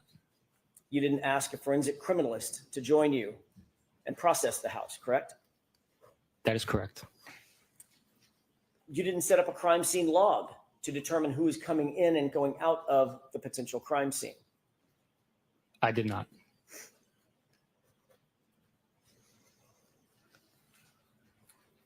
No one actually documented the crime scene by taking contextual photographs and then close-up photographs, etc., during those early morning hours, correct? I cannot speak to that. I was not there. So the answer is you didn't do that, and you didn't cause that to be done. I did not do that. Crime scene services section, what is that? It's a unit, specialized unit on the state police. They are specially trained with documentation, photographs, video, latent fingerprints, foot and tire impressions, footwear and tire impressions. They assist other investigators in documenting and processing scenes. Did you contact CSSS to process the house or the yard or the area adjacent to the yard? Which house, sir? 34 Fairview, Sergeant Bukhenik. Do you think I was talking about a different house? Yes. I did. Good grief. Okay. Yes. Let's stick with 34 Fairview, where John O'Keefe's body was found. Did you call CSSS out to the scene to process that house? I did not contact crime scene services on January 29th to the area of 34 Fairview Road to the lawn where John O'Keefe's body was found. You mentioned that you conducted interviews that day, correct? That's correct. Where were those interviews conducted? The first interview was conducted at Canton Police Department. The second, third, and fourth were conducted at a residence in Canton. The What was the fifth, fir- I'm sorry, what was the first interview at Canton Police Department that morning? Sergeant Good. So other than Sergeant Good, I'm talking about civilian witnesses. You mentioned 3 civilian witnesses. Where were those three witnesses interviewed, At the residence, Residents in Canton. but not at 34 Fairview, just to be clear. They were not at 34 Fairview, no. They had been at 34 Fairview, though, hadn't they? All three of them. Yes, they had. As a matter of fact, Michael Proctor spoke to one, at least one of them, while she was at 34 Fairview, correct? I don't know. Weren't you with Michael Proctor when he spoke to Jennifer McCabe? he's so Which one, sir? full of it. The first time he called her to set up the interview that morning on January 29th. You I weren't don't. I don't know where Jennifer McCabe was. I can't testify to that. Oh, we with- mentioned so her if name. That call was made. She talked about that call being made. That was made by Michael Proctor, not by outside of your presence. Can you repeat that? Sure. If there was a call made to Jennifer McCabe by Michael Proctor that morning, that was outside your presence. Not necessarily. I just did not know where she was. So the only three people you interviewed were Jennifer McCabe, Matt McCabe, and Brian Albert, correct? Not correct. Who else? The defendant.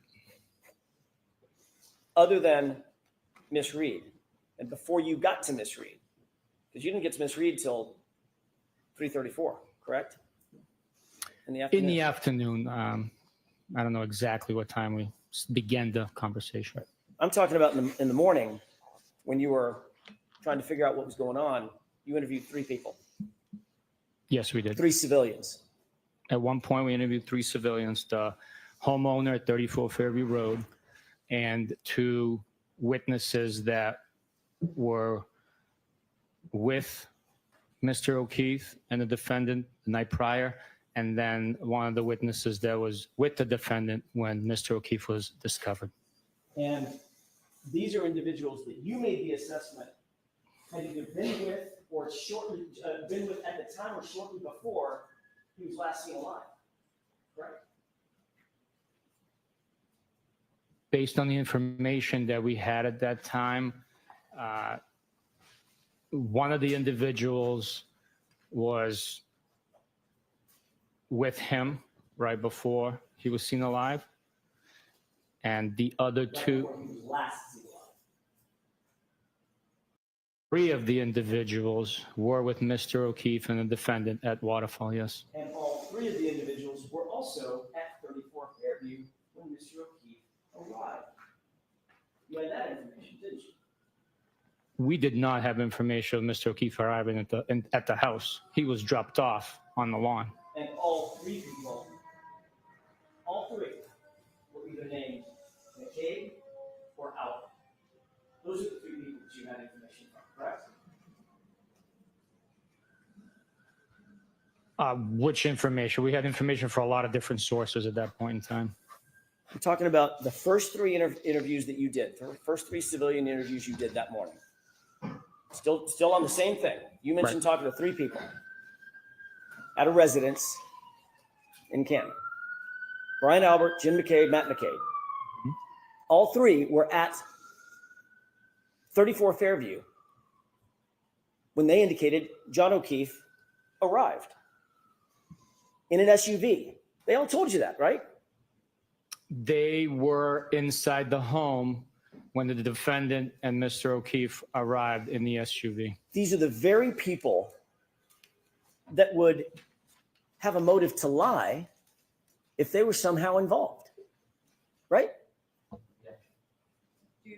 Can you answer that, Sergeant? No, Your Honor. You're a professional investigator, correct? That's correct. Homicide investigator, right? That's correct. Many years of experience, right? Is that yes? I don't know what many means to you, No, but of course not. Let me, how many years of experience do you have? in homicide, Correct. 10 next week. Okay. Does that sound like many? I didn't answer the first time because I don't know what you would think many is. Right.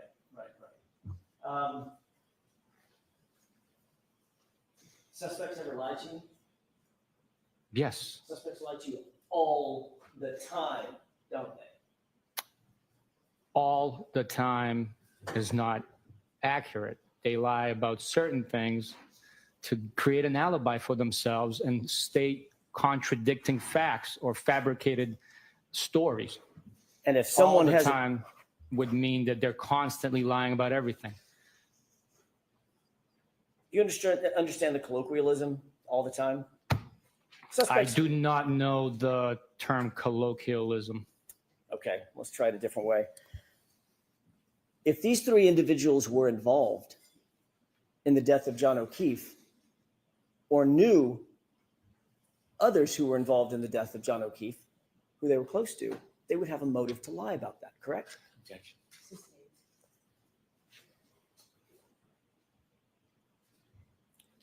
But you took these three individuals just at their word based on those first three interviews, correct? No, not correct. You didn't go in the house. You didn't search the house. We've already talked about that, right? I did not go into 34 Fairview. No, I did not. You didn't ask them to come with you down to the station, correct? That's correct. I did not ask them to come to the station. As a matter of fact, when you went to interview Jennifer McCabe at her home, Brian Albert happened to be there, correct? He was there, and I was able to conduct the interview at the house with Brian Albert, yes. Did you find that odd? Absolutely not.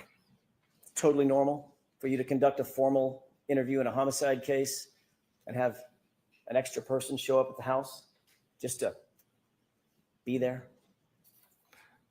Absolutely. Cooperating witnesses always try and be assisting. So cooperating witnesses would assist us. You just use the word always. You don't know what all the time means. But they always try to be assistant. Well, they're cooperating. It's in the nature. They always try to help you out. Okay, maybe I misspoke. They are cooperating witnesses. So always is such a finite, definitive statement. I apologize for using it. And if an investigator were keeping an open mind, right, open to all possibilities at the beginning of the investigation, someone that you now are calling a cooperating witness might well be a suspect who's lying, correct? Yes, yes. That's a possibility. That is a possibility, yes.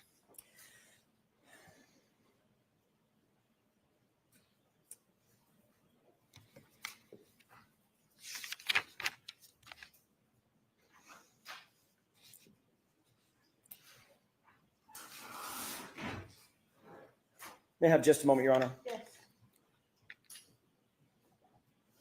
I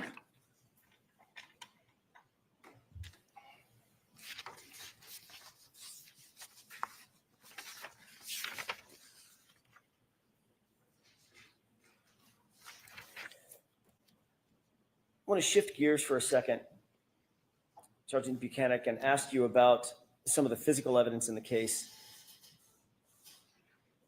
You and Mr. Proctor collected the gray sweatshirt and the orange T-shirt that we saw entered into evidence today, correct?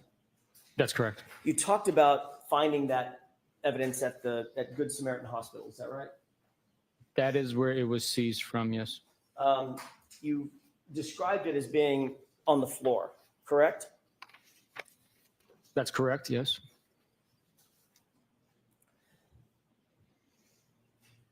Where on the floor was it when you first saw it? So on the hospital floor, not the ambulance floor, correct? When I first saw it, it was on the hospital floor, correct? All right.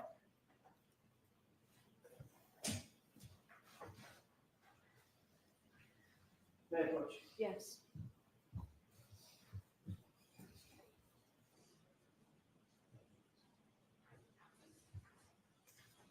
Take a look at that photograph, please.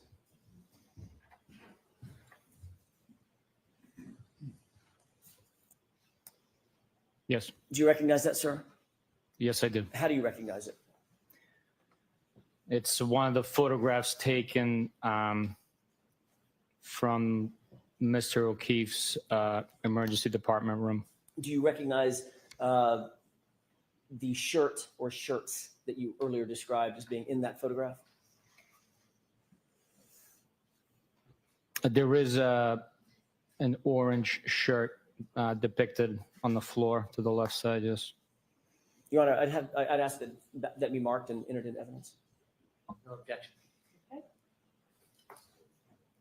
While that's being marked, we approach very briefly.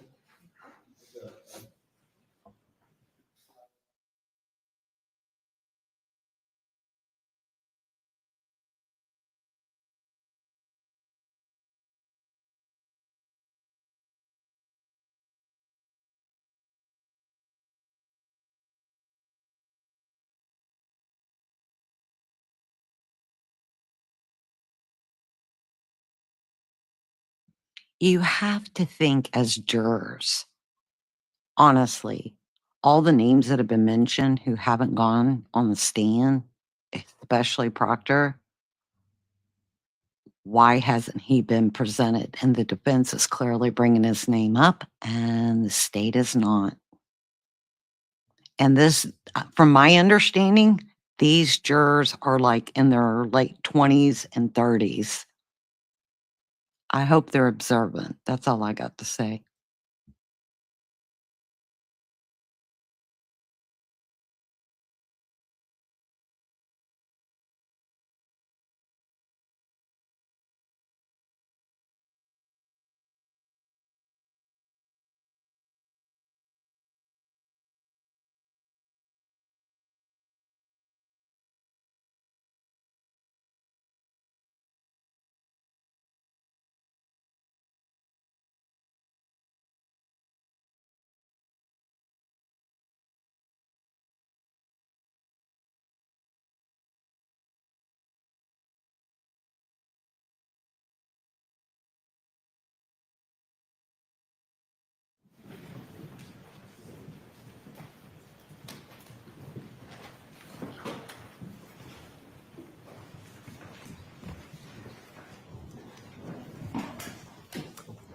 Your Honor, with permission, may I publish? Yes.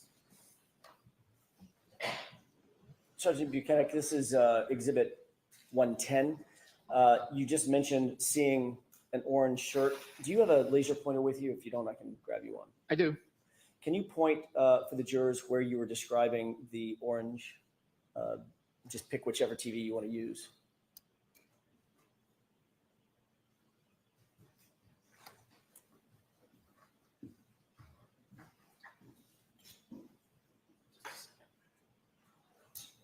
May I approach? Yes.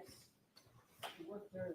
This is It did, yes. that's a beast. That should work. Just tell me which TV you're going to look at so the jurors understand and can follow. I'll do the one to my right so the jurors can see. There is something orange right there on the floor. Does that appear to be on top of something darker? It does appear to be on top of possibly a darker item of clothing, possibly the jeans. I'm not sure exactly from here Okay. what that is. Do you believe, as you sit here, and I'm asking it open because I don't know what the answer is. Do you believe, as you sit here, that that's the orange shirt and or the gray sweatshirt and? Can we see it, please? If we can zoom in, I could probably pick out the pattern. So from here, it looks like it's a cut fabric, indicating that it most likely is the orange shirt. The jeans, you can see the belt loop through the jeans on the left side. I would say that that is Mr. O'Keefe's clothing that we picked up and bagged. Okay, if you could unzoom that for me. One more question. You see Mr. O'Keefe's left leg and right leg from about the little lower than mid-thigh down, correct?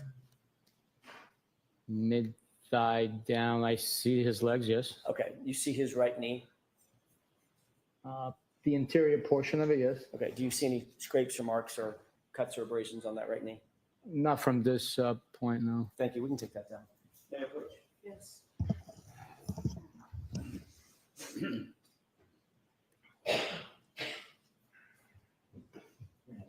Oh, the laser point? Yeah.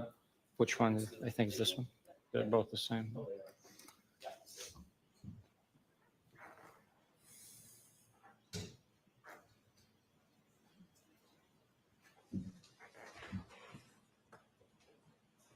I have one more question on that photo. Sorry about that. Can we display the photo one more time, Ms. Johnson? We don't need to turn the lights off.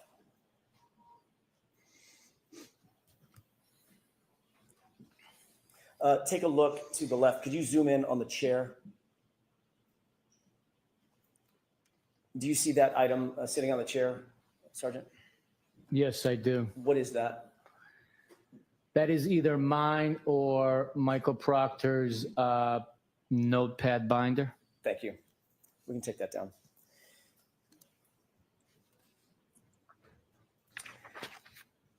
Concerning the two shirts that you earlier testified to as being sopping wet, did you bag those shirts? Well, did you bag those shirts, or did Michael Proctor bag those shirts?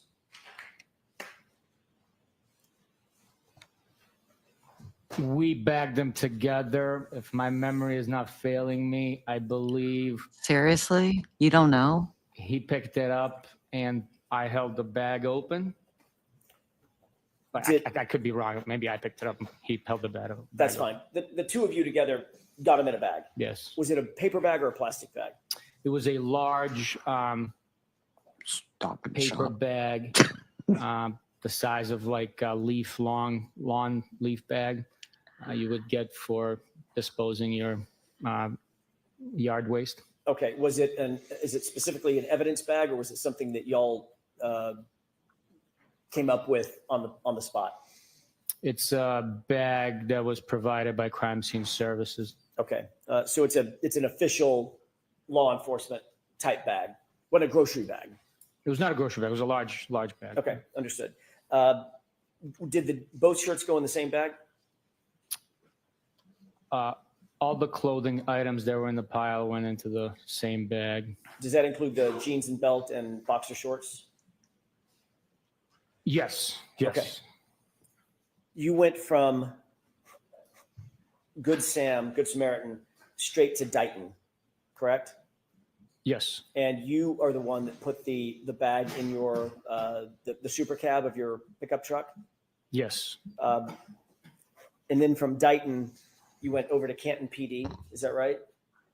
Yes, we did. And then from Canton PD, ultimately, before the night was out, you ended up back at the Norfolk DA's office, which is where you and Michael Proctor officed at the time, correct? Yes.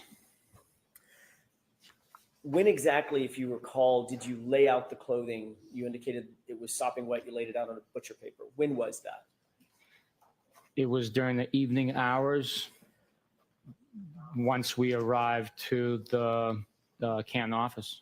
It was about 10 p.m., I'm guessing. No, it was before that. It was before 10? Yes. Yeah, just a moment. Yes.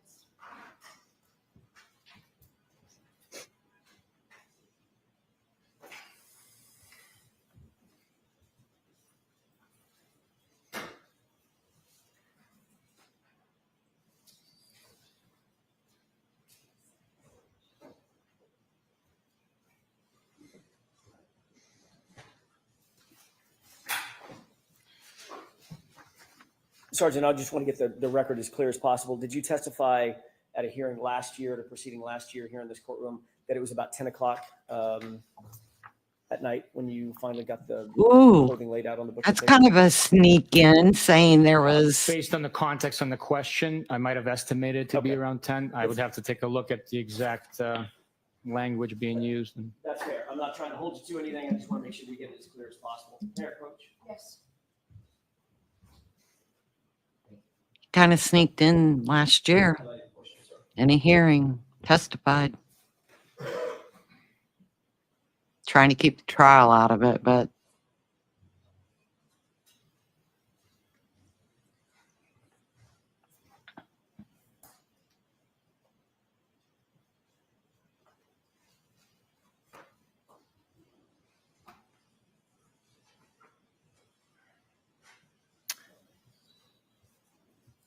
May I approach, Your Honor? Yes.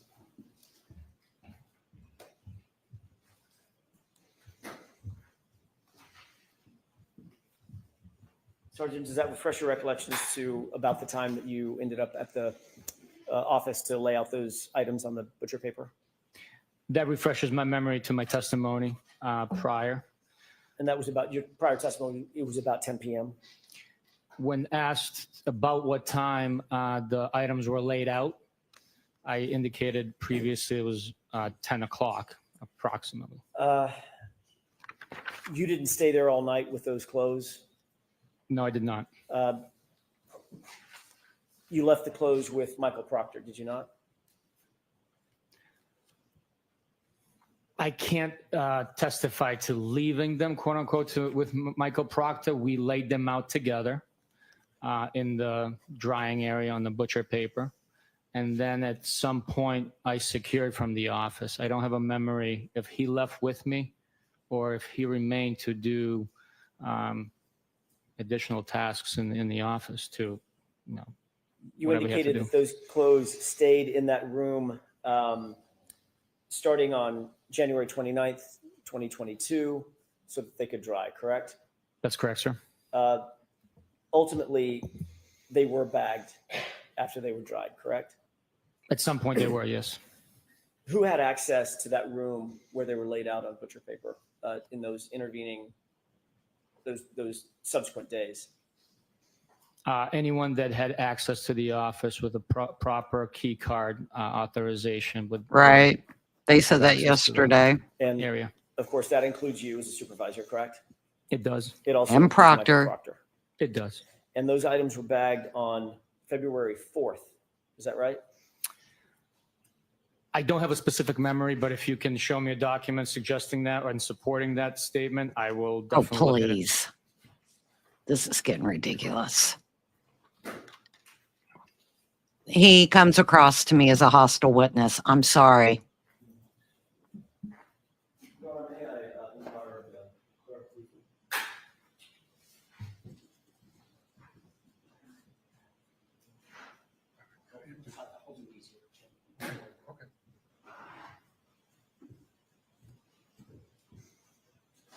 Sergeant, while we're looking for this piece of paper, you remember looking at the bag that the clothing items were in at this point, just the jeans? Earlier today, sir? Yes. I do remember looking at the bag, yes. Okay, and the bag has a label on it, obviously, that's generated when items are bagged? It has multiple labels, yes. Okay. Did you see the label today that it indicated it was bagged on February 4th? I didn't pay attention to it, no. May I approach, Your Honor? Yes.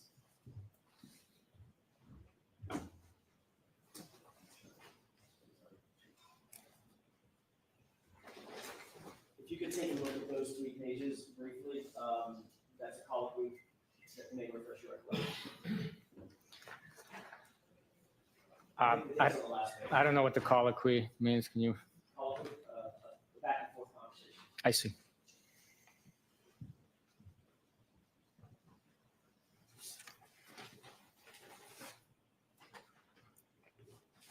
Today's word is brought to you by Colloquy.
May I approach?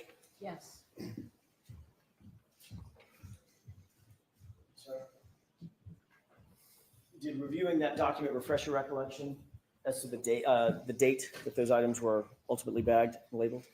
Yes, based on the tag on the bag, when I previously looked at it, it appears that the tag was printed on 2/4/22. And that would be consistent with the time that the items are actually placed in the bag, I don't know that to be true. because you didn't place them in the bag, Trooper Proctor did, correct? I'm sorry, former Trooper Proctor did. I don't know who placed them in the bag. But it wasn't you. It was not me, no. But the case officer, Mr. Proctor, had access to that room and was taking control over those clothing items for those 6 days that they were drying on the butcher paper, correct? That's not necessarily correct. It could have been the evidence officers bagging the evidence once it's dried and processing it. I highly doubt Trooper Proctor had access to the beast machine to print that label. Right. I'm not asking if he printed the label. I'm asking if he bagged the item and walked it up to the evidence locker and the label was printed up there. Again, I don't know who bagged the items. That would be normal protocol, though, correct? Somebody else bagging the items? No, the case officer bagging the items. He's the one that seized it along with you. He laid them out on the butcher paper along with you.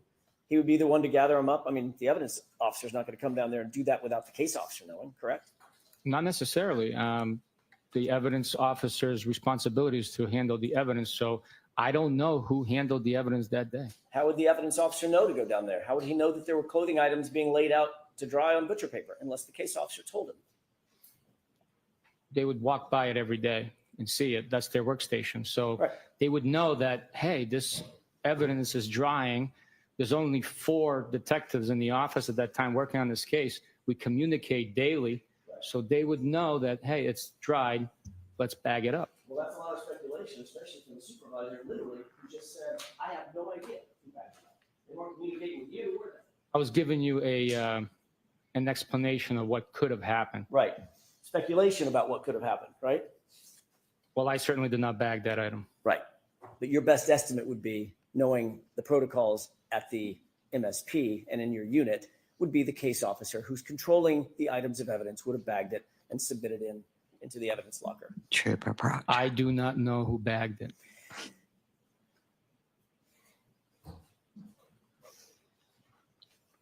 So for 6 days, anybody who had access to that room could have handled that clothing in any way they wanted to. That's correct. And that includes former Trooper Michael Proctor. That's correct.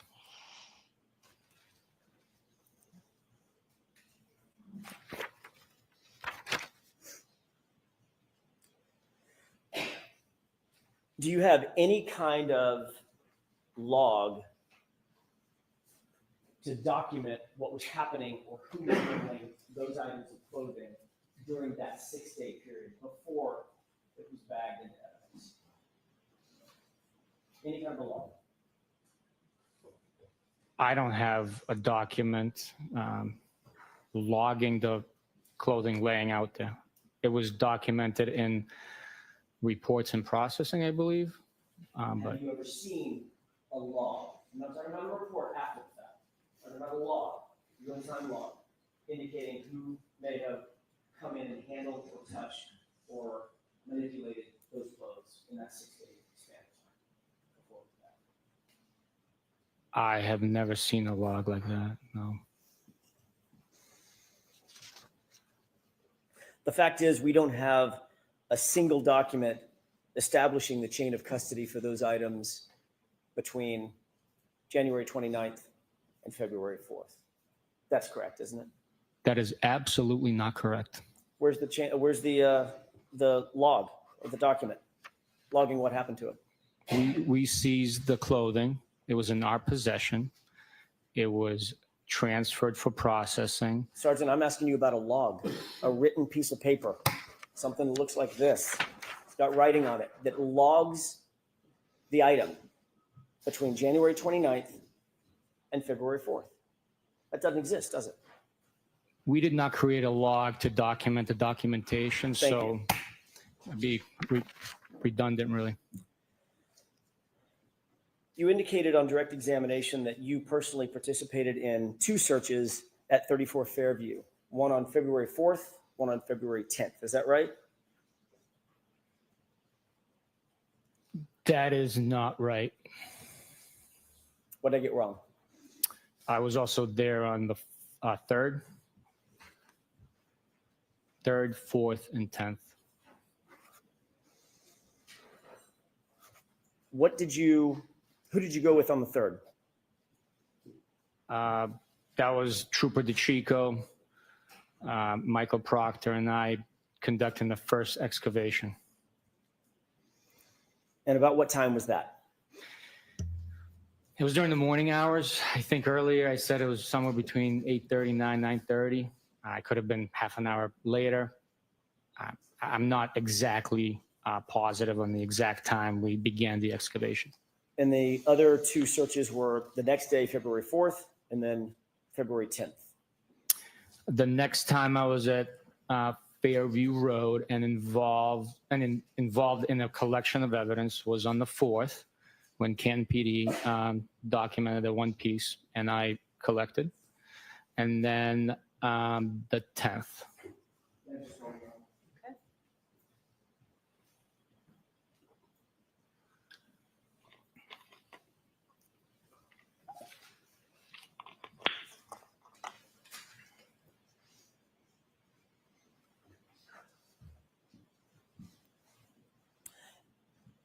Was anything recovered on February, let's take them in order, on February 3rd? Yes, Mr. O'Keefe's hat, straw, I believe red and clear plastic taillight pieces. There was those are the items that were recovered amongst. That's on the some of 3rd. those. Okay, what about the 4th? The 4th was the red taillight piece that we displayed, I believe, that Canton PD notified me of when I was already en route there. When you say Canton PD, who was it that notified you, if you remember? There was, at the scene, there was Chief Berkowitz, a couple of detectives. Sergeant Lank, does that sound right? I do not know. I can't say yes or no. I don't recall specifically. It was raining hard, so I grabbed the item and left. Okay. Did you write a report? I'm gonna combine these into all 3 dates together. Did you write any report? Actually, I won't do that. Let me ask them individually. Did you write any report about your search on the 3rd? Somebody authored a report. I'm not sure. I'm asking about you. I can't. There's over 100 reports. I'd have to take a look which report documents my activity that day. Do you remember, as you sit here, authoring a report about your conduct or your activity on February 4th, the next day? I don't have a memory of it, no. Do you have a memory of authoring a report yourself about your conduct on February 10th, or your activity on February 10th? I don't have a memory of it. It could have happened. I just don't have a memory. The reality, Sergeant, is that no report was written about any of these searches until November 4th, 2023. Correct? That could be possible, yes. So literally the documentation of these 3 searches about which you've testified today, the documentation did not exist until, what is that math, 17, 18 months later? That is not true. Each bag that the evidence went into was documented, the time, location, who recovered it, where it was recovered, and brief description of the items that were recovered from the scene. And by the way, we're going to get to that in a second, the evidence bags. A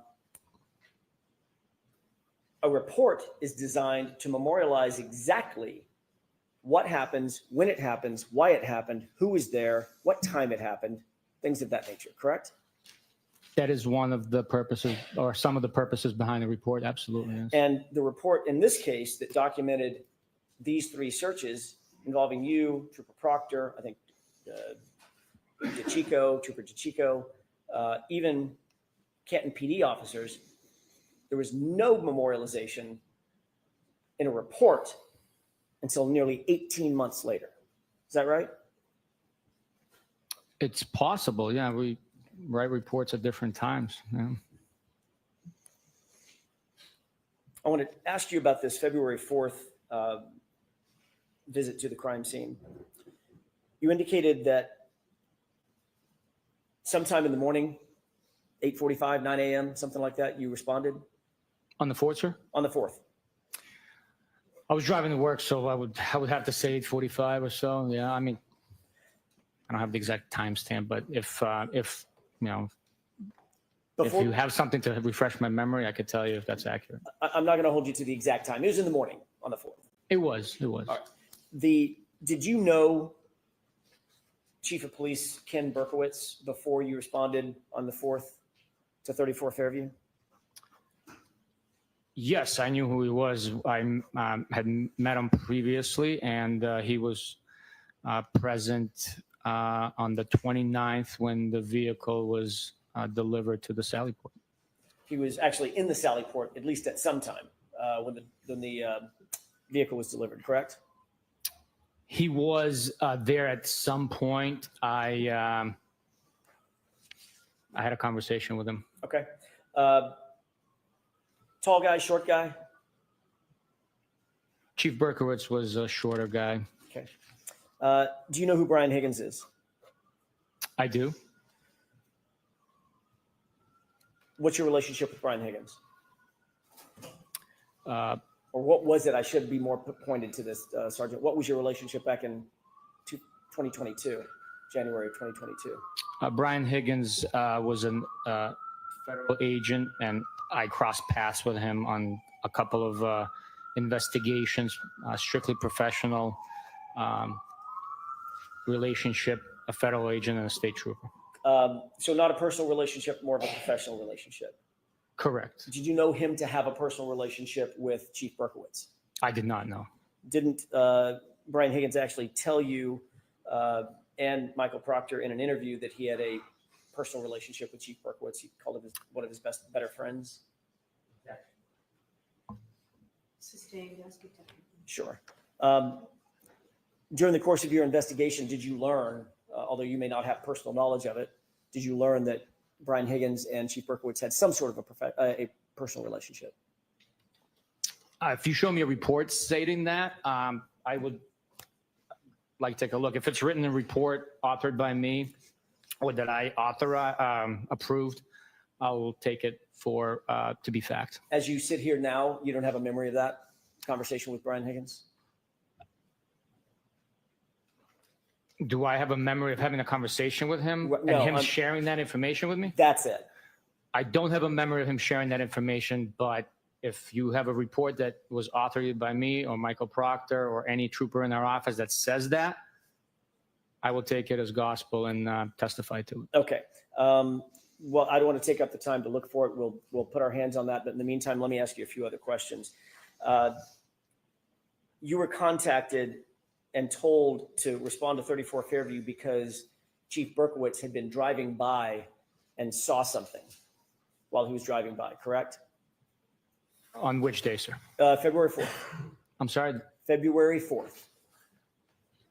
Yes, he indicated that he was driving by and saw a piece of potential evidence. And he was driving by in a car at speed, correct? I would take that to be factual. I mean, if he's driving by, I would take it to be in the car And at speed. did you question Chief Berkowitz about, by the way, about how old was Chief Berkowitz when you met him out at 34 Fairview in 2022? How old? How old? Estimate. Was he in his 50s, 60s, 70s? I have no idea how old Chief Berkowitz was.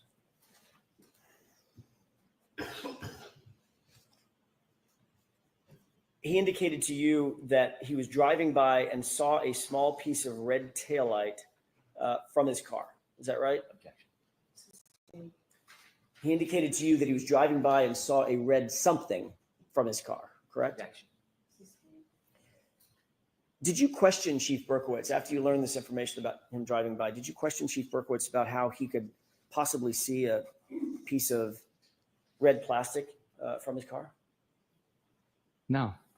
Did you question Chief Berkowitz about why he was driving by 34 Fairview in the first place? No. Did you question Chief Berkowitz about the fact that his department had been conflicted from the case, at least in part, because of as you put it, a perceived or possible perception of a conflict of interest? I'm sorry, can you repeat that question, please? Did you question Chief Berkowitz about whether or not he was aware that there was a conflict of interest between Canton PD and this investigation? No, I didn't question, no. Did you think that was important at the time to talk to him about that conflict of interest? No. Because just days earlier, the Canton Police Department had in fact recused itself from interviews because of a potential conflict of interest,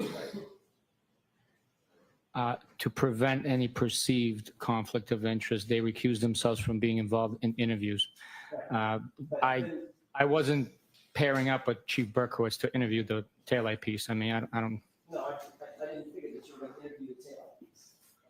We all get the comment. I'm trying to get to a point.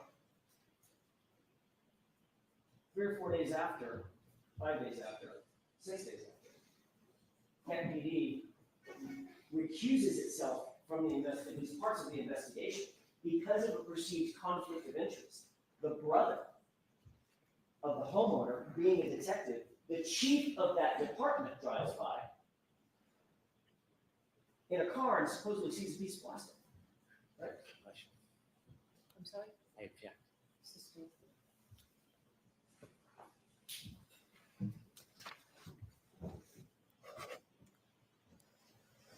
Was your understanding, at least at the time, that the whole purpose of the recusal was so there would not be a perception of a conflict of interest?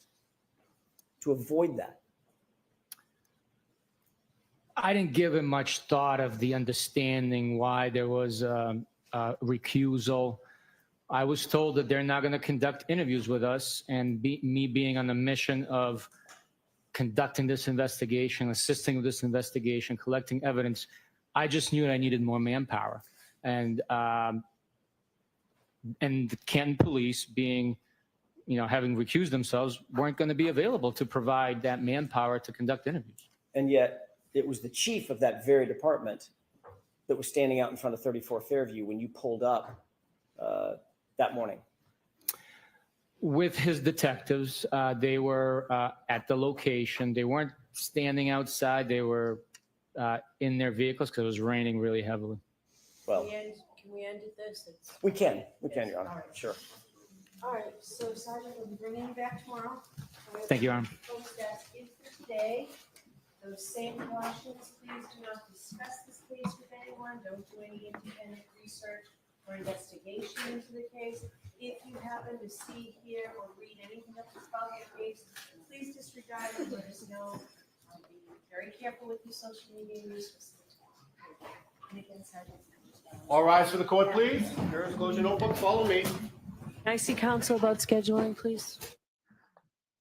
We're going to stay on the record, see what she says. But I do appreciate anybody who has joined in or the replay crew.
Well, I guess that's it, folks. Appreciate you joining in. If you didn't get a chance to watch the live stream, we welcome the replay. Don't forget to hit like and subscribe. And we will see you guys tomorrow.